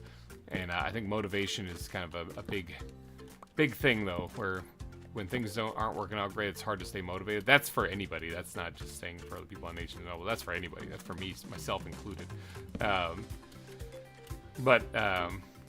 Sometimes finding a purpose beyond success is the better option.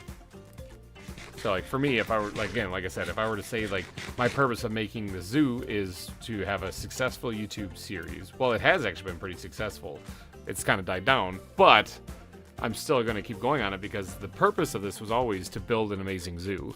And hopefully you guys enjoy it along the way, so.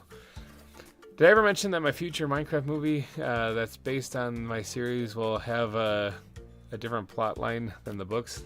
No. Yeah, motivation can be a real issue. It can be. Like, I don't even bash on people who lost their motivation and stopped making stuff, you know? I get it. It's tough. It's not even something that everybody can fight back against. But, again, find your purpose. What reason are you doing this? And sometimes that reason might be to have a successful YouTube series and it's not working out, so I'm out of here. Well, that's it. That's the whole reason why they're making it, you know?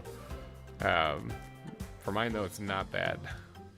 I can't finish until I'm done with that series, like, even if I wanted to. Literally, death is about the only thing that can stop me.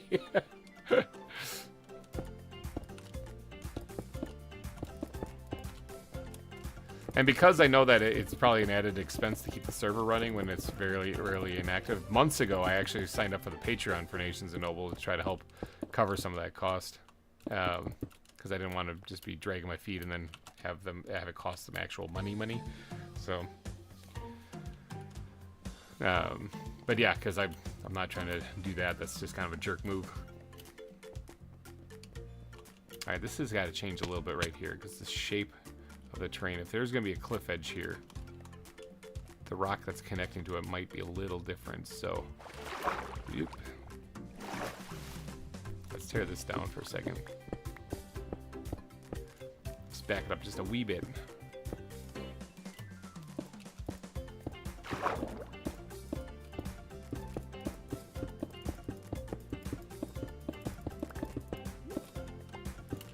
Back up to like right about here.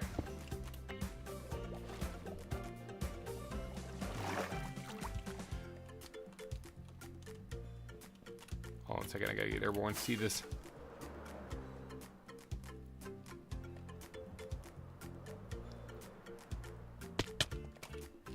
Alright, so this is the new thing. So this part, well, this will still connect, but this part over here might not.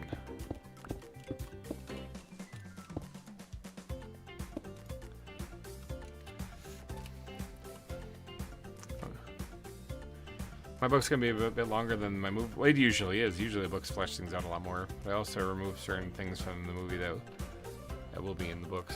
Yeah, usually that's how it goes. Books have to worry about screen time, so whereas or movies have to worry about screen time, whereas books don't. So books have a little bit more liberty when it comes to fleshing things out and taking longer to explain them. That's the reason why whenever you see a film or a book adaptation or a film adaptation of a book, you always get the people saying, "Oh, the book's way better." Well, of course it's better. It has more has more time to flesh things out. Of course it's gonna be better. That's like kind of like a duh. But yeah, you see people all the time get upset at their favorite book being made into a movie. And, oh, they didn't cover, and then they list something that you can clearly understand. If you're a filmmaker, you can clearly understand why it was cut. Because it's not relevant to the plot. That's why it was cut. Okay, so this part can stay here. These have got to go away. Redefining this edge here just a little bit to accommodate that cliff edge. It doesn't make sense for them to be matched up perfectly right on top of each other, so I'm going to offset them a little bit.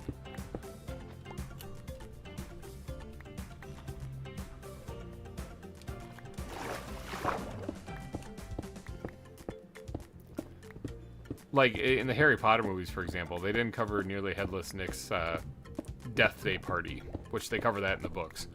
Was that necessary for the plot? Not really. Does it flesh out the world more? Absolutely. But was it necessary for screen time? Like, if you're watching a movie, remember, everything you're seeing has to do something to drive the plot forward. Sometimes that is fleshing out the world. That's usually done in Act 1, where you're establishing the new norm and what the way is. So, like, when Hagrid comes and picks up Harry from the Dursleys' island, where they're trying to escape from all the elves in the first one, he takes them, you start seeing the magical world, and you start getting things. But even then, the things you're spotting are, in fact, important, because you see Hagrid grab, like, the Sorcerer's Stone from Gringotts. You meet Professor Quirrell in the tavern. You know, you get to meet Hedwig and stuff. These things are all laying the foundations for parts that are later on in the film or in the story. While still seeing that there's this magical world. You see Hagrid open up the brick wall using magic and stuff. So they start focusing on a little bit of those things to establish the new norm type thing. But it's not done in a way that is just completely useless. They're not just showing you this stuff to be like, look, magic, ooh. No, like I said, you meet Professor Quirrell, who ends up being a really important person in that movie. And you even see how he reacts when he meets Harry, how he refuses to touch him even. So, interesting. You know, Harry tries to shake his hand and he refuses, so weird. You just assume that he's just kind of like a paranoid guy, but it turns out, no, there's a much more relevant reason for that. But yeah, everything that you see in these movies that you go and watch and stuff like that, not everything from the book is going to be in there because of screen time. They have a screen time. Otherwise, the video or the movie would be like 7-8 hours long, if not longer. And so they have to axe things so that they can get the story down so that you can see what the story is, actually. The key parts of the story is shown in movies. I'm hearing Lucas, like, calling out to Grandma.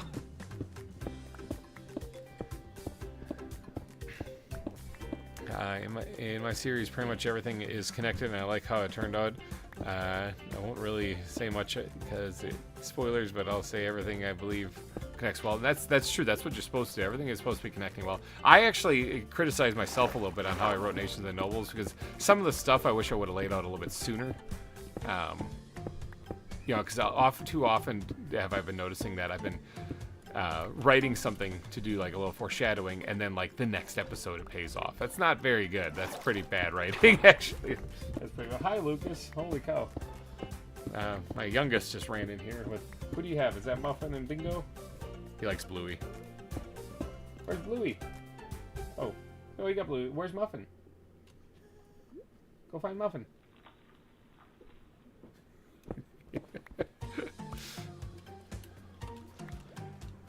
But yeah, I'm kind of kicking myself for that. But I'm not a professional writer, so you're not going to get professional results, basically.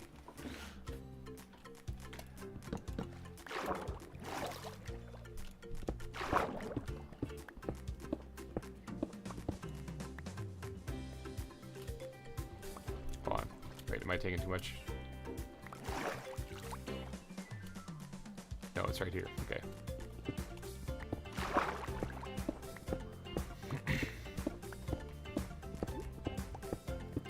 However, there is one bit of foreshadowing in Nations and Nobles that I have set up very well. And it has not paid off yet. It was mentioned, if you watch everyone's series, it was actually mentioned early in the season on someone else's episode, but if you watch my series, just because I have to contain everything within mine, otherwise it doesn't work as a story. It's very discombobulated, it's very confusing, because people would have to go see other... It's the reason why the MCU fell apart. You know, you had to watch the stuff on Disney Plus if you wanted to know really what was going on, and since a lot of people didn't, because not everybody had Disney Plus, they would go to the movies to go see the next MCU movie and have no idea what was going on. So that was the big mistake that they made right there. What they needed to do is they needed to keep everything self-contained, meaning the movies had to explain everything, even if they did show it somewhere else. It's a very difficult thing to do when you're trying to tie them all together, so the best thing you could do actually is to not have them connect at all. not directly anyway, like Agents of S.H.I.E.L.D. If you didn't watch Agents of S.H.I.E.L.D., you still knew what was going on in the MCU. But if you didn't watch WandaVision, you probably had no clue what was going on in Multiverse of Madness, or why Wanda was now suddenly a bad guy, or what was up with this random storyline with her kids. If you watch WandaVision, it made perfect sense. But I mean, if you didn't, you didn't know. So like, I can't write a story where, you know, if you watched, you know, like Ori's episode, you'd understand, but maybe you didn't catch that one, you know. I have to mention it offhandedly, at least, in my series as well. And it's been brought up twice, actually. A very key part that's going to play a role later. Because of that reason, right there. Because you have to get that part in there. It can't be a surprise later, you know? Yeah, it has to be like, oh, well, yeah, of course this is being brought in because it was mentioned repeatedly, you know, in this other parts.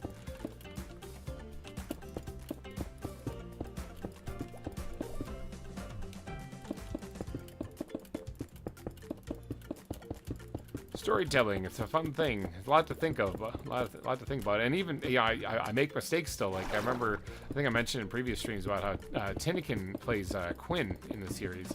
And originally I was just saying she can just be Tinnikin. It's fine, it's not a big deal. And she's like, yeah, but I exist on your ZAWA server, and you came from your ZAWA server. So I'm like, oh, crap, yeah. So she can't be Tinnikin.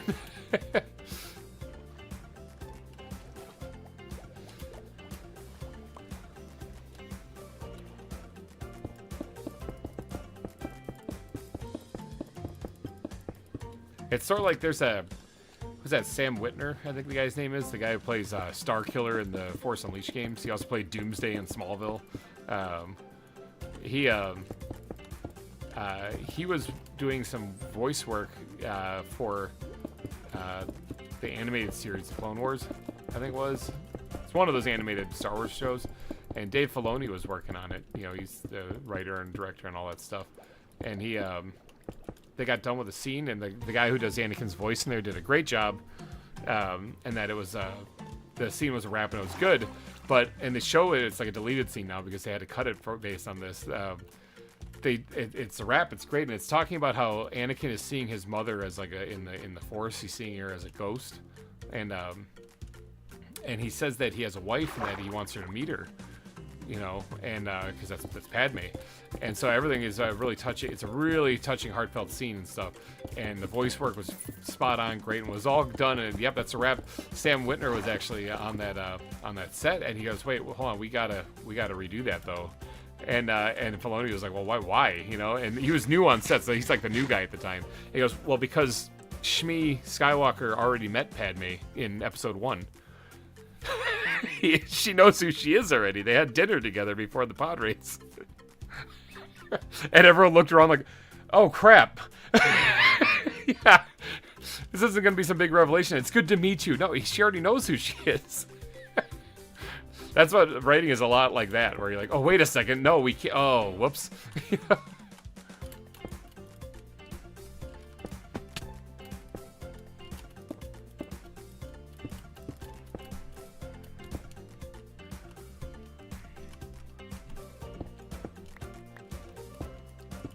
yeah, when they're trying to decide what they should do, and Anakin's offering to help when he's still just a little 10-year-old, you know, that wasn't the Queen's assistant that was there. That was actually Padme Amidala that was there.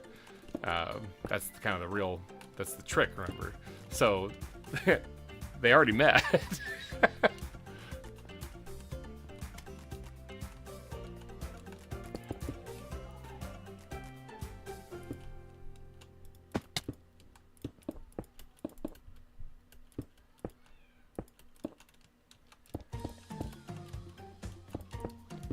Yeah, good old storytelling and writing. It's a trick. It's definitely an art. Hats off to all you writers out there. That is not an easy thing to do. I'm only just dipping my feet in it. I'm kind of trying to use things I remember from film school to tell this, you know, story and make it come to life. But I'm like I said, I'm no professional writer, so.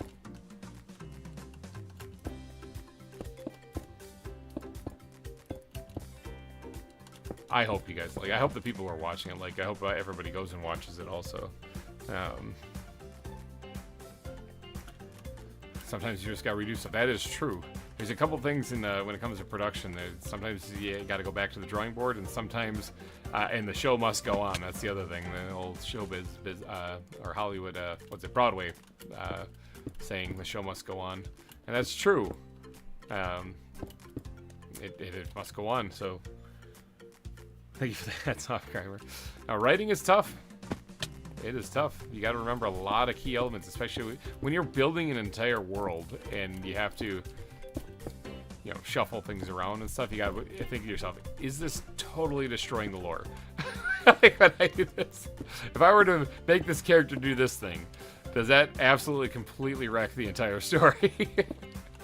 Sometimes the answer is yes.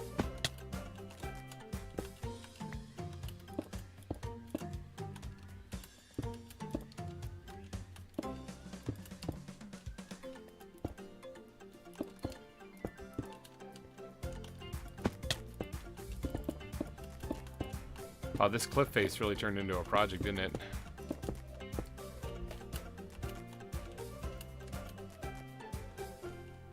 Oh. I hear a Lucas. And there goes a Lucas. I said no. It looks like he did find Muffin, though.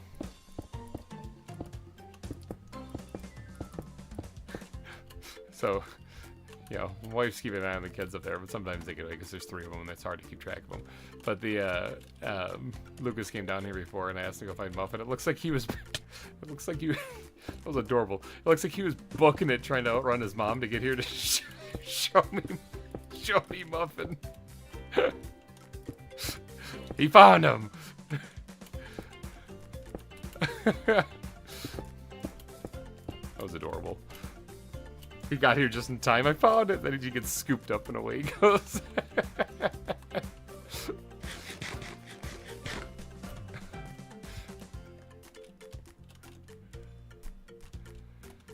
Alright, so yeah, see that now down here is where this elevation will be going forward for this, so it won't be as high up as that. That was the whole purpose of this, was to create this cliff edge here. And I do have to finish it off right here, get this wireframing done right here. Oh, I know what this is. That's a bandit party. That only shows up like that when it's a bandit party. Should we go say hi?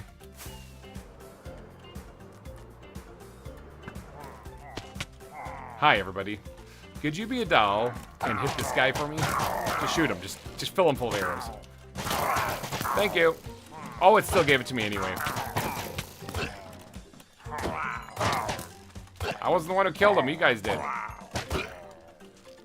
You didn't see that spider. Okay, so I still got the bad omen effect anyway. I can't go back to my base like that. So this is the reason why the plants backpack has milk in it. Gotta grab a bucket though. Ow, God! He's like, I saw what you did. I'll take you out at the ankles. Yeah, this is why we have milk in here. And this should get rid of the poison too. There. Problem solved. Don't have a... I do have a spot, but it's full. Oh, I don't really need these banners, so... I don't really need the crossbow either. Although, did that have piercing in it? Oh, unbreaking. Okay, if that had piercing, I was like, maybe I'll go for the 2 birds, 1 stone, because I don't think I have that yet. Phantoms are absolutely a thing on here, but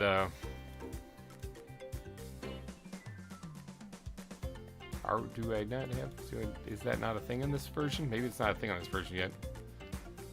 I don't know what food I've... See, I wish it would tell you which ones you've eaten and which ones you haven't. I have no idea which I've eaten, which ones I've eaten and which ones I didn't. Yeah, apparently maybe it's not in this version yet. So, oh well. Oh, it's nighttime. Holy cow. Got shot in the balls, it looks like. That's a rough injury. I used to be an adventurer like you, but then I took an arrow to the nads.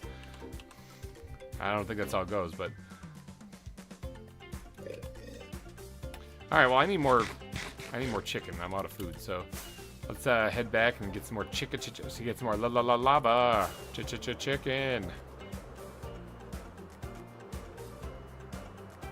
That volcano.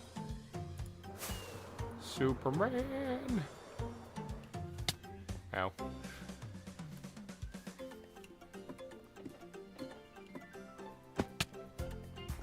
Let's harvest these guys up real quick. I don't know. I don't think that one was ready. I don't think that one was ready either. There we go.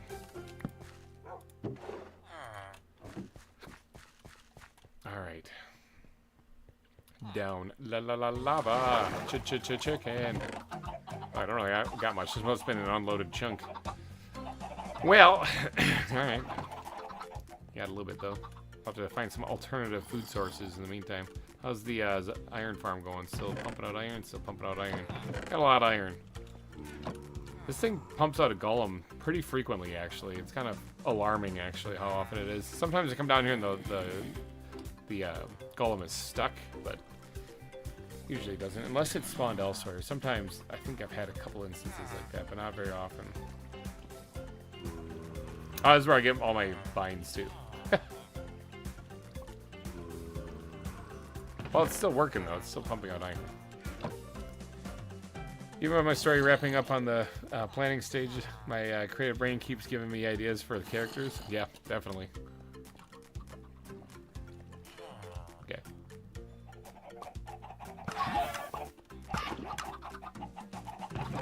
Lava chicken! Oh, I don't need to use that ladder anymore. I have these fun elevators. So I got a lot of glass in here because I've been melting down the black sand that I get. Just because I need glass for some of the exhibits, so might as well.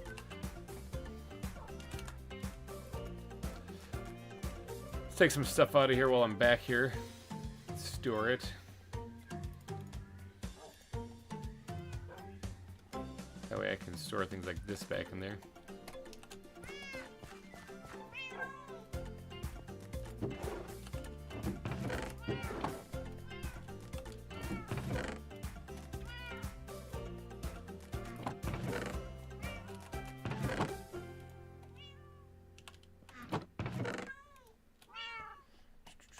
Diamonds. Lapis. Alright.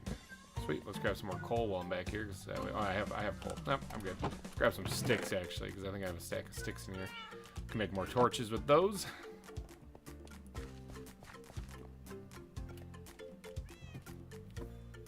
So let's get back there. If I need more milk, I can always run back to spawn there. They have cows there. I should really build a place for those llamas. They've been there for quite some time. Maybe I should do a llama exhibit. Like, a legit one. So that they can have a place. Yeah, I need to carve this down more so it's steeper. Kinda, maybe. I don't know. I gotta think about that.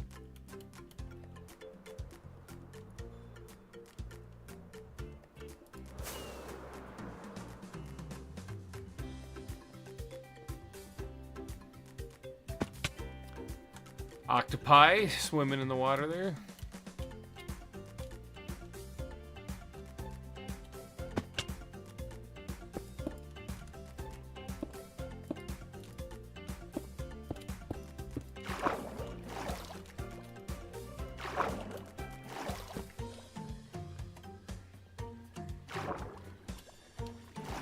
let's finish this off strong here. Let's get this thing built.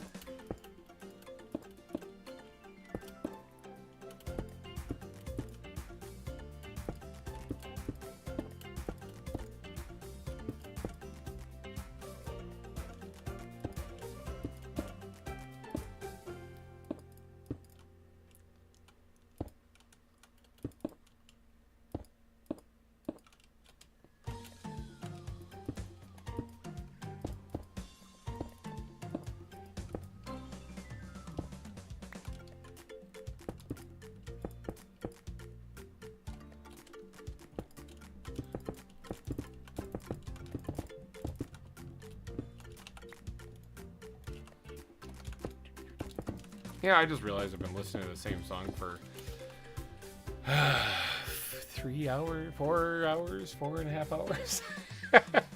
At least it is good background music. Like, it just kind of keeps strumming along.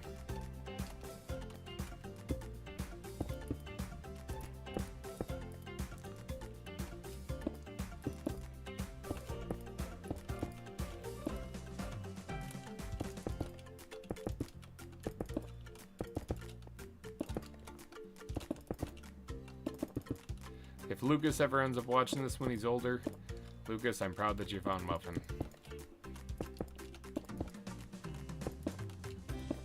Good job, bud.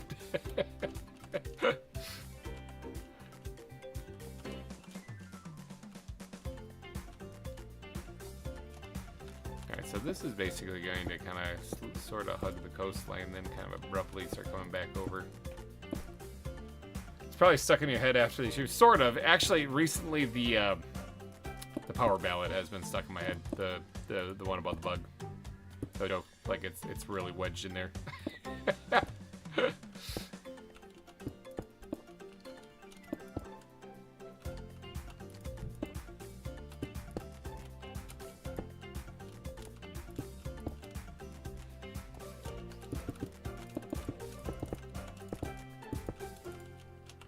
Yeah, the power ballad about finding a bug on the ground. Good old Planet Crafter.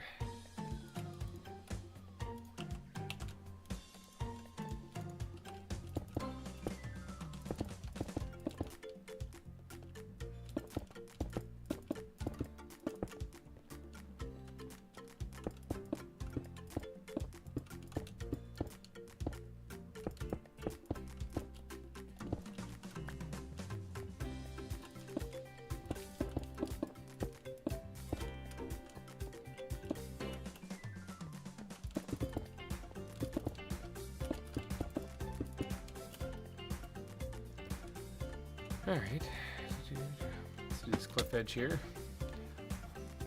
Once, life's an adventure when you're a bear. Yeah, exactly, blue song that he's got. He made his the same way, I believe, the same way that I make my music.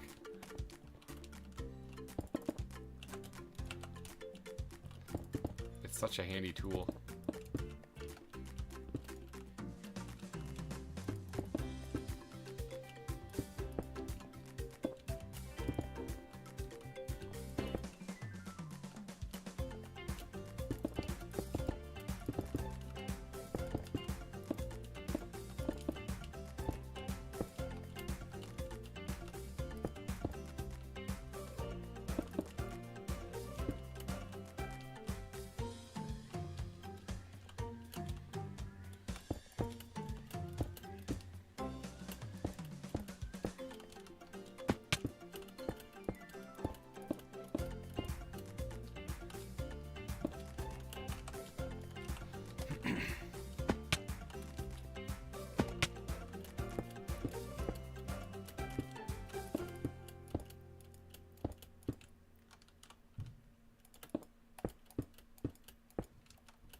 Alright, that should work.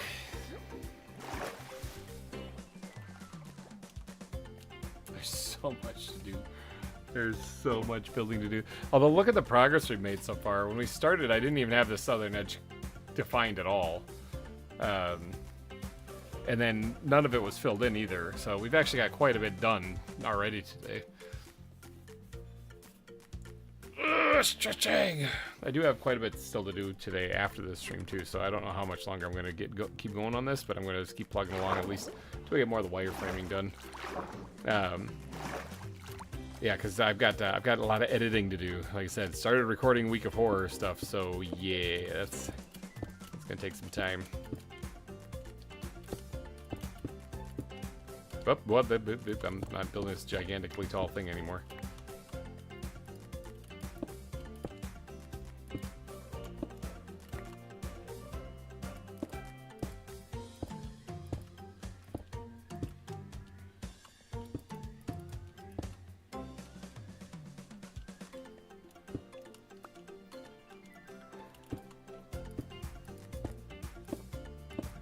It's getting nighttime again? Jeepers.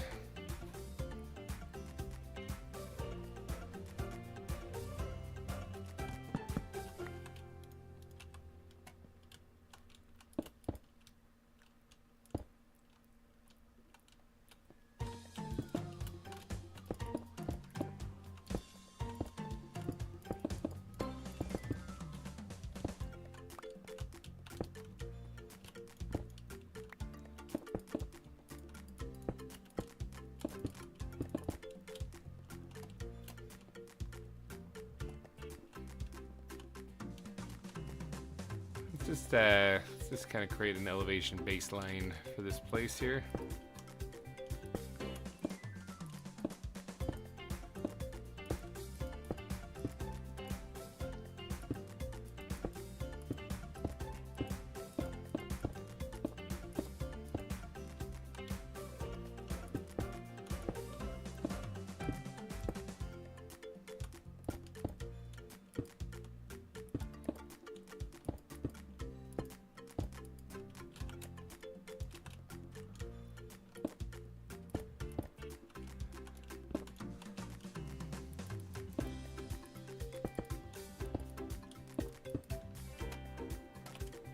There's something that I can aim for when I'm climbing up this ledge here.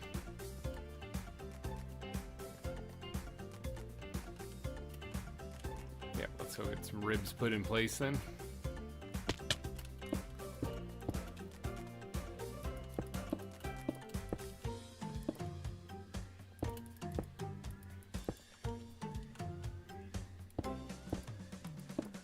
You ever drive past a school and think it looks like a prison? No, not usually. Depends on what your schools look like, I suppose.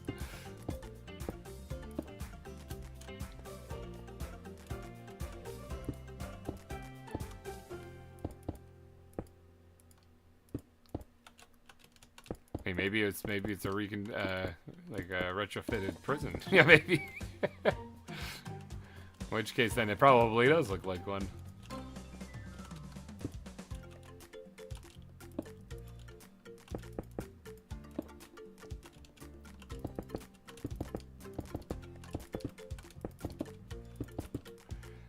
That's the biggest advice I can give for people who maybe are struggling in school, like they're not enjoying it or whatever, is one, I'd highly recommend picking up a sport, even if it's something that you don't have to be too good at. Like they have a JV team that you don't have to be good at. Yeah, you can just join, because it's a lot of fun to do something after school when you are busy, you know, you don't stew as much, you know, but but also keep in mind, like, that's temporary. Life actually starts after that, and yeah, it's all of the high school drama stuff, everything. None of it's important in life. It doesn't actually come back at all. You just ignore it and move on with your life. It's gone. So I drove past one, and it looked like a prison. It was just a giant, great building with no playground, no color at all. Are you sure it wasn't an actual prison? Was it the School of Hard Knocks?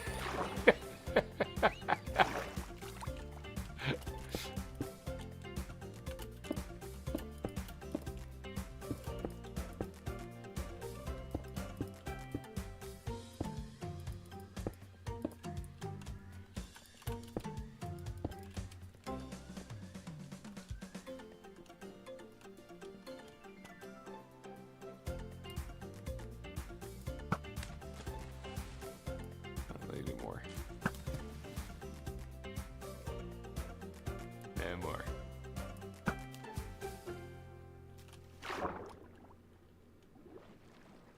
Nope. I was trying to hit him in the water.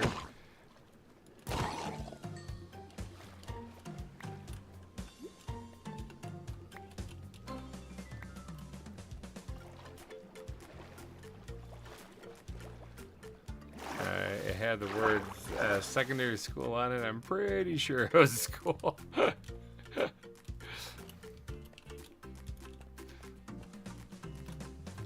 Yeah, secondary school. That's after you go through your formal schooling. If you are having some trouble with the law, you end up in the secondary school.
Yeah, the schools around here don't look like prisons. They look like just regular schools, but I don't know if y'all have that in the U.S., but secondary school, or high school over here, oh, it looks like a prison. It's high school. Oh, yeah. No, I mean, the high school that I went to, even that looks like a high school. I mean, I guess that there's not much of a difference except for there's no bars on the windows. No, it's fine.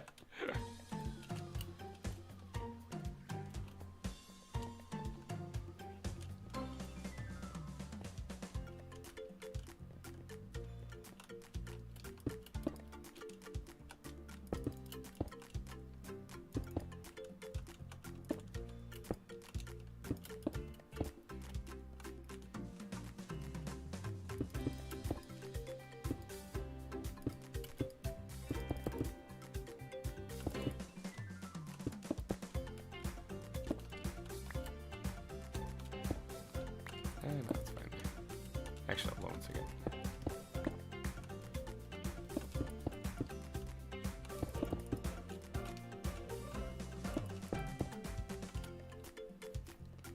My school definitely looks like a school, so I'm chilling.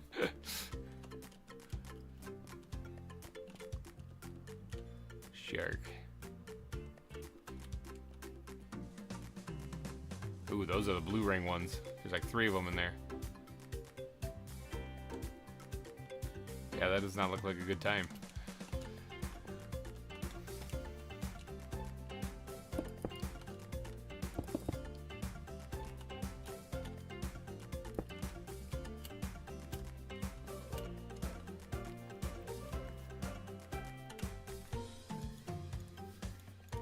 Why can't I move? There it goes.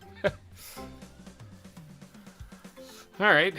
Yeah, this is coming along nicely. I'm almost over to where I had the parts laid out here. Like, my goal in this stream was to get at least the wireframing done for this entire area down here. And I've already got more than that there, but I do have to finish strong here and finish the wireframing for this section, and then I'm done with my goal. I'll probably keep going for a little bit and try to get down to just placing the stone, just pumping out, putting down the stone.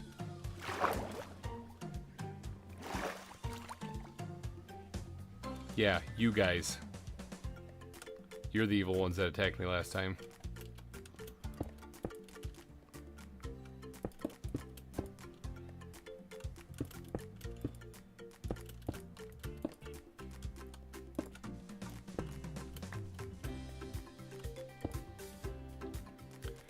The stream of the last 15-20 minutes is basically a conversation between GReimer and Perp. Yeah, well, no, I mean, I'm talking to chat, so if anyone else chimes in, I'll talk to them too.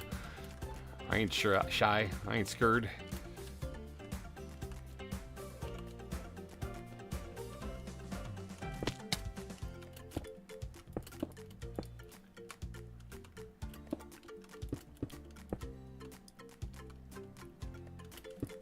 Hello, Purple. I'm pretty sure you'll appreciate the line of dialogue in Nations and Nobles, how early on with all the issue getting off the island and everything else like that, I always took a straightforward approach, saying that I never ran into a problem I couldn't just run my sword through and get rid of it. Oh my god, it's coming for me! Die! Devil thing. Like right there, I couldn't just run my sword through and get rid of it, or bow in this case. And then I ran into something that doesn't seem to be able to run my sword through and get rid of it. It's almost like that was foreshadowing.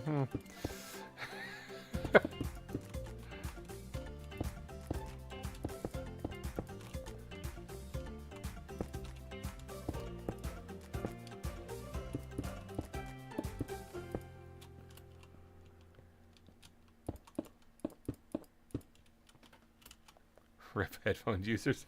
Sorry, I was getting attacked by an octopus. It scared me. It's more like wake up headphone users. Actually, I don't want people to wake up if they're sleeping. You get your rest. Rest is important. Plus, you watch all of my ads when you sleep while you're watching this stuff. So that helps me out quite a bit. Why do you think people create those ASMR things? The 10 hours of whatever, you know. Why do you think I put out those videos of 2 hours of whatever things? Now I usually do it kind of as a joke. It's something to do with video game related stuff, you know. Like, so the last one I did was 2 hours of a demonic lunch lady chasing you.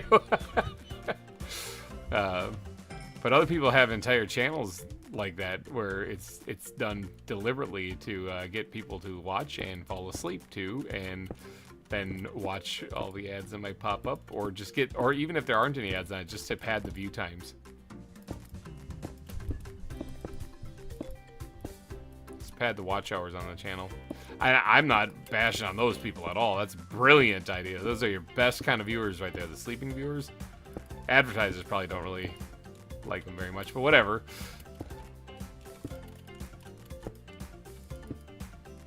Shout out to all my sleeping viewers out there.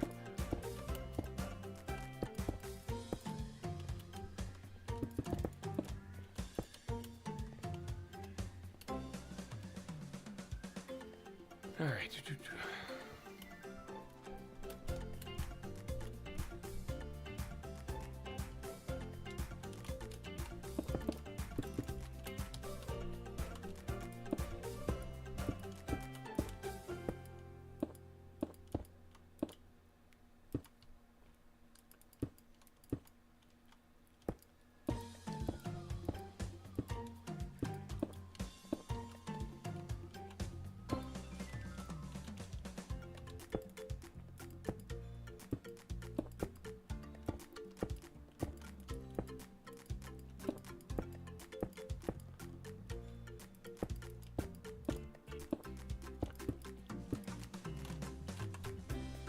Stone. I need more stone.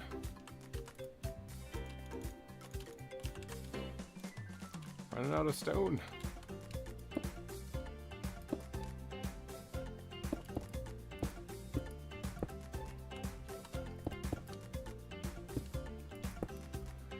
Yeah, I'm gonna go slay the monster over here. This sword can kill anything, if you know. If you know, you know. No, this, I mean, you saw how I handled the Elder Guardian. Just go murder him, then it's fine, you know? Problem solved, bam, you know? Obviously didn't work out so well with whatever this monster was, though.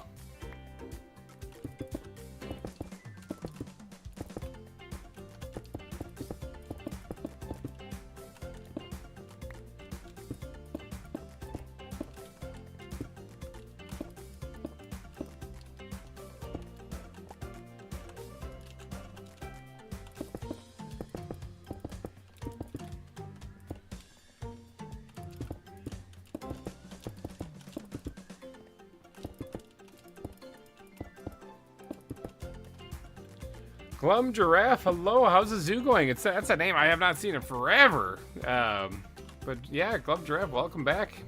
Zoo's going good. We're doing the southern end of the island right now, trying to, you know, make a whole new custom train down here. yeah, but I mean, we got basically everything done on the western side. So moving south and north around the volcanoes here, I got to finish carving out the small volcano. It's getting there. Get it a nice big chunk down here. The big volcano is completely dug out. I do have to do a facade right here because there's a little indent from the natural terrain there. So once that's done, that's done. And then we got all this area over here for the large cats exhibits and stuff. With this in here, I can actually start plotting out some other exhibits and whatnot. So, well, I've arrived at my grandparents'. This is where I head out. See you, Grandma. All right, take it easy, Purple. Thanks for joining me. Everyone give a big wave to Purple as she's leaving. But yeah, this is the zoo's coming along. Glum, it's coming along slowly but surely. As it's just chugging along. There's so much work to do. This is a multi-year mega build, so this is taking a while. But we started off today with nothing down here other than the outlines for the exhibits, and we got all this terrain put in so far. Lots of stuff. How much stone am I up to now? Items times used. 196,284 stone placed. Yeah, that's a lot. Circle scared the crap out of me. But yeah, that's a lot of stone.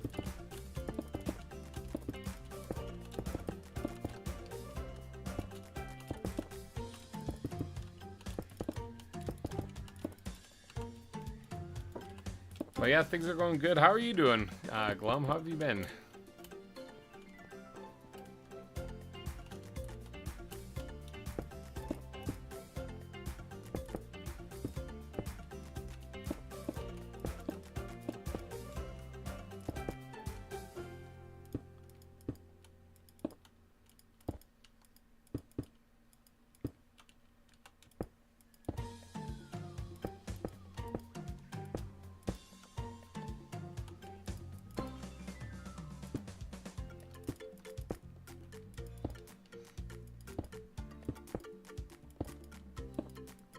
Still building on the zoo, though. It's the landscaping that's taking forever. It's the reason why I'm kind of stuck here. Good, working on a zoo on the Omega server. Nice, yes. If you guys are looking for a free-to-play on ZAWA server, the Omega server is available. That is definitely a good place to go check out.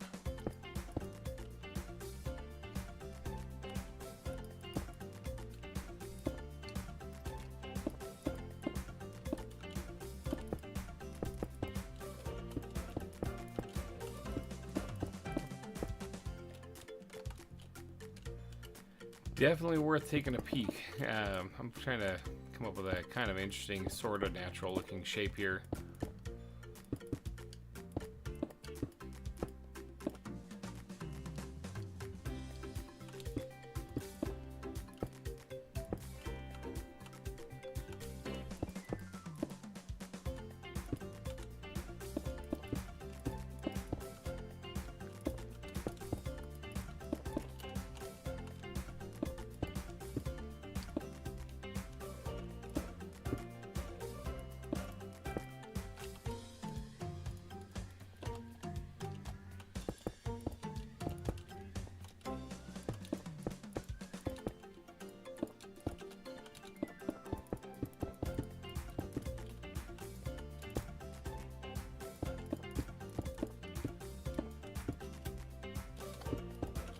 So much stone. Holy cow.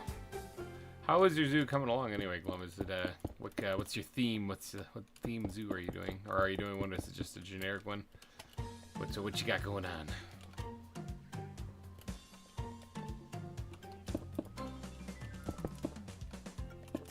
Obviously this is a tropical volcanic island theme to this one here.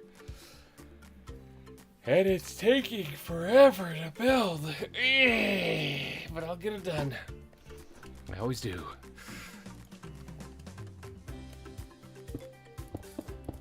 What's my playtime on here anyway?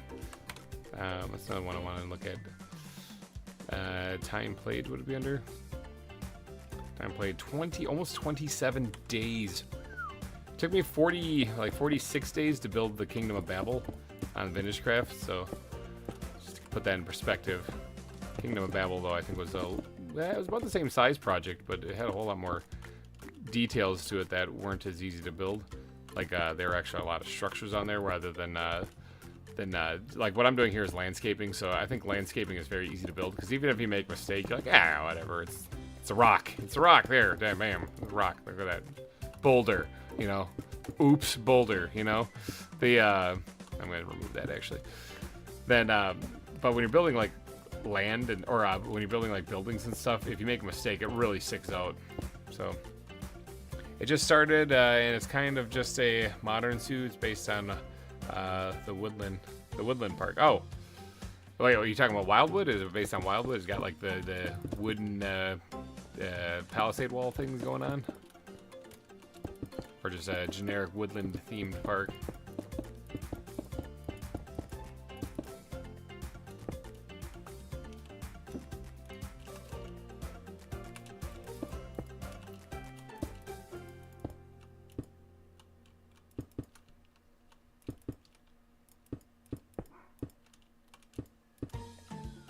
Oh, big old leg spike there. Wow, everything froze for a second. I thought I fell asleep.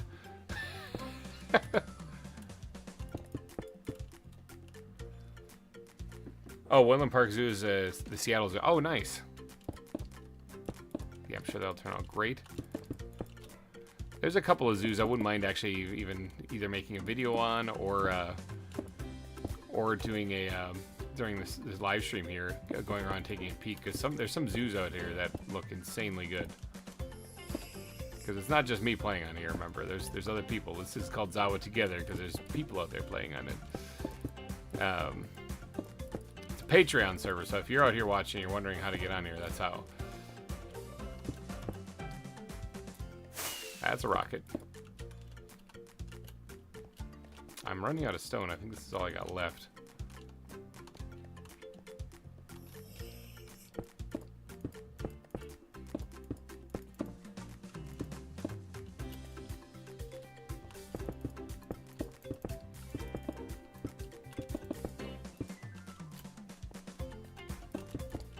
Nighttime creepers be creeping. Sleeping with a shield above me so if it rains I don't get wet.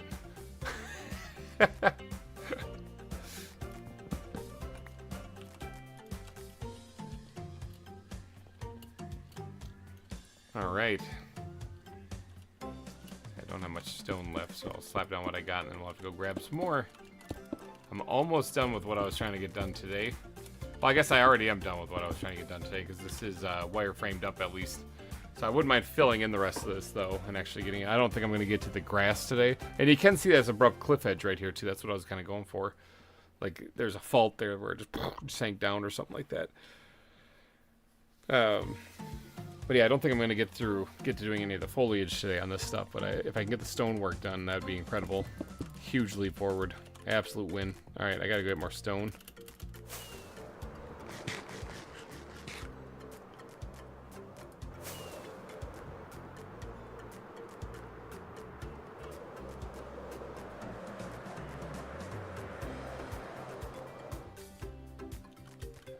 Landed it.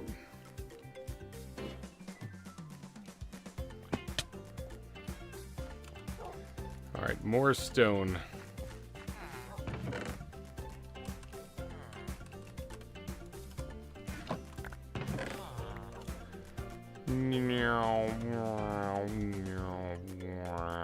Get rid of all the stone out of here.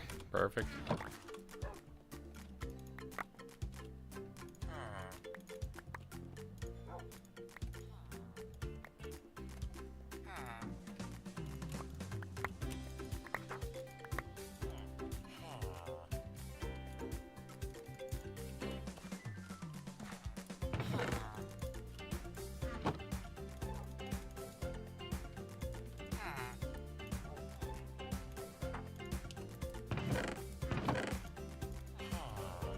There we go. Got more stone. Actually, I can carry more even. Not like I think I'm going to need it for this one though, because I think I'll be done with what I was trying to do before I run out this much. But I'll still grab it anyway. Who knows?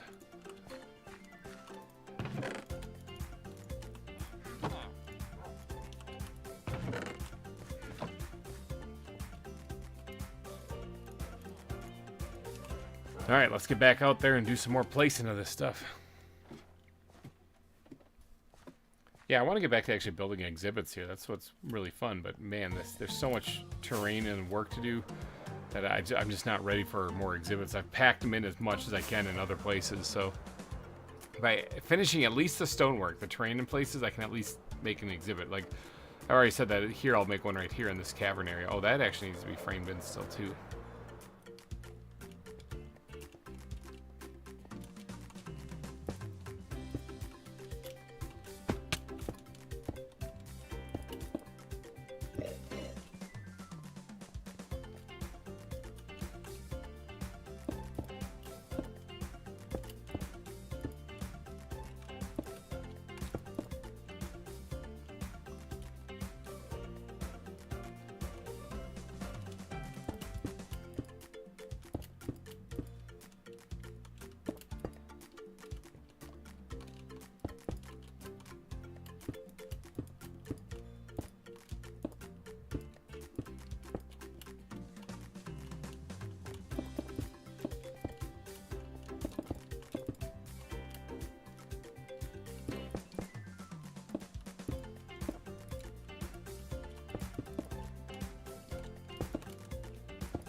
Alright, so that's filled in.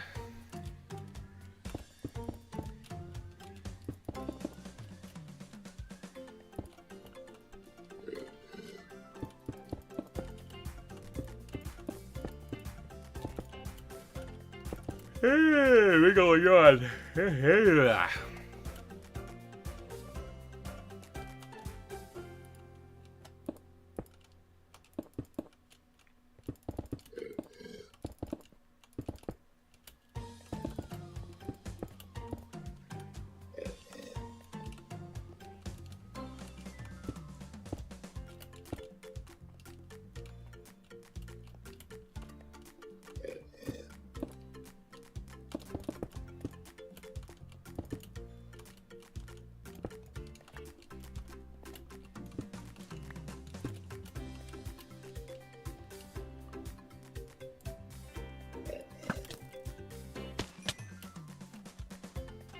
Yeah. There might be a pathway that leads into this later on where we have an exhibit in here.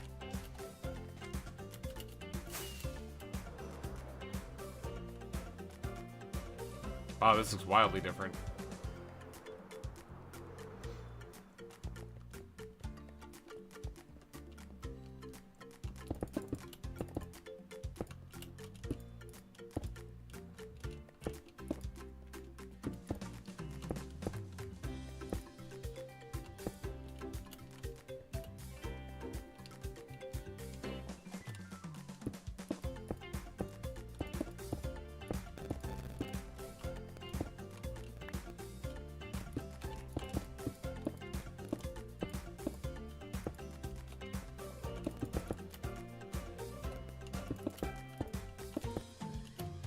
Oh, I had a leg spike there and I just fell right off the edge.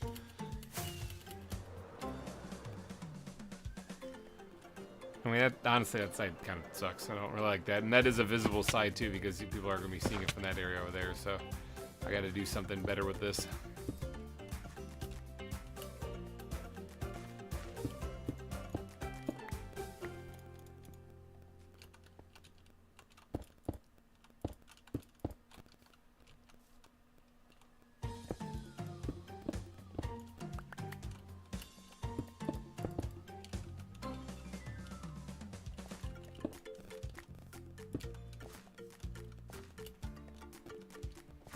Better, but not great yet. Mainly it's creating a texture here so it's not so flat and boring. And this shouldn't allow for the animals to get out either. I mean, it is better.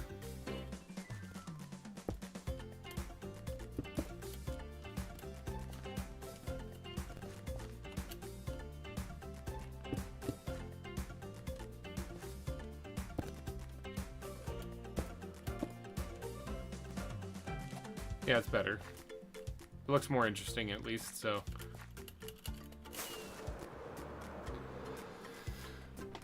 Okay. Now the backside of this is going to look atrocious though, because there's a whole lot of holes still in there. A whale right there. Start off here. Give this guy a burial. There you go. Eat him up, fish.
Okay, that one's sealed up.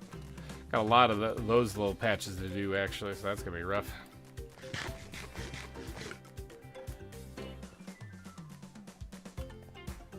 Another one right here.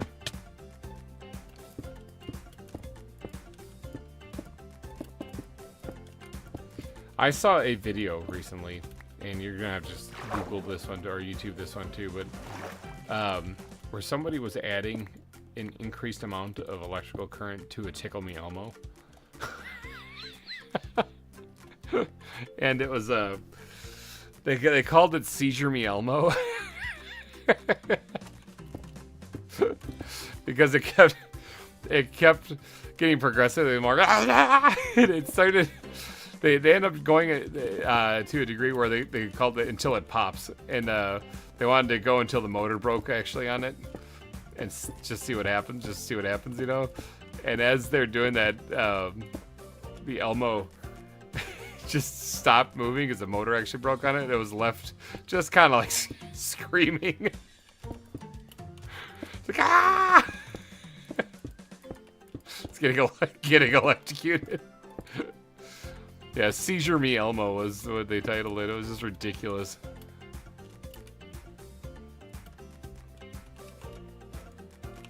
Made me laugh. It was good for a laugh.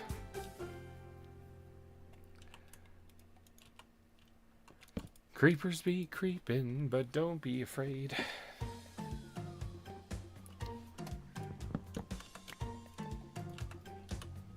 I'm definitely running out of steam though. This isn't even my longest stream I've ever done. 5 hours, that's not bad. But I do want to finish this. Oh, there's holes up here too that I gotta fill in. But I do want to finish this. At least get this back wall here built and done. And then after that, it's on to the greenery and foliage. That's all I got to do. But for this stream, I wouldn't mind at least finishing off the stonework.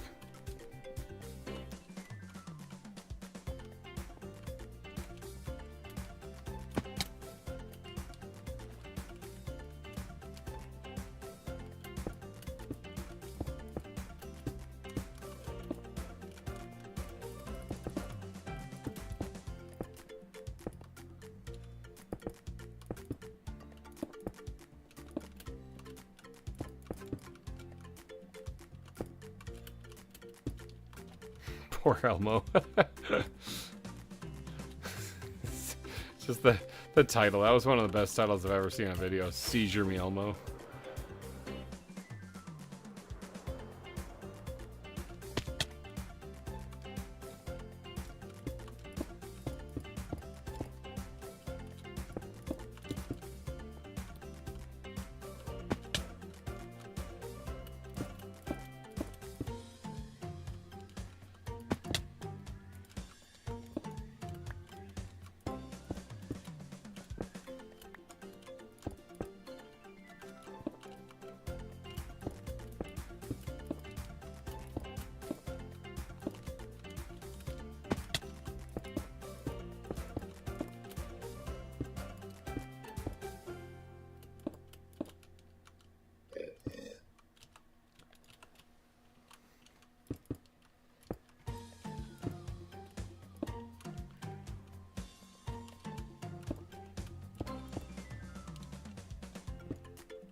Okay, that's probably good.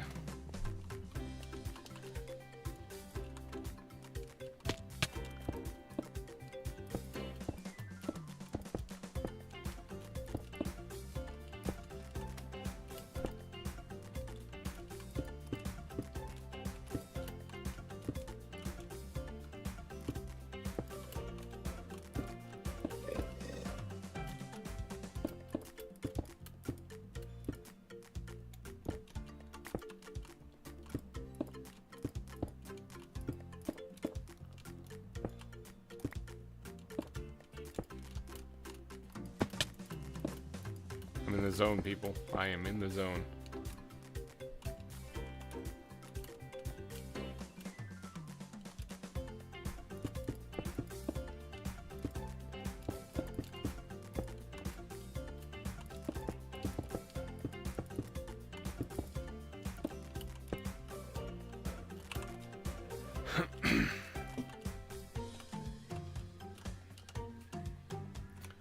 Building like a beast is where I'm at. Look at the fish.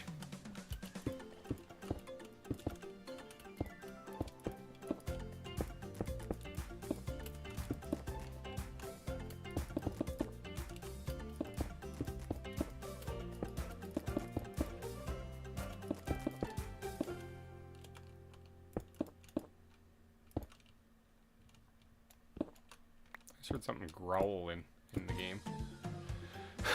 Must be an animal nearby that growls. Hope it doesn't eat me.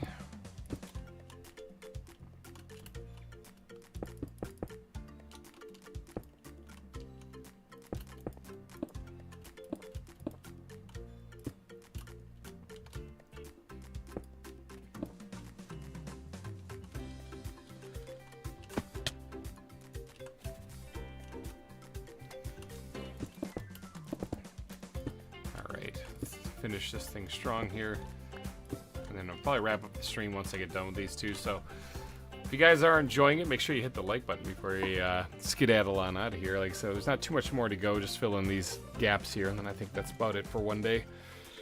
Good chunk of progress. Good chunk of progress. I think next time we'll either do the foliage on the north part, or we'll do the foliage of what we just got done here and the path that connects to it. Hopefully I'll have more of the volcano dug out by then. But yeah, I'm gonna keep on building away here.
Hey, that's a lot of more stone to place.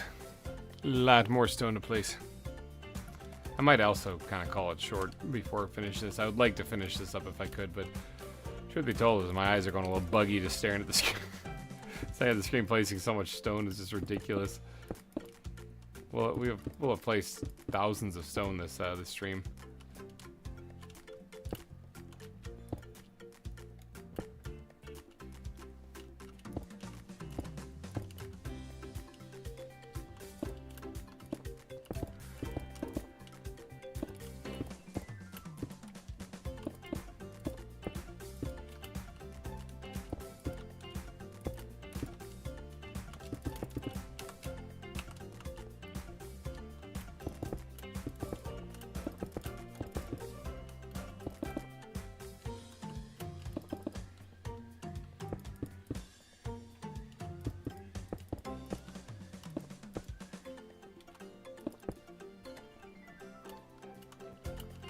here.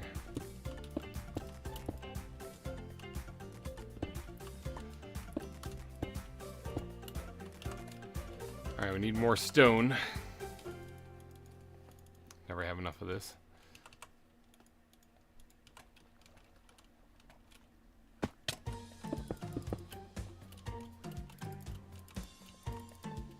Ah, fell in.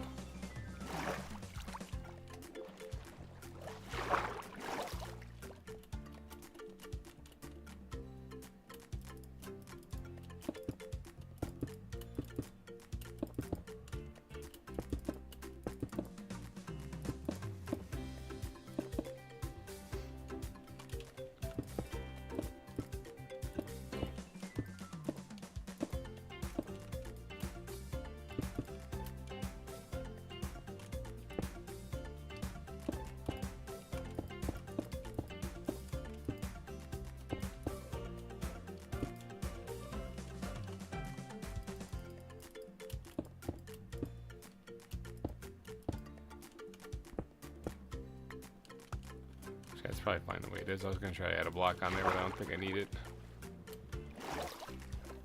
That's fine. Let me grab my balls real quick here.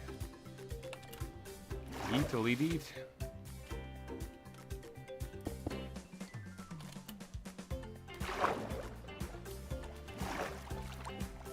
Alright, that looks good. Yeah, so much more work to do on this place, though. Holy cow, it's just ridiculous. I think maybe I'll go for about another 15 more minutes or so. I'll go for 15 more minutes, however much I get done, I get done. I got, like I said, I was aiming to just get the wireframe done on this thing, and I already did that, so everything I do here is actually just gravy today. I do want to actually fill in this top part over here, because these holes I'm seeing are not okay.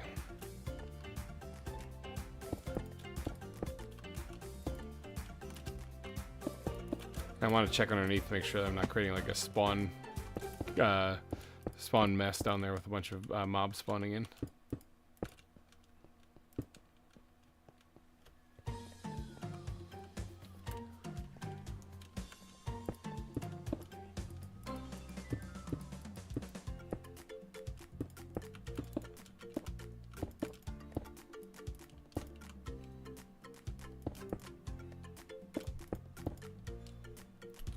Okay, fill that in there, fill that in here.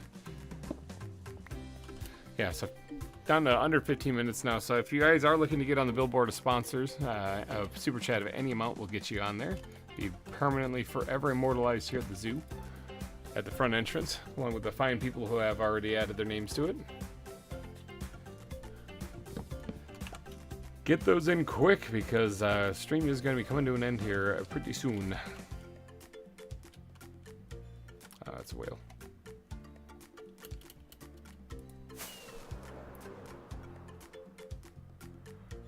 Yeah, I can fill in that corner real quick.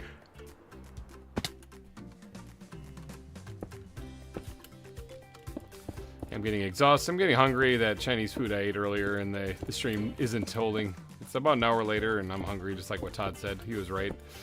So I wouldn't mind hunting down some actual food. Because today all I had was leftover Chinese food. That was it.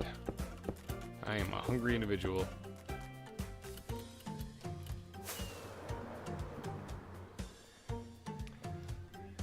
That looks fine, I guess. Yeah, that's fine. So we just have left to fill in these spots right here, and then that's it. Quite good progress we made today. That was way better than what I even thought I was going to get done.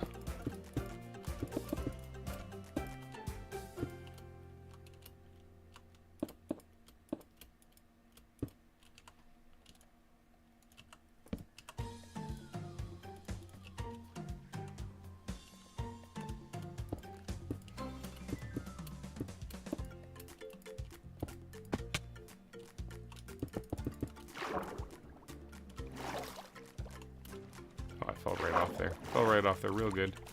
I grab my balls, get back up there. That's probably the best bet.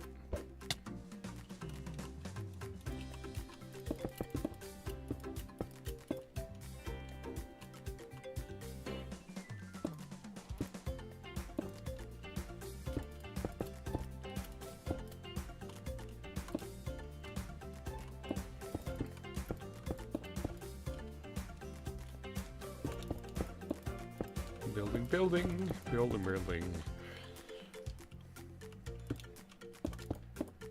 One day this zoo's gonna be done. It's gonna be incredible too. Might set the new Guinness Book of World Records for longest time anyone spent building a zoo in Minecraft. I wonder if that's true. Do you guys know of anyone else who spent more years in survival Minecraft building a zoo in Minecraft?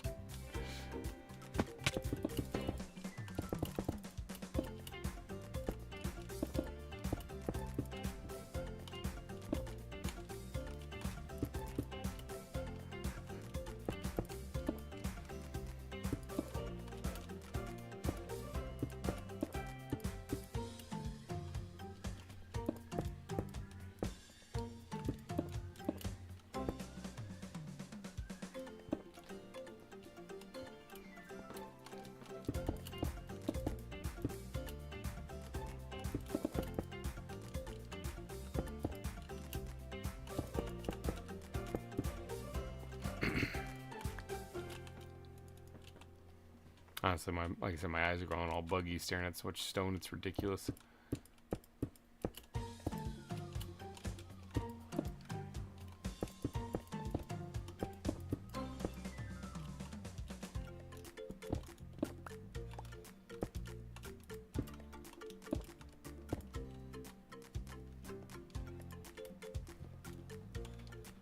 Alright, that should work out fine. Like, it's a grind. It's definitely a grind doing this, but I'm getting there. Slowly but surely, I'm getting there. I'm trying to get as many done in these, 10 minutes now that we got. Ooh, yeah, so like I said, get your super chats in if you want to get on the billboard of sponsors. Be sure to like this, the video or the live stream if you enjoy these grindy live streams. I do them almost every week now until we can get back to building some exhibits. I really did run myself into a muck there by building all these exhibits, but I didn't have a place to actually build any more, and that's the whole reason why we're doing so many live streams to try to get caught up.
I can't get up there and drop this straight down.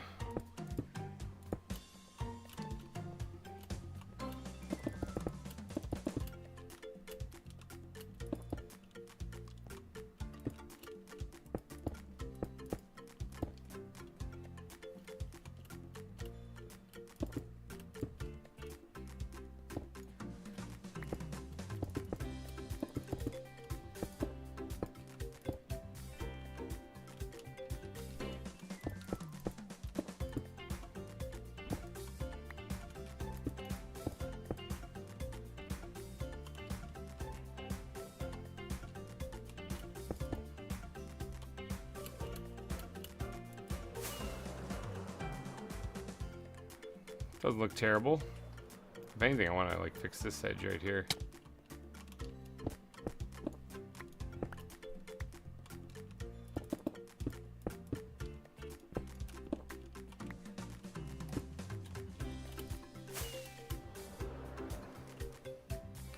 Yeah, that doesn't look bad. It's another hammerhead.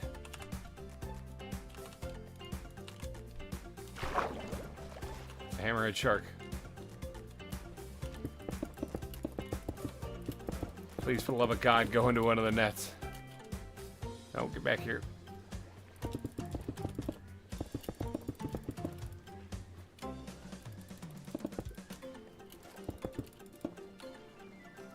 For the love of God, go in one of the nets. Where is he? Is he completely outside the net? Where'd he go? Oh, he's down below. Hey, you wanna swim back up there? Wait, is that thing gonna attack me? No, that's not a blue ring one.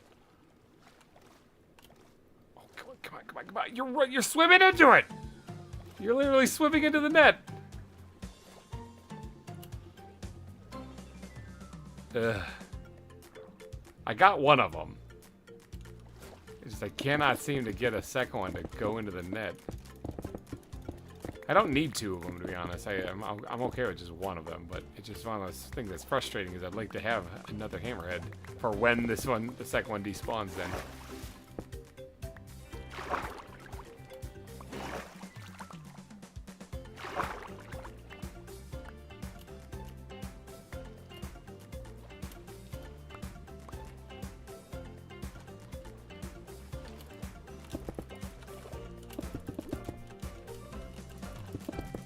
I'm gonna catch the octopus, watch. I got him! I got him! Ha-ha! I mean, honestly, I wouldn't mind catching the octopus, too, because those despawned as well.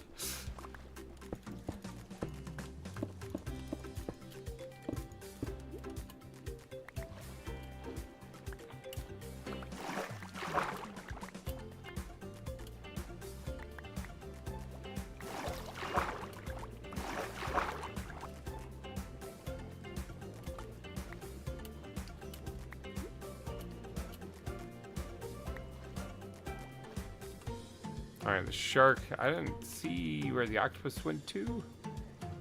But I also don't see him down here anymore.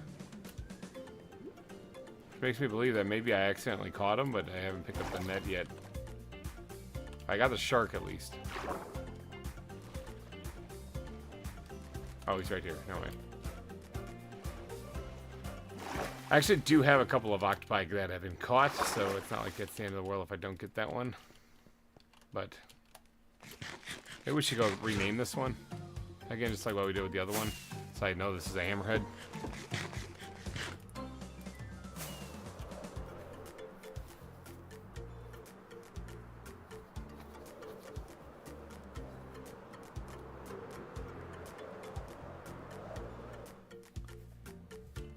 Smooth landing there.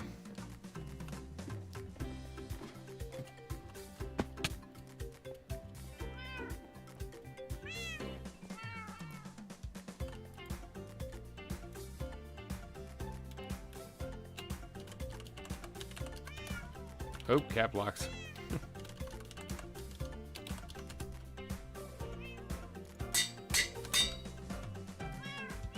Alright, now where did I store the other one? Right here? Hammerhead, yep.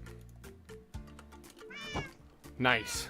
Awesome, we got a couple of hammerhead sharks. Alright, I think I'm going to start wrapping up the stream here, though, so if you guys did enjoy this one, please, oh god, would you hit that like button before you go. We were talking earlier about the algorithm and the only way to get recognized, and that's really you guys are the biggest asset I would have. So if you're watching this, like the video, hit subscribe if you haven't already, and share it. Share it on like X or Facebook or whatever like that. Share it. Say, look at this guy, or pick a video of mine, share it on there. Let's get some attention to the channel if you guys don't mind.